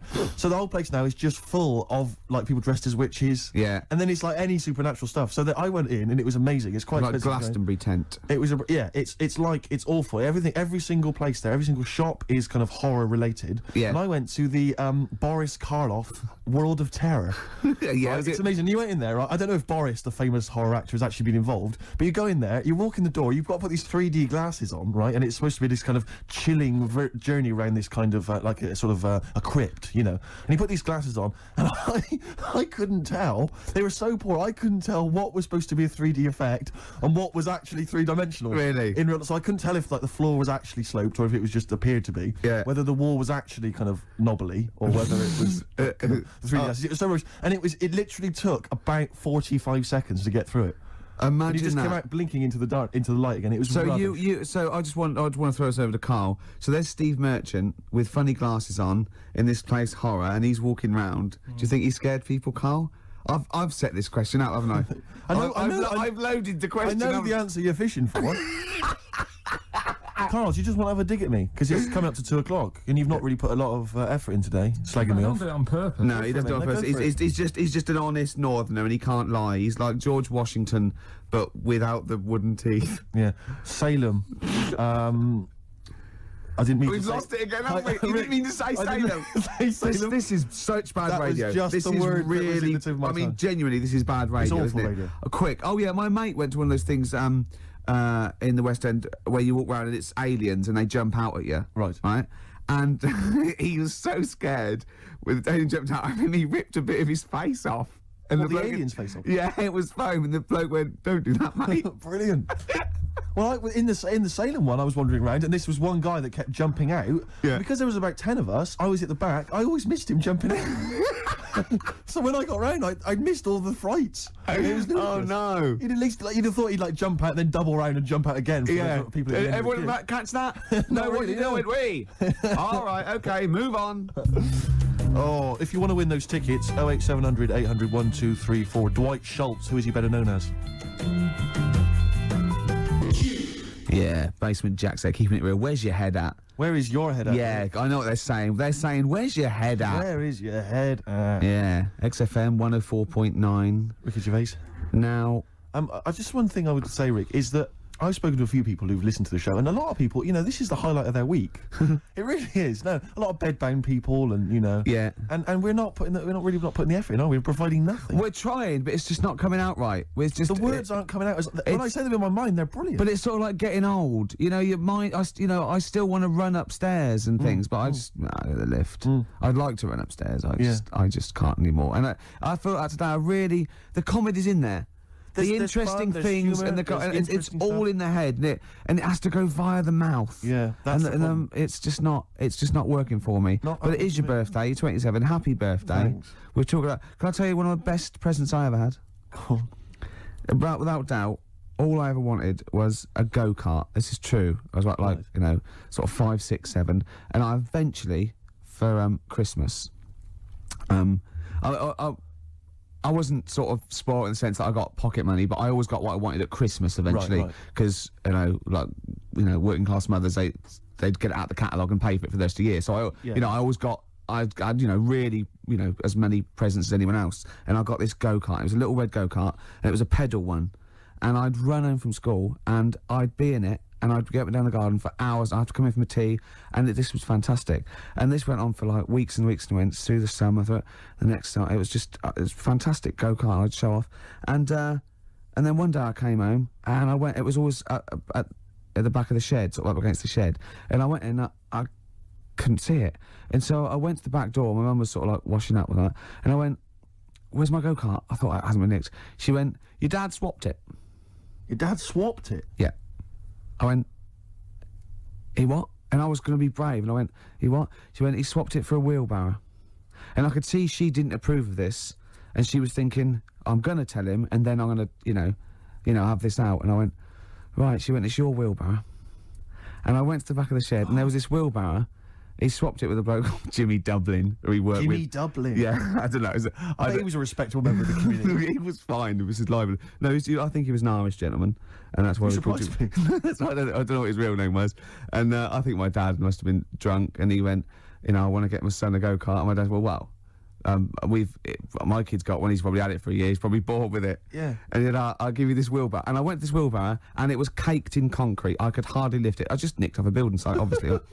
And I'd be there for hours trying to push this wheelbarrow up and down the garden, right?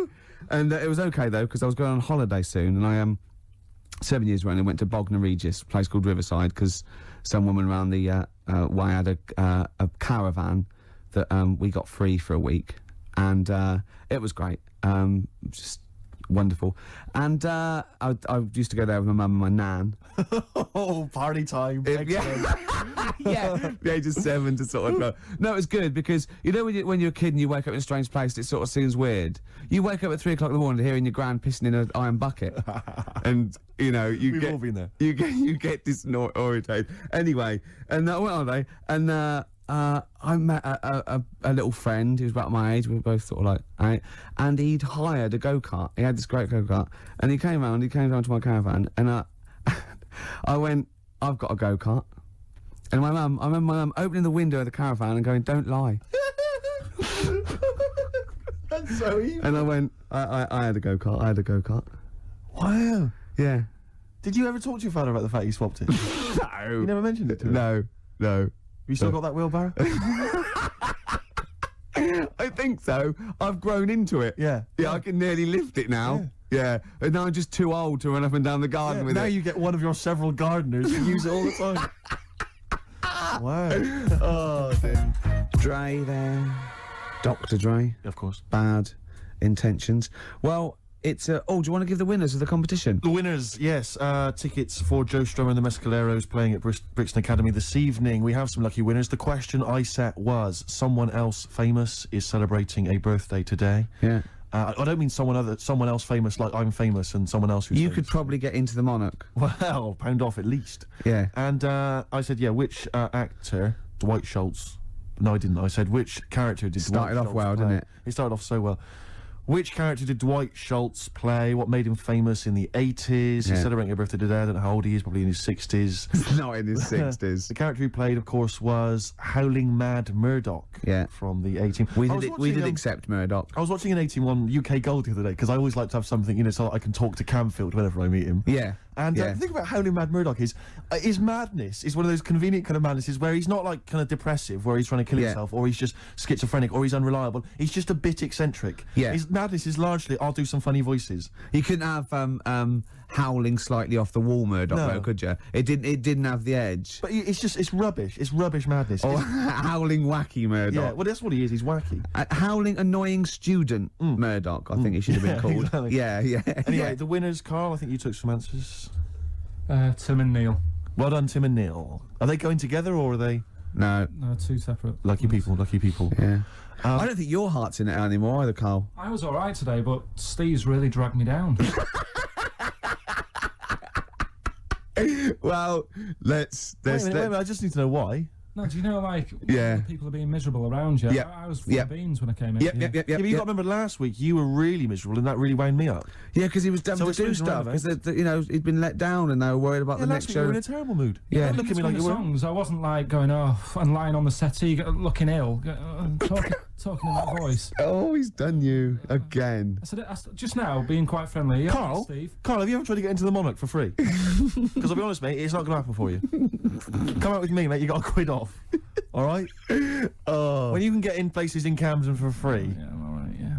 Oh, yeah, he's done you. Right, now it's time for Song for the Lovers. Now, this is one of my favourite songs of all time. You'll know this song better done by... That was nearly a sentence. Oh, come on, that was nearly a sentence. What's his name? Glenn Campbell. It's Galveston. Oh, yeah. This is the man who wrote it. This is the original. This is Jimmy Webb. Oh, yeah. With Galveston. From what I can work out, I think it's about a bloke who goes off to the Vietnam War and he's missing his bird.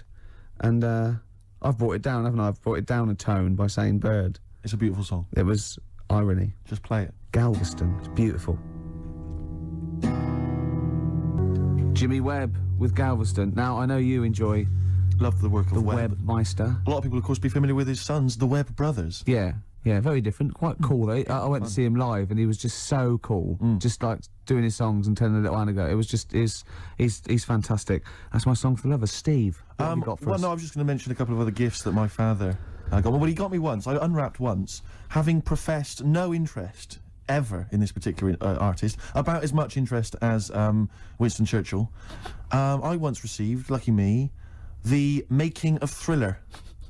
It was a video behind the scenes on Thriller. I know what he thinks, though. But he thinks Steve loves to dance. No, he went. You love music and you love films. Yeah, no, that's a film. Yeah. But I mean, I've never professed any interest. I mean, I don't think it even had Thriller, the actual film, on it. It was just the making of Thriller. Really? Behind the scenes, Michael Jackson dancing around and John saying- Landis. Yeah, it was rubbish. Well, that's not very nice, is it? But what did you say when you opened it? Brilliant. Brilliant. I love Jackson. Can't wait to watch this. Can we watch it now? I said. What did he say? No. He's so ungrateful, really. Yeah. Because I can't remember a time my dad bought me anything. It's always my mum who bought it, and my dad would give her the money. Yeah. You got Ricky who's lost his go-kart. You've had a video bought for you, and you're still not happy. I just think it's selfish. It's not so much that I appreciate the fact that there is a gift. I think it's the fact that the gifts are arbitrary and can be bought in the shop that's opposite the place he works. Tell Karl what you got your mum for this. Well, Listen to this, Karl. You'll love this. Right, it's the thought that counts, right? So I suppose if you say that the thought that counts is the fact that he went and got anything at all, that counts. Okay, fair enough. But he phoned me up. He said, "What shall I get your mother?" Right? It's our 20th wedding anniversary, right? What shall I get her? I said, well, I'll tell you this. This is a great idea I'd heard from somewhere else. Why not get her, pay for her to have a makeover, you know, and all the sort of treatment, you know, and the beauty treatment and that. She'll love that, you know, and then take her out, give her a meal and stuff. He went, okay. So he hangs up. I speak to him on the day of my mum's birthday. I say, what'd you get? What'd you get? He said, I got something. I said, do you go for the makeover idea? He went, not exactly. I went, what'd you do? He went, I bought her a trowel. A trowel. I went, a trowel? He went, yeah, for the garden. I went, it's a trowel. You've been married 20 years and you got her a trowel. He went, it's stainless steel. I said to him, it's a trowel, Dad. And he went, do you think I should have got it engraved? It is mental. And I went down to see them, right? And I went in the lounge and literally, imagine it, like, it wasn't this, but imagine, I got in there, he'd bought this trowel, right? And he'd also bought her an industrial-sized tin of coffee. You know those big size ones you have in like hotels. How did he say she loves coffee, Steve? She loves coffee, Steve. He said. I love the fact that that's meant to be like the whole family didn't use it. Like she keeps that by her bed. Yeah. Like she's in Stalag 13 or something. This is my coffee. But imagine walking into the lounge, right? She's there. She's got the presents that my sister's bought and that. A trowel, just holding a trowel and a tin of coffee. And me walking in wondering, I wonder if there's anything sort of that she regrets in her life. Mental. Oh, that's lovely. She loves coffee, Steve. She loves coffee, Steve. Oh. She loves the garden. Karl, what's the worst present you've ever had? You see, we don't really celebrate birthdays in our house, so... What? Where are you from? What planet are you? What do you mean you don't celebrate birthdays? Are you here from another world observing? Like, trying to blend in, but not quite managing to pull it off? I'm not that fussed about it. Right. You know what I mean? It's... Yeah. My mum and dad's are on the same day. And I think that just was like... That's a bit weird, isn't it? On their anniversary. And... Well, they got married on their mutual birthday. But Karl, can I just... and Christmas. But Karl, there's a difference between you saying... What do you mean their anniversary's on the same day? Of course it's on the same day. Yeah, and the birthday. But, Karl, what I mean is that... you say that you don't really celebrate your birthday, but presumably you have received some presents at some point in your life from your parents. Or anyone. Yeah, Okay, well, we'll come back to you later. Yeah. Thanks. Let's play a record. Karl, have a think about that and we'll come back to you later. Thanks very much. Ash and Sometimes they've won me over. They have indeed, yeah. They've just got they've got to be the band they always wanted to be. I'd have written them off in the early days, but no. Me too, Steve. Just goes to show. Karl, any thoughts on what gift you've perhaps once received that you can joke about now, but was tragic at the time? No? No. Not really put the Like I say, thought in then? Didn't have that many presents, so... Always thankful the ones for I what did you get, got. I was grateful for. Yeah. Rick, would you love to hear from the listeners if maybe they've received some amusing gifts? No. No, I wouldn't. So, what are you doing tonight? You're going out for a little meal with your parents? Yeah. I thought you were coming. Yeah. Right. Yeah. Good to know. Yeah. Any suggestions as to where we could go? I mean, maybe people would like to phone in because I've got no idea. It's got to be largely meat-based. My family only really eat meat. Do you know steakhouse near me. It's closed down. Brilliant. That's one. There's lots more to go. Let's not stop there, people. Come on. I used to look across and think, is that a bingo hall? I know. It's Or bright. somewhere to eat? Yeah, neon. There's at the back. Right at the back had cocktails, and you know, just imagine Who's in there with a cocktail? You know, imagine you going in there with a DJ sitting there. ladies. Hi. Be fantastic. Go on. Carl's got something to say. I can tell. What? Is there a chance that your dad's like on the way into London now and has heard you saying, "Oh, Yeah. he got me this and he got me that," and he could be like nipping to a shop now to buy you a rake and thought, Yeah, just think of that. Oh, that'd be terrible, wouldn't it? Or the making of the bends. Yeah, he'll probably turn up and say, I was going to get you a gift, Steve, but then I got high. And we'll all laugh. Cultural reference. Yeah. Right, this link has run out of steam again. Yes, but don't worry, because I can salvage it. Go on. Because it's time for Under the Covers. Cover me up. Oh, you got me Between the covered. covers. Between the covers. I like covers. Ooh, cover songs. Yeah. And it's when This we was play- done by someone else. and it was this week I'd like to play I mean we're all fans of Destiny's Child, Rick, and we're all fans of the song Say My Name. Yeah. But have any of us heard the Scottish band Spare Snare doing their version of it? I suspect not. Let's hear it now. Spare Snare doing their version of Say My Name by Destiny's Child. Rick, what do you make of it? Do you remember Raw Sex that I used to be don't think I do. in French and Saunders? Was Roller River on this one? Yeah. Is that basically what it's like? It's a bit like that. Do you yeah. think maybe the cover version section's running out of steam? If that's what we're playing. I think we should only ever do sort of 6 weeks a year on radio. Right. And then, you know... Yeah, and people will kind of remember that. It'll be beautifully preserved in their memories. Yeah. You know, like Benny Hill used to do one show a year. Right. You know what I mean? Imagine how awful it'd been if he'd like do it every week for 2 hours. I don't think he'd have been so successful, to be honest, Steve.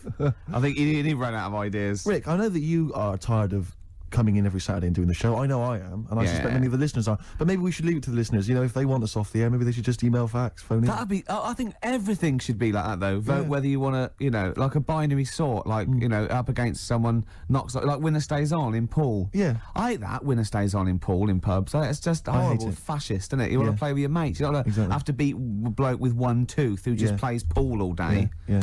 Costs him nothing, and he has 93 games. Of course, you're not going to beat him. He's a professional by the end of the evening. Okay. XFM 104.9. Oh, Merry Christmas. For Hero by Les Fleur. Great bloke, Les. Yeah. Worked with him in Blackpool. Weird. Had very high voice. Can't grow a beard. Yes. But, yeah.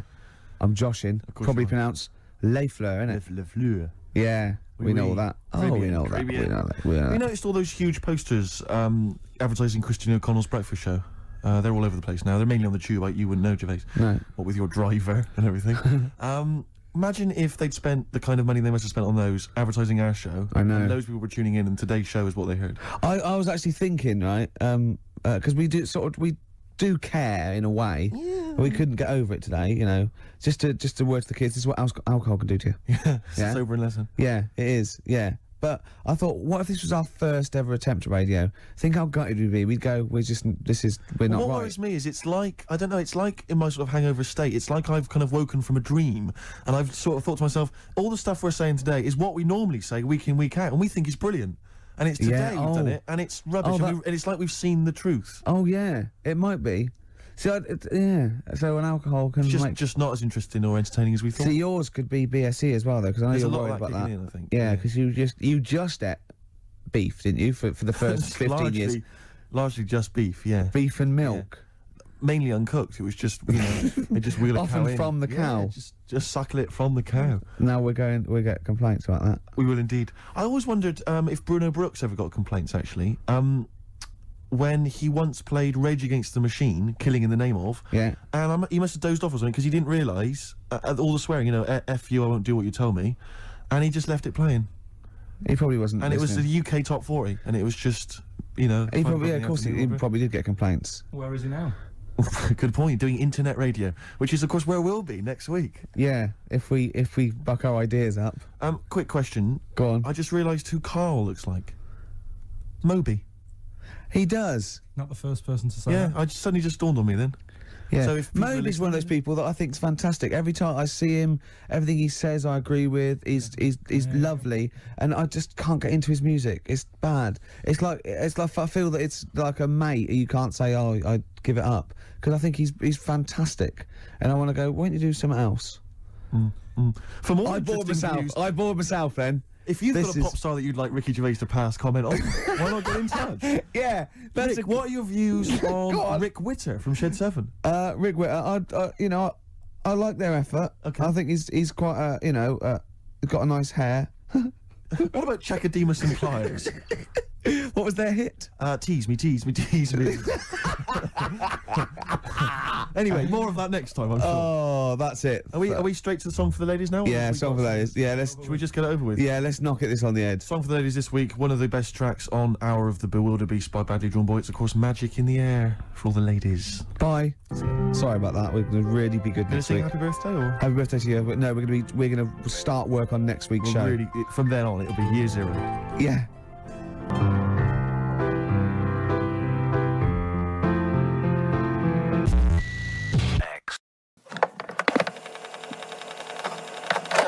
Absolutely. Stone Rose on XFM 104.9. I'm Ricky Gervais, with me Steve Merchant. Hello there. And Karl Pilkington for the last time, Indeed. I'm afraid. Yes. So, we're going to have a little bit of a chat. We're sewing up some things with Karl. Indeed. We're giving away that prize, that BAFTA bag, and, Playing some great music. And we're just, I'm bringing in my favourite tunes. I'm bringing the Smiths, Radiohead, Cat Stevens, David Bowie, Neil Young, the classics. Steve's doing the same. Indeed.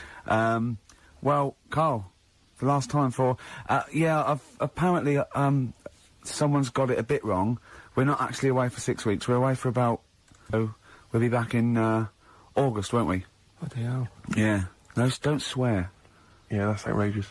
On the last show, you have to say that. Already brought the tone down. Yeah. Cheapened it. And I think it's blasphemous as well. Yeah. No, it's not. No, hell isn't, is it? Isn't it? No, I don't think that's not blasphemy, is it? Taking hell's name in vain. Yeah. Yeah, but what was it you were saying the other week about the Queen Mum used to have the right mouth on her? What? I don't think we said that on air, Carl. What? No, but last week you were saying about bad language, and I was saying, there'll come a time when bad language isn't, doesn't matter anymore. You can F and Jeff and stuff. Oh, I know what he's talking about, Steve. Really? Right, let me explain to you, the listener at home.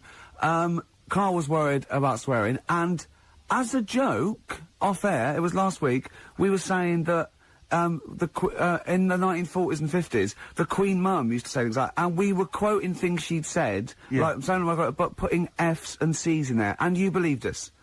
What, so this whole week you've believed that we somehow had knowledge that the Queen Mum used to swear say- like a trooper? We were doing fake quotes from her in her voice, but putting in F's and C's, and you believed us.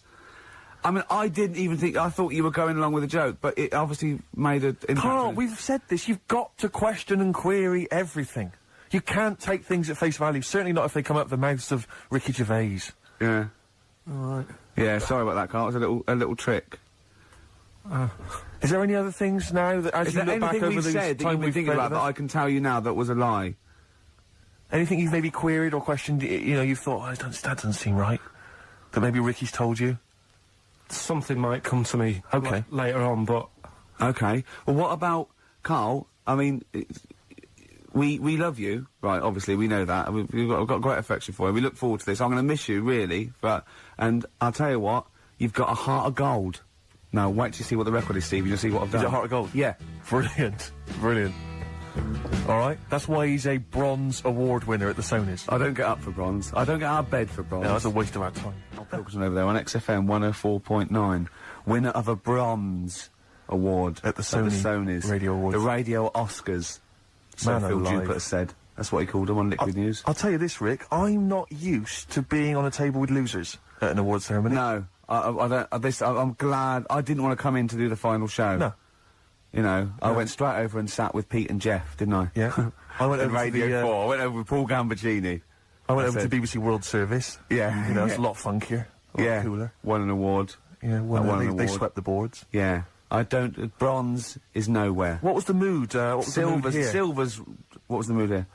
Because the day after, because people were, I mean, let me tell you that, I think XFM deserved an award, and I thought it was criminal, actually. But what I did like about it, that we certainly had the room, because Pete and Jeff said good luck to us and Christian, that was really nice. And then someone else mentioned it. James Nesbitt. James Nesbitt said XFM and stuff, so it certainly had the... Paul said something about it. Yeah, Did so he? it certainly, it certainly had the room. And for a local, you've got to realise it's a local radio station, you know, and it's good. You can't compete really with Radio 2 and Radio 4. But what was the mood the day after, here at XFM? It was alright. I mean, I think we expected a few more, but... you shouldn't take these things seriously anyway. No. But what I didn't never realise, take Rick, awards seriously. But what I didn't realise is you have to pay thousands of pounds just to nominate. Just to get into the running for an award. So you've already, you know, they've squandered thousands of pounds. No, just it's not thousands, is it? Well, it mounts up because you pay to enter. And then the table. You've got to buy, like, mini-discs and that to send your stuff in on. Sure. Up with Sony mini-discs. Oh, I see what you're saying, Karl. I'm not saying anything. No. And also then you've got to pay for the table. Right. And the food and the drink. I mean, it's a few grand. I swore on live television as well that night. Yeah. But I've never done that before. I mean, I've sworn before, but never accidentally. And we were being interviewed for, and Christian was sort of like, quite, you know, being a bit boisterous, and he must have brought out the worst in me, and I just accidentally said the F word, and I apologised straight away. I didn't want to embarrass Phil Dupas. He was doing a good job. He does that himself, yeah. but I was thinking about yesterday, and you're saying a bronze isn't worth having, right? Yeah. But, say like... We're only joking. None of them are worth having, but they're very nice. They're very nice to win. Bronze is pointless. But you say that, because, like, bronze is, like, coming last, isn't it? Yeah. Yeah. Right. Yeah. Can you tell me the name of the person who won the marathon this year? No? Yeah, but that's because we're not sporty. Well, I'm sure listen. there's lots that can. But then, the guy who came last, who was in the swimsuit, people remember him. And No, I don't remember his name either. No, what's his name? No, but he was 6 days late. I mean, he was really Yeah, but bad. what's his name then? You see, no one's remembering either. No, but if someone said who won the marathon, I'd go, I don't know, but there was that guy in the swimsuit. Well, I'd say I don't know. It was a woman. Yeah. She had shorts on and trainers. I'm just trying to make... My point is, what they will remember is that we were losers. That's what they remember. They may not remember our names. Yeah. They'll just point and shout losers. We're all winners, aren't we? We're all winners, really. For taking part, sure. Yeah. And it's all subjective as well, isn't it? Go on. I mean, I'm not going to moan about awards because you've won a lot of them. It's like saying they don't mean jack. But Yeah. at the end of the day, right, there's some shows that won awards and you go, yeah, that's, you know, that's worth an award. I think you've got to treat it... I mean, some awards actually boost your profile or career or your cachet or everything like that. Some it's just a nice night out when it's nice to win, but I don't think you should really take any award that seriously. What worries me, though, Rick, as I mentioned on the night, is that when I was at school, I mean, you look at me now, you probably think he's an athletic kind of guy, he's a sporty dude, you know, but at school, bizarrely, that was not the case. No? What, were you a bit of a lanky beanpole? It turns out, You're joking? Yeah. Oh, right, okay. So, and yet I got a silver in the high jump. Yeah. And I've done better in the high jump, right? Did no training whatsoever, did no practice, just turned up. You were 2.5 foot taller than every other person in your class. Yeah, but wait a minute. People think that if you're tall, that makes you easier. It makes it easier for you to do the high jump. Surely not, because I've got all that leg to get over the pole. That makes it harder for me, surely. Don't talk rubbish. What are you talking about? Well, of course, the taller you are, the more chance you got on the high jump. Well, explain that to me. What? Are you okay then? So, is it harder for a 6-foot man to step over a matchbox or a baby midget? A baby midget? That is tiny, Rick. Hang on. Here's something I've learned, remember? Go on. Back to, like, show 4 or whatever. Go on. What is it? Show 4? The flea can jump over the London Eye?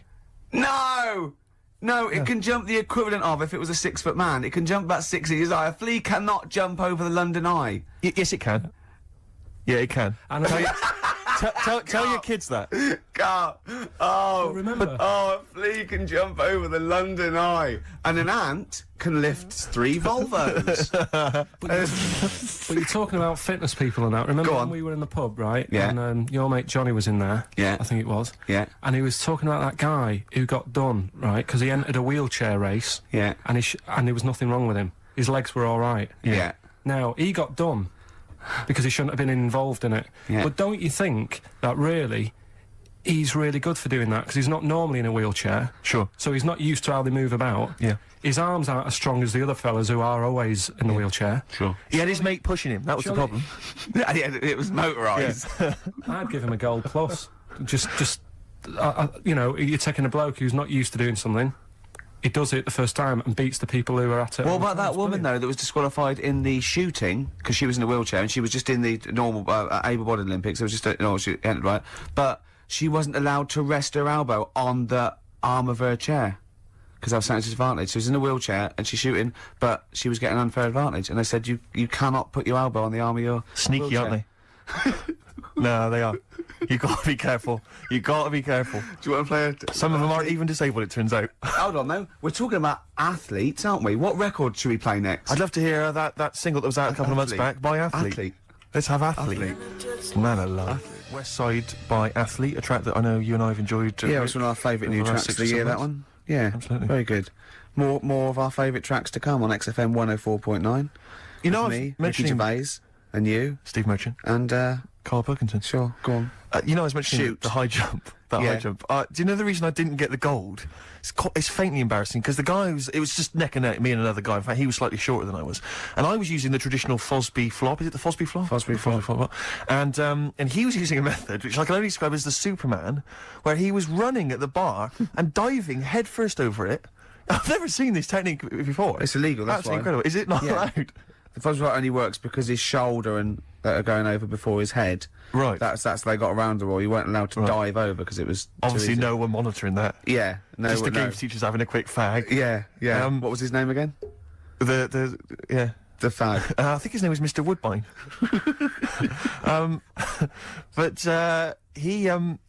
Anyway, so he's using this method, right? And it gets neck and neck, and I don't know how many chances you get to knock down the bar. But anyway, it got to the point where basically I had to get over the bar, or Right. I was going to come second. Sure. And I decided at that point to use his method. Because he'd seemed to be doing so well with it, I thought, well, I'll try that then. That looks easy. Oh, dear. And ran at the bar, launched, didn't actually get my feet off the ground, just hit the bar like I was someone finishing a race, you know. going to Did the finish you line. have... It's so pathetic, it just I clattered everywhere. I just want to get this picture of you at the age of, what, 15, 16? Yeah. 6'5" already, probably? probably, yeah, yeah. Probably, what, about 9 stone? Exactly. Yeah. Did you have your glasses on? Of course I did.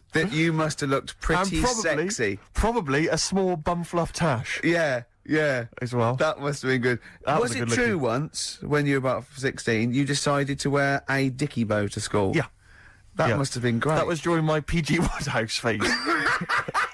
It's not. Yeah. You thought you'd be a hit with the ladies if I you were thought- more sophisticated. Well, not only that, I thought it'd make me kind of kooky and eccentric. Yeah. Like I wasn't already. 6'7", goggle-eyed. Yeah. Like they're not already thinking there goes a weirdo. Oh, he's a weirdo with a bow tie. Yeah. Brilliant. Does it spin round, mate? Yeah, what a 'Cause you're catch. getting me hot. Exactly. Oh, dear. Yeah, I wore that for about 6 months, and it was in school colours because we had to wear a tie. It's a school, but this was a bow tie. I mean, now I don't. Oh man, I can't believe I don't it. know what I was Karl, thinking. when you were a little Pilkington, right? What was, if you had hair, what would it be like? What do you mean? Well, you obviously had hair then back then. What was the style? It was like sort of. I had quite sort of fine, sort of straight hair. Yeah. Right. Hairdresser once said to me, "You've got hair of a Chinaman." He was a wise man, wasn't he? What do you think that meant then? Oh. He just said, he just said, "You've got the same hair as a Chinese man has. Very straight, quite fine." Why is he telling you? I just imagine this bar going, the Arsenal did well, didn't it, sir? Should I have something on that? You got that you have the hair of a Chinaman. I'm sorry, nothing. You're not the spy. No, I'm not. Thank you. Good night. Oh, You're not my contact. yeah, lovely. You have the feet of a fish. I'm sorry, nothing. It's not you. Okay, next. You have the hair of a Chinaman. It was one of those barbers. It was a cheap one, just on a railway bridge. I don't believe that. Go on. On a railway bridge. That's why it was cheap. It was very low rent, so he could charge That wasn't the 50p. barber. That was a man with some scissors. Yeah. Did you go, oh, have to move you there, sir? Wow. Okay, back in the chair, sir. I imagine them on one of those things you always see in old films where you've got You to have to press pump it down up on and that down, thing yeah, so it like a travels along the seesaw. track. Yeah, That's not as good as that. It was just a normal chair, little wooden hut, and he did have to stop when a train came past because it used to. Well, because he had to change the signal. just making a few extra Yeah, bucks. exactly. Yeah. Oh, I love That's that. Manchester for you. Oh, God. I always oh, it remember wasn't Bernard Cribbins, was it? I always remember him saying, "Do you want your hair washing?" And I said, "Is it free? You know, does it come with it?" And he said, "Yeah." So I said, oh, go on then. He said, hang on now, I'll just have to wash these mugs up. He had like a sink full of mugs. Oh, So I'll God. just take these out and then I can wash your head. Oh, no. And that's why. Why did you go to this man? It was cheap. It was How like much was it? About £2. And when was this? God. At 88, 89. All right. Yeah. So what happened to your Chinese hair? When did it start coming out? You have the hair of a bald Chinaman now, don't you? You've got the hair of a Chinaman in a box now. I used to just work a lot of hours, and I think... That's what made it fall out. Yeah, of course. No, it's not. It's genetic. You can't stop It's it. not genetic. Of course it is. Is your dad bald? No, he's got more hair than me now, I think. Is your mum? Kojak's got more hair than you, Carl. Anyway. Don't have a go at Carl's hair. That's a bit harsh. Oh, look at his little face. What did it say before in that book about going bald? It said, it had a little tip, didn't it? We'll go over them later. It says, if you're going thin, doesn't it say, cut your hair short and something like that? So it makes you look thicker. Yeah. Oh yeah, we got people who are offering Karl lots of. We're coming up to that. In Yeah, a well, we'll few go through that. minutes So obviously we to win that BAFTA bag. Shall I remind people what the competition was? Yeah. Last week we were giving away this bag that we got signed by various celebrities at the BAFTAs, and we asked you to email or write in with your suggestions as to what you have that you could swap for the bag, and it has to be something that will enhance Karl's life. We've had quite a lot of suggestions. I'll go through those a bit later, but they're some of them are quite eccentric. Meanwhile, I'm going to play one of my favourite songs off one of my favourite albums. I look forward to hearing it. It's Radiohead, it's the Bends, and this is Black Star. Go for it. Sugar Cubes. Hit. Yeah, on XFM 104.9. Our last show till August. Absolutely. Sorry about that, we'll miss it. We can't avoid it really, we've got to go away and do some filming. And they're only going to miss you anyway, Karl. They can do without us now. Zoe Ball's on. Yeah, Zoe Ball. And who else is after her? She's not doing the whole run, is she? Yeah, I think so. Is she doing the whole 3 months, is she? Yeah. Tell her not to get too comfortable. Alright. Right? Don't let her feet... And don't let Big Boy Slim come in with her, because he mixes up the records, doesn't he? And ruins them. Yeah. Hey, talking of DJing. Go on. You know, I did that storming set the other night Well, for XFM. Yeah, sure, yeah. Go on. This was down at a little club, in case you weren't aware of it. Yeah. Anyway, I went to the Sony's the other night. Yeah. Karl Pilkington sidles up to me, slips me an envelope. Go on. 200 big ones in there. Did he get paid cash for that? Yeah. £200. Taxman won't know about that. Cash in hand. No, the taxman won't know, because, I mean, obviously no one who ever works in tax office is listening to local radio. Oh. Yeah. Well, so... No, the taxman will know about it. Yeah. Because I'll declare it. I would. Put it... Yeah, it's going straight down. I'll do it when I get home. Do it when I get in later on. And don't write off rubbish that you buy anyway, like, you know...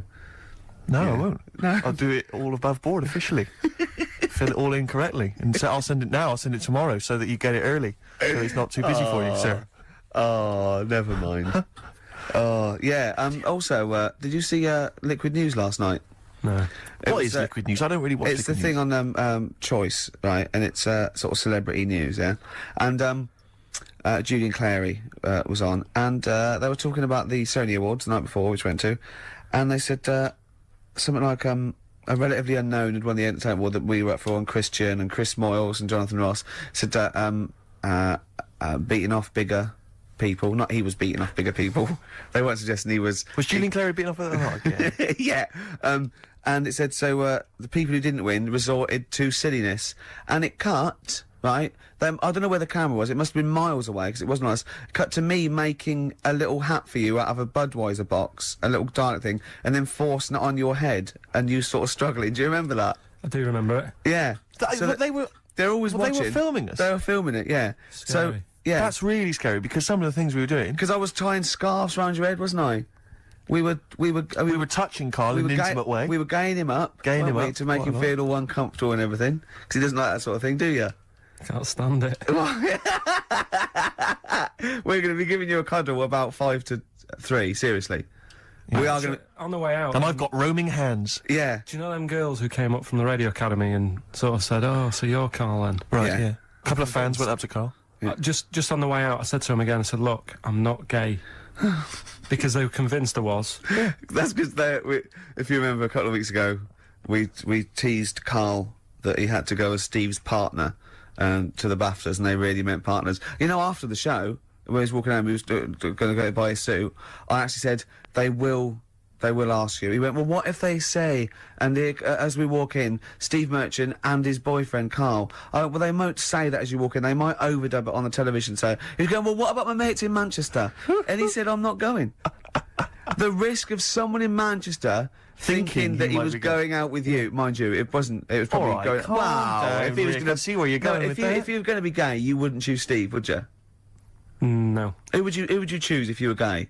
If you could go out with any bloke, who would it be? That's a good one. Yeah. That's a good one. He's thought about it before. Go on. No, No, of course not. No, who would it be? If you were gay, what bloke would you go out with? God, probably, Jonathan Ross is alright. You gay? You fancy Jonathan Ross? You Bender? Oh, Bender! Rossi! Bender. Oh, you've got his number, haven't you? We should get contact. I love you, Jonathan. You. Rock and roll with me, David Bowie off Diamond Dogs. Another one of my favourite tracks. Cracking. Great track, isn't it? Well, it's time for Karl's Room 101. Karl was too shy to obviously ever do this for real, but we thought that end the run of this with things that Karl hates. Yeah, we know the thing he likes. We know that. So Karl, okay. We should just point out that we've been inspired by the TV show Room 101. We didn't come up with this ourselves. Yeah, we did. This is Room 102. Yeah, we'll be Paul Merton, and you be Karl Pilkington. Right. You could chance to banish to Room 101 all those things that you dislike. They're never to be seen again. Will you please welcome Karl Pilkington? All right. Who? How are you doing? All right, Karl. So, what's your first? What does this represent? And imagine me putting something on the table next to you. Go on. Right. Well, first of all, right, it's dead hard to come up with like 5 things that drive you up the wall. Okay. Right. It's not easy because there's so many things. Yeah. But it's just like, you know, picking 5. It's like someone saying pick your 5 favourite records or 5 favourite films. Yeah. It's hard. So. You know, in Desert Island Discs, where you always get the complete works of Shakespeare in the Bible. Yeah. I think you should include Ricky Gervais. I think you should always be there already in Room 101. They don't have to nominate you. You always go in. Go on then. So don't bother putting him in. Don't bother putting Ricky in, Karl. He's already there. I'm already there, waiting. Yeah. Go on then. Right. Yeah. First of all, right, I thought of like things that we've done in the past. Sure. And like quotes and that you were talking about. Yeah. That quote that people say that you know, money doesn't make you happy. Yeah. Right. We're just rattling through some here. Yeah. That annoys me. What? Well, the quote, money doesn't make you happy? Yeah, because it does. It clearly does. Right. Without it, life's pretty dull, isn't it? Yeah. Good. Right, so, okay. So that's like a little short thing, and you know, then that sort of makes you think about people with money. There was a programme on in the week. I don't know if you saw it, Steve. The one Posh Loaded. That was brilliant, wasn't it? That was a great show. So annoying. Oh yeah. There was a girl on there, right, who's from a rich family and that, and you know, it's not her fault she's from a rich family. No. It's like how posh people annoy people. That doesn't annoy me, because the way I sound is because of where I'm brought up and that. Yeah. And at the end of the day, if you sound posh, you sound posh. It's, you know, it doesn't change you as a person or whatever. Yeah, it's quite But this girl, right, did you see it, Steve? I did. You didn't see it, I did you, didn't Ricky, know. right? This girl goes shopping. She buys like 4 T-shirts and a crappy little handbag. Yeah. Spends about 1,300 quid. And she's just wasting it going, you know, the woman's saying, oh, you'll love these, you know, they're really in fashion. She said, oh, whatever, I'll probably only wear them once anyway. And it's just, that sort of thing annoys me. Yeah. You know, people with money, you know, who have grafted for it are good. But like, you know, people who just get money given to them from the rich parents trying to make the wall. There was another point, right, where she's in a shoe shop, right, and she's like got these big boots and stuff. But part of the problem is, right, she's quite odd looking and that, right, but she's got a lot of money, so she makes herself look half decent. Yeah. Problem is, she's got fat ankles. She's got what? Fat ankles. Right. And they drive her up the wall, because no matter, I mean, it's one of them things, isn't it? It's almost like God has gone, yeah, you can have all the toffees and stuff you want, you can have like your nice T-shirts, but at the end of the day, love, you're stuck with these ankles, and you can see these... I love the idea idea of God saying, right, you can have all the toffees you want. Yeah. And you have nice handbags and that, but you're stuck with these ankles. Oh, God. And I really wanted to get a job in that shoe shop where she was going in, blowing her dad's money, and she was calling up her dad saying, "Oh, Daddy, is it all right if, I'm just out shopping, I've just bought some shoes that have cost like $1,000, and I really wanted a job in that shoe shop. Just so I could sit there, and when she comes in, you go, "Oh, hello, love," whatever her name is. "Lovely to see you here again. Got some lovely new shoes in. Look at these nice new boots, everyone's wearing them, Victoria Beckham. And, all the it girls are wearing them. Yeah, try them on. Oh, you can't because your ankles are so fat. You can't get into these. Never mind, here's some boots." She really annoyed me. And I'm not a nasty person. You're but not. She brought it out of me. Carl, I'm worried though, this idea of you getting a job in a shoe shop, I'm not sure you're qualified. I like all that's way round it. That some people go, "Oh, I'd like her to lose all her money or something." He'd like to actually bother go through getting the job in the shop. Yeah. And then just wait in there. You'd be too busy mucking around outside like on some kind of trolley stuck in a little lake. Yeah. But interestingly, in that show, I was watching that show, and at one point, you mentioned that her fat heels or her fat ankles. Yeah. She said, I'd like to have various changes to my body. Plastic surgery. I'd like to do this to my face and da da da da. And her mum's there, and her mum's going, "No, don't be so. No, you're my daughter. You're beautiful. Da da da da. No, you shouldn't. I'm not going to let you have those. Da da da." She went, "I'd love to have an operation on my fat ankles." Her mum went, "Yeah, I do agree with that."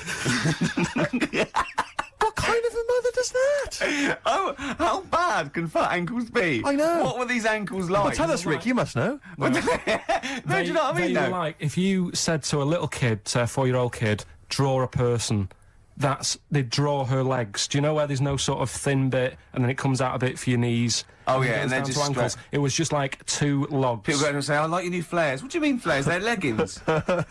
Cheeky. Awful. So, It's okay. So you're putting in posh girls with fat ankles. Yeah. Okay. What's your next one on Room 101? Right. Another quick one, really. Go on. People in supermarkets. Right. What, the people who serve? Yeah. It's mainly these shops you get round in London that are like open 24 hours, right? Yeah. You'll go in and you'll buy you don't do your main shop there. It's mainly just little bits in it. Your carton of milk and Sure. maybe a loaf, a couple of balm cakes and that. Yeah. And you go in there. Who still buys balm cakes? Right. Do they have them in Yeah, London? yeah. Do you ever ask? Would you be annoyed if they said balm cakes? We don't have those down here. They're rubbish. That's happened before when I asked for gravy and they didn't know what gravy was. When did you ask for gravy? In a chippy. What do you mean? What do you say? Have you got any gravy? Just because you up north you have chips and pie and gravy on it, and they didn't have a clue what I was talking about. Right. Okay. So that annoys me actually. Stick that on the list. Right? But You've got fishmen up north. but listen, right? You'll go. We saw a sign in the north, right? It was a little shop, and the sign said, "We sell bread." And it was handwritten. It was like there was probably like a rush with loads of people in turbans going. What's this bread you talk of? Yeah, little their headscarves, little women running down with their little. Oh, But anyway, these shops, right? So you go in there, getting your stuff, and you'll go up to the till, and they don't say hello to you. They don't sort of smile. They just bleep the stuff through. Mm-hmm. They don't tell you how much it is. They just sort of expect you to look at the till to see how much it is, so you can get your hand in your pocket, give them the money, they'll give you the change, and they won't say goodbye. Yeah. So it's like they just can't be asked to have any sort of hello, how are you doing? Yeah. I don't want a big chat. I don't want to know what they're getting up to and what what the dad does for a living and all that. I just want like, how are you doing? You're well, right? Oh yeah, this bread's popular or whatever. Right, that'll be £5. You need to keep abreast of which bread you're selling well. Oh, Mother's Pride, that's a good choice. It's 70% of all our stock is. So that really, even though it is a 24-hour. I'll be honest. I would err on the side of silence, not rudeness. I hate rudeness if they do that, but I would rather. I'd start to go, £1.50, please, and that'll be fine for me. Any more? What about hello and goodbye? Have a good day. Not in an American It way. doesn't bother me. I prefer people who say "have a nice day" and don't mean it to people who don't say it at all and don't mean it. To be honest, I don't worry about that mock sincerity because I think it. No, it not that. does It's the just job. normal, isn't it? It's I'm saying I like people who say I don't care. They say, "Oh, nice to see you. Come again. Have a nice day." It doesn't bother me. But a chat. I hate people who think they're the life and soul. No. When you go in for I mean, like, nuts. if you go through a door, you hold it open, you go, there you go. You know what I mean? You expect a thank you.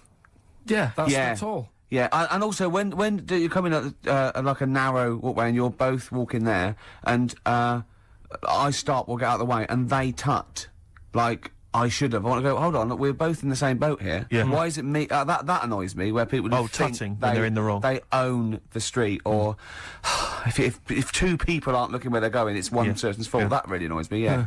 So that's it really. I mean, I know the 24-hour shops and they're knackered and stuff, but politeness, just to say... Well, it costs nothing, does it? No. So those are your little quick ones, then we get on to your big three, don't we? The big one. Yeah, Should we play a record and come back to that? I know what do you want. I'm talking to Karl Pilkington on room 101 on XFM 104.9. Yeah. We were shouting at you then. How loud are those headphones? Pretty loud, but I'm always wearing headphones, so... Yeah, but look what I'm doing. This is an old radio trick. You put one earphone over your ear and the other one off so you can hear people in the room. Hives on XFM 104.9. What did you want to say? Doesn't matter, Karl. It doesn't. The really point is, doesn't it could have been important. It could have been a fire, anything. When we shout anything, you jump. Yeah. Do you know what I mean? Come on, Karl. Get with the programme, all right? Hey? Right, what other things you want to put Yes, in room 101? Other than us. Spiders. Right, go on. I know Ricky will be agreeing with this. All spiders, yeah? I mean, not all spiders, because there's some spiders that are on the planet that don't do any harm. They clean up stuff, don't they? Well, they got little brushes. Do you mean like janitors spiders? yeah. No, there's some that, you know...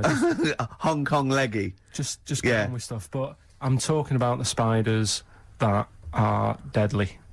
And spiders that are massive. I mean, Johnny's mate, Ricky's mate, Johnny, I mean. Yeah. He was talking about how, he was in Australia. Yeah. And he was sharing a room with a mate or whatever, and his mate was having a shower, and said, Johnny, just come in here a minute. And he went in, and there was a spider on the side of the bath that he said was the size of your hand. 2 hands width. It's sort of like a size of track, just like 8 inches across. That big, right? And the daft thing with that one is that can't kill you. It's massive. It's got no purpose. It's a huntsman. Yeah, but what? Something you said it does, right? If you sort of walk around it and it thinks you're going to try and trap it, it hisses at you and jumps at you and jumps on you, and it sort of clings on. That's terrifying. You'd be sort of running around trying to get it off, and it's just gripping on like the old stag beetle thing again. Yeah. It's clinging onto you. But there is no... What I don't understand is, why is that spider that big? Because no doubt it only eats stuff like normal spiders do, but it needs to eat more of them because it's a bigger lad. Right? Yeah. And it doesn't actually do anything. It's not like... I just don't doesn't get track, doesn't paint, doesn't do anything. Yeah, it's just getting in the way, and it's one of those things that are so big you couldn't kill it, because can you imagine like the mess that would make something that size if you stamped on it? Yeah. Which I'm not, again, I'm not a fan of. Yeah. But I don't get that. And then there was a programme on a few weeks ago on BBC about spiders, and it was this one, right? It was going, there's so many spiders in the world, and apparently there's so many of them they can't give them all names. Right? What they're saying is, once one dies out, they'll actually introduce another one. Because there's so many different breeds of them that it's impossible to sort of make a book and list them all. Right. Well, It's like the a book would be queue. infinitely long. Well, yeah. Yeah. It's like a queue. They're not trying to name it individually, are they? No. That's their problem. No, seriously. Yeah. Just keep it down to the species. Go on. This is true, this. Go on then, yeah. So they'll sort of go give us a spider, the Black Widow, right? Black Widow, they've all died, so who's next? And they'll say, here's a redback. Yeah. And that's how they introduce them. So this programme was going on about this. Right? That's not how they do it. No, they do it. Okay, your point Okay, being. all right. Right, so anyway, there's this little one, right, in Australia, and it shows you some kids being dead happy and playing around in the sun, loving it, all healthy and that, and, love being in the sun. They're playing around the pool, and, there's a couple of them there playing swing ball and that, dead happy, not a care in the world. And, like, the one of them goes, I'll go swimming, because I've been playing swing ball for an hour, got a bit of a sweat. Sure. Go for a little breaststroke or whatever. And they get in the pool, and they can't wait to have a swim about. And then it pans to the bottom of the pool. Yeah. And there's this little spider just sat there dead still. Right? Sat at the bottom of the pool holding its breath. Holding its breath! Okay. Cheeks going up red, eyes bulging. yeah. 8 pairs of goggles on. One goes by with a snorkel. You should have thought of this. 4 pairs of flippers. Yeah. Oh. It's sat there in the deep end, right? And then it pans back to the kids having a good time, chucking a ball to each other. Yeah. I can see what's going to happen here. And it pans back. It's not going to join in the game, is it? No. And what happens is the kid starts bouncing up and down on the floor. Sure. Goes and sticks the kid goes and puts a foot on the spider. Bites the kid, and apparently, if you're not seen to, you can be dead in 15 minutes. Sorry, why does this spider sit at the bottom of the pool? That's what it likes to do. Animals don't do things they like to do. Animals do things for a reason. Waiting for a kid to come along. So No! It doesn't make any sense. It doesn't make any sense. Well, that's what It's it not. does. It's not. It doesn't go out to murder kids. That's not. That's not what it does. No, there must be a reason. I mean, if you just stopped when you watch these programmes and don't get involved with the music and, like, you know, the odd... Why does it sit at the bottom of the pool? There must be a reason. It either goes there for protection, food, to cool... It does it for a reason. It doesn't go there to wind up swimmers. Yeah. There must be a reason. This is it. If anyone's watching, please, if you're watching that programme, I don't know about this spider. What's the name of the spider? I'm not sure. Okay. Well, it did say- 08700 800 123. Is it the Duncan Goodhue? Is it Paul? I mean, I don't know. Maybe it does go into other things like ponds and that, and maybe it does the same for ducks if a duck stands on it. But why? The duck stands on it. Why? Oh, I love your brain. Probably because eventually, you know, a kid can get like saved if it's seen to in 15 minutes, but a duck is just going to like wander around and go, God, I don't feel well and what have you. What good is that to the spider? Because no, I'm saying it might kill it if it might protect itself, but it must be in the pond for a reason in the first place, or the swimming pool. It must be down there for a reason. It must have another agenda, evolutionary wise. It can't just do it. Could it be in training for the Olympics? Unless it is just cooling, like those. Because on one of the other programmes that's a bit mental. Oh yeah, that one. Yeah. The one with the lizards. Did I tell you? Well, that? let's not get into lizards. This could take. Okay, no, go on quickly. No, this is a good one. It was a programme, BBC programme again, on how insects and animals help each other out. Yeah. Right. They were saying how, you know, you might think they're an insect, but they think like humans do, and they all help each other out. Right. And there was this lizard that is running about in the desert, right, and it's going, God, it's roasting. And what it does, it makes a little hole in the sand, and it goes under the ground and it cools down, right? Yeah. And then you see one of the locals, I think it was in Egypt or something, and the Egypt bloke comes walking along. Egypt bloke. And is he walking like an Egypt bloke? Walk like an Egypt bloke. and what he does, right, he's looking out for these holes in the ground. Sure. And he sticks his hand in. Yeah. And Why does he want the lizard? He makes shoes and stuff out of it. Okay. Right. And you see him walking around, he's got about 12 of these things in a basket on his back, and they're all looking really fed up. Well, yeah. And it's dead hot, and they can't be bothered trying to escape, and they look really fed up. And this bloke's laughing, you know, he's collecting loads. I love how he watches this, like, because they sort of editorialise it and make it into, like, some sort of, like, evil play. Yeah. But then it was saying how this deadly scorpion that man is scared of is mates with the lizard. And the reason is that the scorpion goes into the hole, right? It can't dig its own hole because its arms are that big and it's awkward for it to dig a proper hole. Sure. So what it does, it goes into the little den that the lizard's made, right? And whilst the lizard's having a kip, the scorpion says, "Tell you what, I'll do you a deal. You have a kip, I'll walk up and down this hole here and sort of scare away any people." So the lizard's like, "Yeah, all right then, fair enough." Because the scorpion wants a little hole to keep out the sun. The lizard wants a kip. They've done themselves a little deal. The Egyptian bloke comes walking along, sticks his hand in the hole. Yeah. He thinks he's just going to get a lizard. Scorpion stings him. He runs off, drops the basket. All the lizards go running off. I love the fact that that is what always happens. They filmed that just by chance, and that's what always happens. I like the fact that the Egyptian bloke has done this every day. He does it. He goes, "Well, okay, I've got all these lizards. I'll just go to this hole again." Yeah. Because I haven't got that lizard yet. Yeah. This will be fine. No, I just think. And when the lizard and the scorpion make that deal, and he says, "You have a kip," and the other one does it, do they talk in Egypt or? I mean, they talk Egypt how do they discuss? They talk Egypt bloke or English bloke? What language do they use, Carl? No, it's the international language of love. But spiders is what you're putting in Room 101. Spiders. Let's go back to that. Spiders. So spiders So that. basically, spiders that have got the poison to kill a man. Because Rick, I know, because Okay. But Rick, I know what you're about the ones that are just too big for their own good? Those I are don't understand that either. But Rick, you're scared of all spiders, aren't you? Or even Yeah. the little tiny ones you I find. don't in the like garden. any spiders. Yeah. Is your husband afraid of them as well? Or? Oh dear. Playing here. What are we playing here? Oh, this is Cat Stevens, Silent Sunlight. It's beautiful off Catch Bullet 4. Oh, Cat Stevens, Silent Sunlight. Yep. Carl just had a funny phone call, didn't you? From someone who's telling you all about the Little Brown, it's called, is it? Little Brown, yeah. That's the name of the spider that sits in the bottom of the pool. He said it doesn't hold its breath. It's got an air bubble. I didn't think it did hold its breath, to be honest. And then, as you know, Steve was opening a letter we got, and it's a football song, and it's They Don't Like It Up by the Leatherhead Gimpers. But it's the fact we keep getting sent homemade singles. Wow, that's good, isn't it? Oh, there's another one here.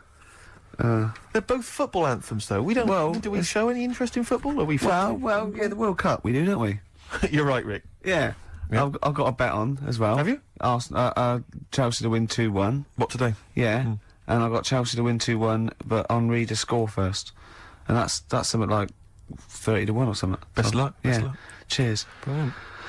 Right, so spiders. That's the first one in Room 101, isn't it? So you rude agree with people in supermarkets. Rude people in supermarkets. Spiders that are either have got enough poison to kill a man or are unnecessarily big. Yeah. Yeah. Go on then. Right. Good. Going well. Right. Next one. Yeah. Stars in Their Eyes. Blimey, it's a popular show. You might alienate a lot of people. Stand it. Why?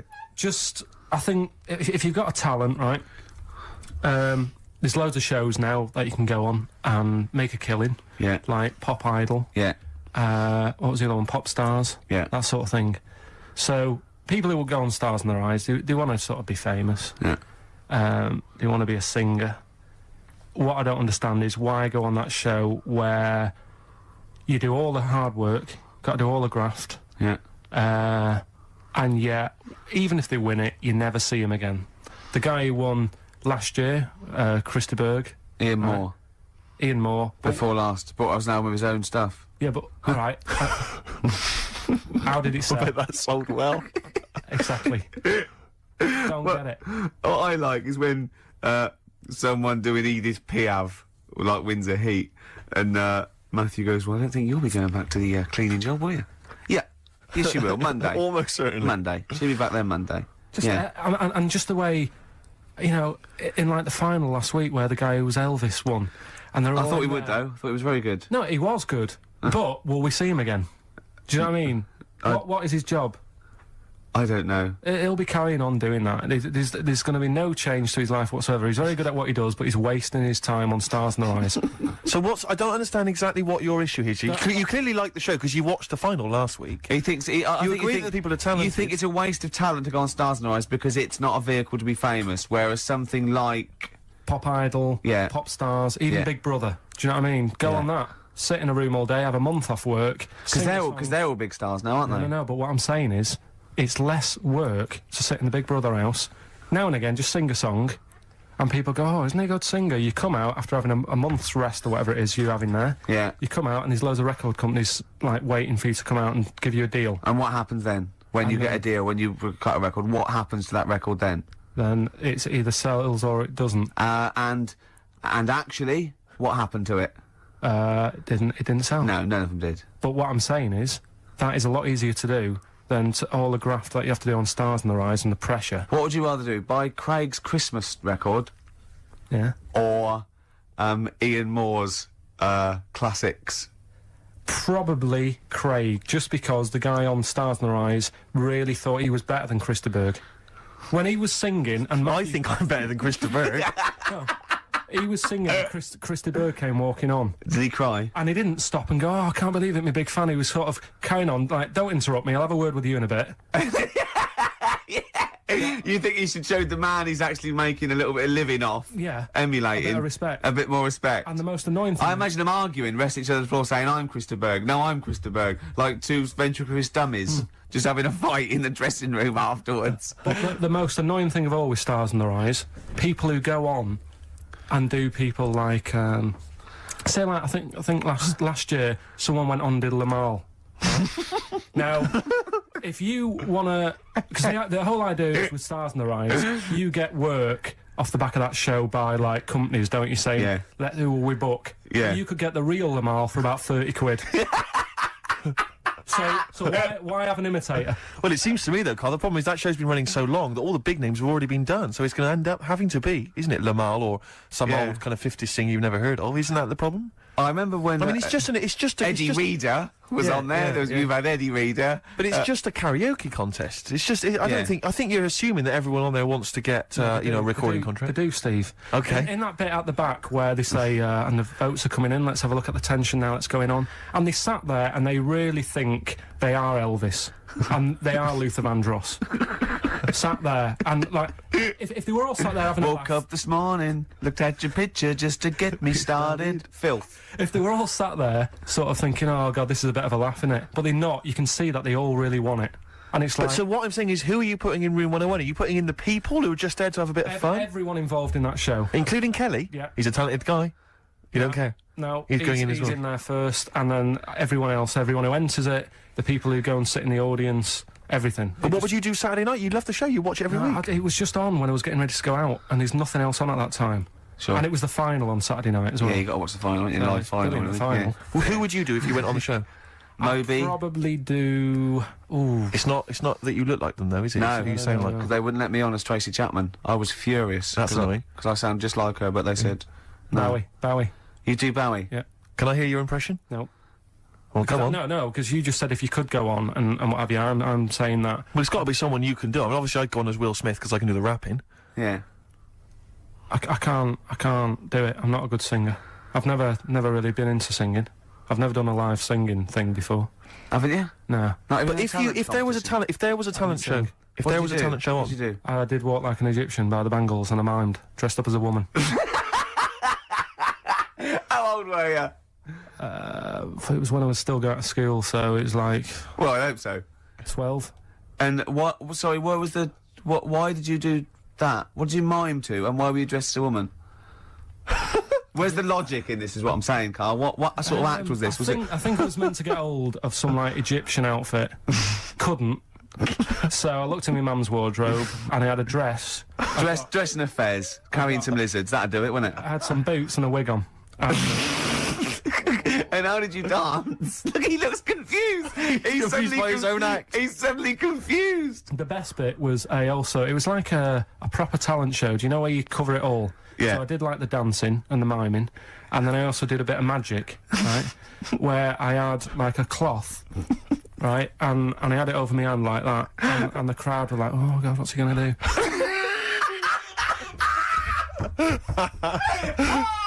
Of course they were. Go on. And what was the trick? They weren't saying that. And the crowd going, oh, what's the great... That's one chorus. Ooh, what's he gonna do? Oh, what's the great Pilkington gonna do? So what I did was, I was stood there teasing them, and teasing the audience. Yeah. Yeah. And I pulled I said, I'm gonna make a bird appear before your very eyes. Okay. And I pulled the tea towel off, and I just had hold of an egg.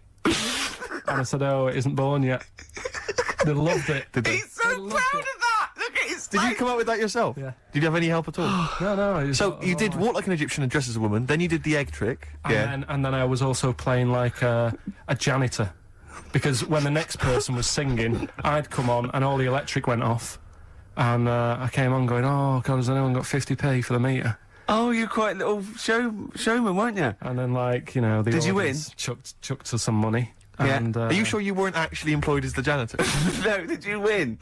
No, I think we came second. This really tarty girl who did Madonna, like a virgin. And I thought, yeah, right. Like you are. She was a right ropey little woman. But So great. Okay, so brilliant. Spider Stars in our eyes. We better play a track, hadn't we? Indeed, yeah. Bit of Tom McRae. This was a track we played a while back. I enjoyed it. Tom McRae, End of the World News. Yeah, I love that one. I hope you're enjoying the music. We're loving it, aren't we? Indeed. Still to come, we've got another entry to Room 101, Carl's final entry, and then that giveaway, the famous giveaway with Enhance Carl's Life. Can I have some adverts though first, Carl? Because I'm getting a bit fed up. We had adverts for a little while. Badly Drawn Boy, Once Around the Block. Classic, a retro cut. Getting a bit sad now, Steve. 20 minutes. Indeed. You're right. I've got so much to say. I've got so much to leave people with about Carl, all the things he's done. Looking back, Carl, do you remember when I put up the waste paper bin on your head? Classic. classic time, yeah. Yeah, do you remember that? What did I do to you today? Well, you tried to bring the same memories flooding back to me by putting the same grotty bin on my head. But the annoying thing was, last time I did it was quite a new bin. Yeah. Did it today, it's rank, all sorts of stuff on it. What else did I do when I saw you go around the corner down there? Go on. I went to get the paperwork and that you need to produce the show. Yeah. And came round the corner. Ricky was sort of hiding, and I was concentrating, reading stuff. And he goes, I don't imagine it was as soft and gentle as that. I imagine it was more like... Exactly. Like that. And I tell you what, I nearly exploded because he sort of hopped on one leg, right? And he was... he sort of, I don't know why I'm doing this, but he sort of was walking out and on, we're looking down, and I went, and he hopped like that, and his weight was... Rest assured, listeners, that if you were here, it's not any funnier than it is if you were listening at home. It's only amusing to Ricky. I'll tell you what, it makes you feel really refreshed.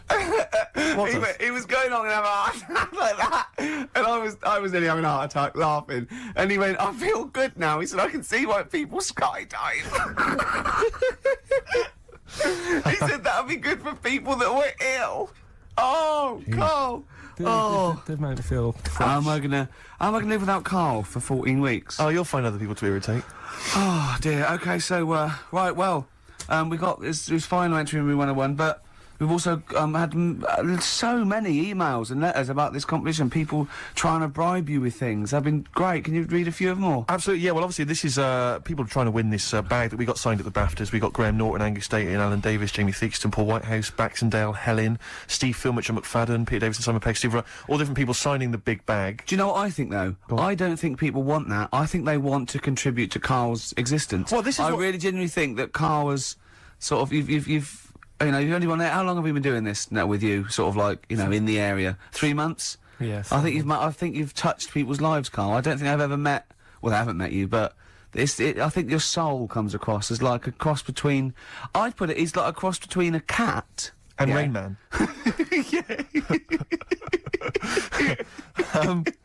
But we've had quite a few which are... sort of, which obviously want to kind of further your education. Obviously, when we're off air, this is something we're worried that's just going to dry up, you know, and we've tried hard to educate you. So, lots of books, lots of people suggesting books, the Giant Book of Mysteries. And I mean, if you chose this one, Karl, it tells you how 3,000 Japanese soldiers literally vanished overnight. Real-life accounts of vampires, the man who planned his own crucifixion, the famous Ghostbuster, Harry Price, and lots of things about spontaneous combustion. Is this the one about the woman with the hairball? That's not got the woman with the hairball in there. I'll have to dig that one out for you. These sort of books are the thing that I'm after. This is what interesting is. I've brought in one as well. It's a friend who works with Jane, my girlfriend, called Liz, and she wants to put this forward. And this is Trade Secrets: everything you will ever need to know about everything. And it's just like little tips. You know what I mean? But there's so many things competing with that. You see, there's another guy who sent in. He wants to give you a video entitled "Making Love" Parts 1 and 2, an instructional guide. I imagine you'd enjoy that, Karl. Nah. No, nothing they can teach you. Nah. Sure. The Reader's Digest book of strange stories and amazing facts again. Other stuff here. Why cats have 9 lives, Karl. Well, hang on a minute. Why meteors are likely to destroy Earth in the next 100 years. You're wasting your time. Okay. In this Trade Secrets book, Yep. listen to this for a tip. Make a necklace from electrical wire. That's a good idea. But don't plug it in. What about... Doesn't say that. What about this then, Karl? Because obviously we're concerned that you didn't get your GCSEs, or you didn't get as many as you'd have hoped. There's a guy here, this is Victoria, and she's saying she's more than willing to give you all of her awards and certificates. She's got 6 GCSEs, 6 A's and 4... She's got many GCSEs, in fact, 6 A's, 4 B's, 3 A-levels, and a master's degree in philosophy. She's willing to give you those certificates. She says you will be the proud owner of qualifications. As the owner of qualifications, she has found that anything she says is invariably believed and that she's popular and very happy. She's willing to give you those qualifications. That's pretty impressive. You can claim they're your own. You have to change your name to Victoria, but other than that, I can see no problems. And you have to put a dress on and a fez. It's nice. More like an Egyptian. But you see, there's lots of educational ones. Then there's other things which are perhaps less useful to you. This is, doesn't say who it's from, but I think it's Ruth, and she's happy to give you a statue of an ostrich that she made when she was 7. What about that? All right, you love birds, you love animals. Yeah, it's apparently still a statue. The legs fell off under the weight of the body, so now it's just a legless ostrich. But even so, Yeah. Even so. I've only got a small flat. Sure. Another woman here. She. I doubt if it's ostrich size. Yeah, it's just clogging up space, though, isn't it? This is Lauren. She's willing to give you some of her handmade blue tack animals. She makes animals out of blue tack. She can give you an elephant, a seahorse, a tortoise, a pig, a butterfly, fish, snail, even a stegosaurus, or anything you choose. See, I've got my art set on. You've got the books. You're excited by the this books. book. What about this, though? This is a Lego alarm clock with a little Lego man who's got a variety of hats. It says here, including biker's helmet and cap. 2, I think, of the village people. I don't know, Karl, if again people are picking certain things up. A clear stiletto mobile phone holder with pink fur on it, flashes pink and green. I think people know that you are not gay. listening. In this book, listen, right? In this book, little tips and stuff. There's one here about if your dog keeps nicking a remote control. Sure. The way to get it off it: ring the doorbell. Right, so you got to get off your chair, go and ring the doorbell, so the dog goes, "What's that?" And it drops the remote control, goes running to the door. Yeah. You run back and pick it up. I love the idea of Karl doing that. And then the doorbell goes, and Karl drops it and goes, and it's the dog pressing the doorbell, and it sits back down, and Karl going, "Oh no, not again." I mean, I really do want. Can't I just have this? You excited by that, are you? It's brilliant. What about this one, though, that you mentioned? This is, a book which has got all those, urban legends and stories that you've read on the internet, and it tells you whether they're real or not. This has got the one in there. I know you're very excited about the one with the woman who stuck her head in the microwave. Yeah. Eh? Right. It's not. All right. So basically, she's saying here that whenever Ricky says, "Oh, it's not true," you can dispute that with your book. Yeah. What do you think then, Karl? Do you want to have a think about all these gifts? There's and then so we'll much come stuff, back? isn't there? Should we play a record and then come back? Can't. Have you found something you like in there? You're so undecided, Karl. I really like this book. Go on, what is it? What else you found? What tip? God, there's loads of stuff in here. Yeah. Let's just pick one at random. Don't be too tidy. Leave some areas for helpful garden animals to hide in. So when you're cleaning your garden and that, you know, it might look a bit of a mess, but think about the animals that are walking about at night in the dark and stuff. Yeah. Just little things you don't think about. Yeah, because they're pointless. Yeah. Okay, then, well, let's play a record. God, and there's we so can have many a to look at decide those on. books. Yeah. Alright, what are we playing, Steve? This is something from a little compilation that came free with a magazine called Comes With a Smile. It's a good little magazine.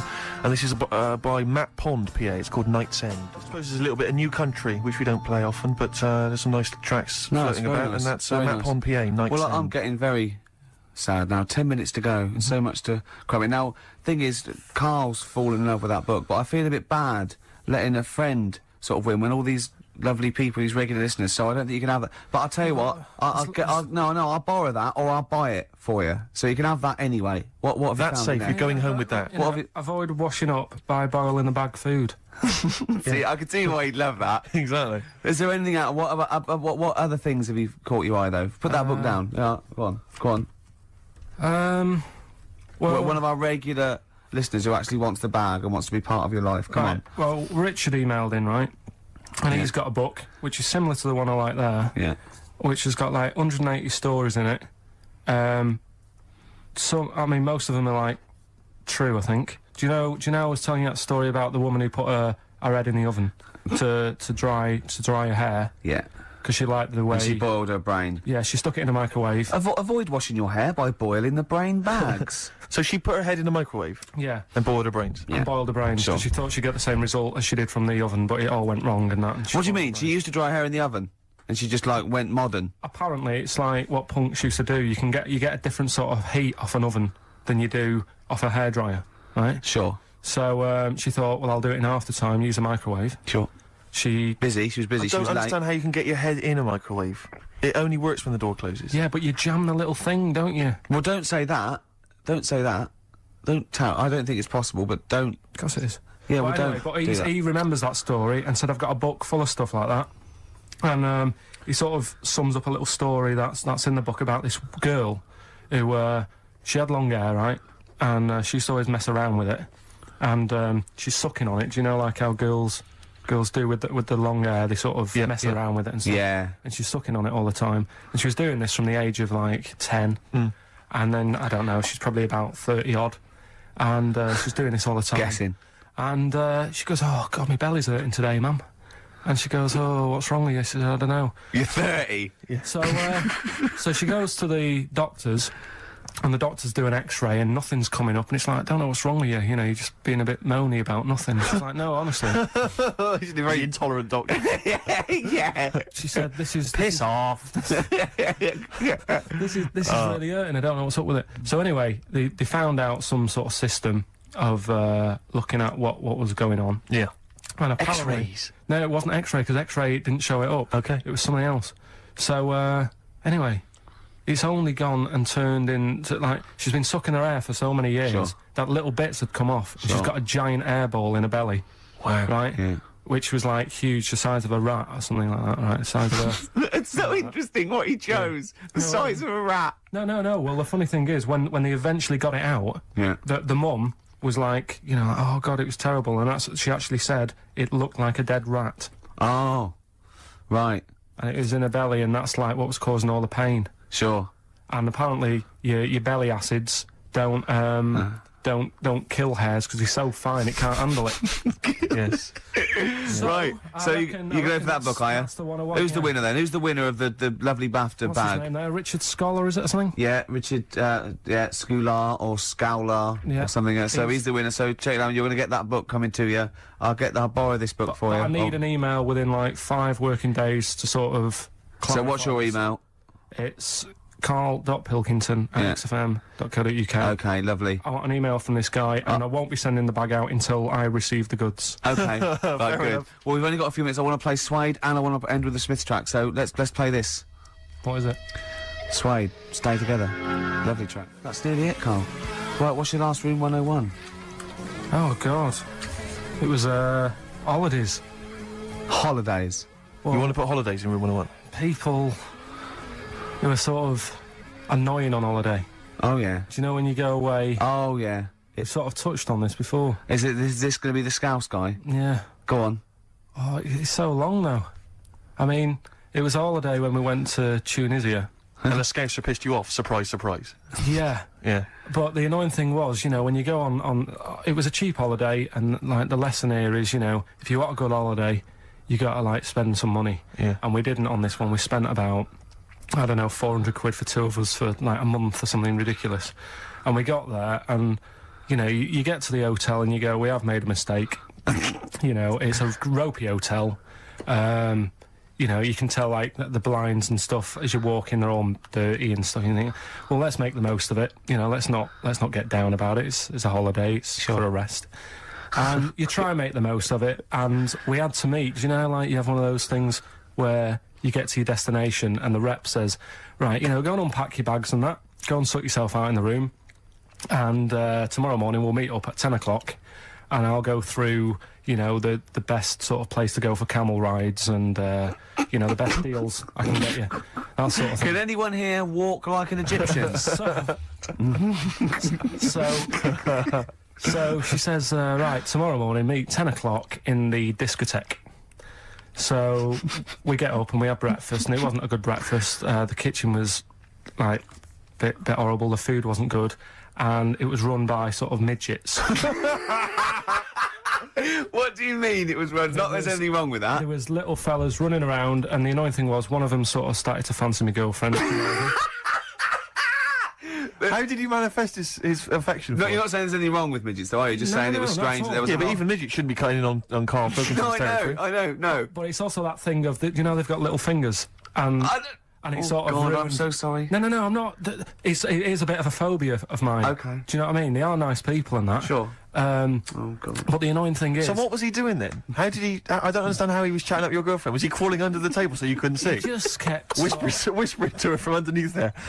Stop Just sort of, you know. Wait, I don't want to get a complaint on our last show. There's not many midgets What's listening. going to happen? Can we just finish this and start up again in a couple of months?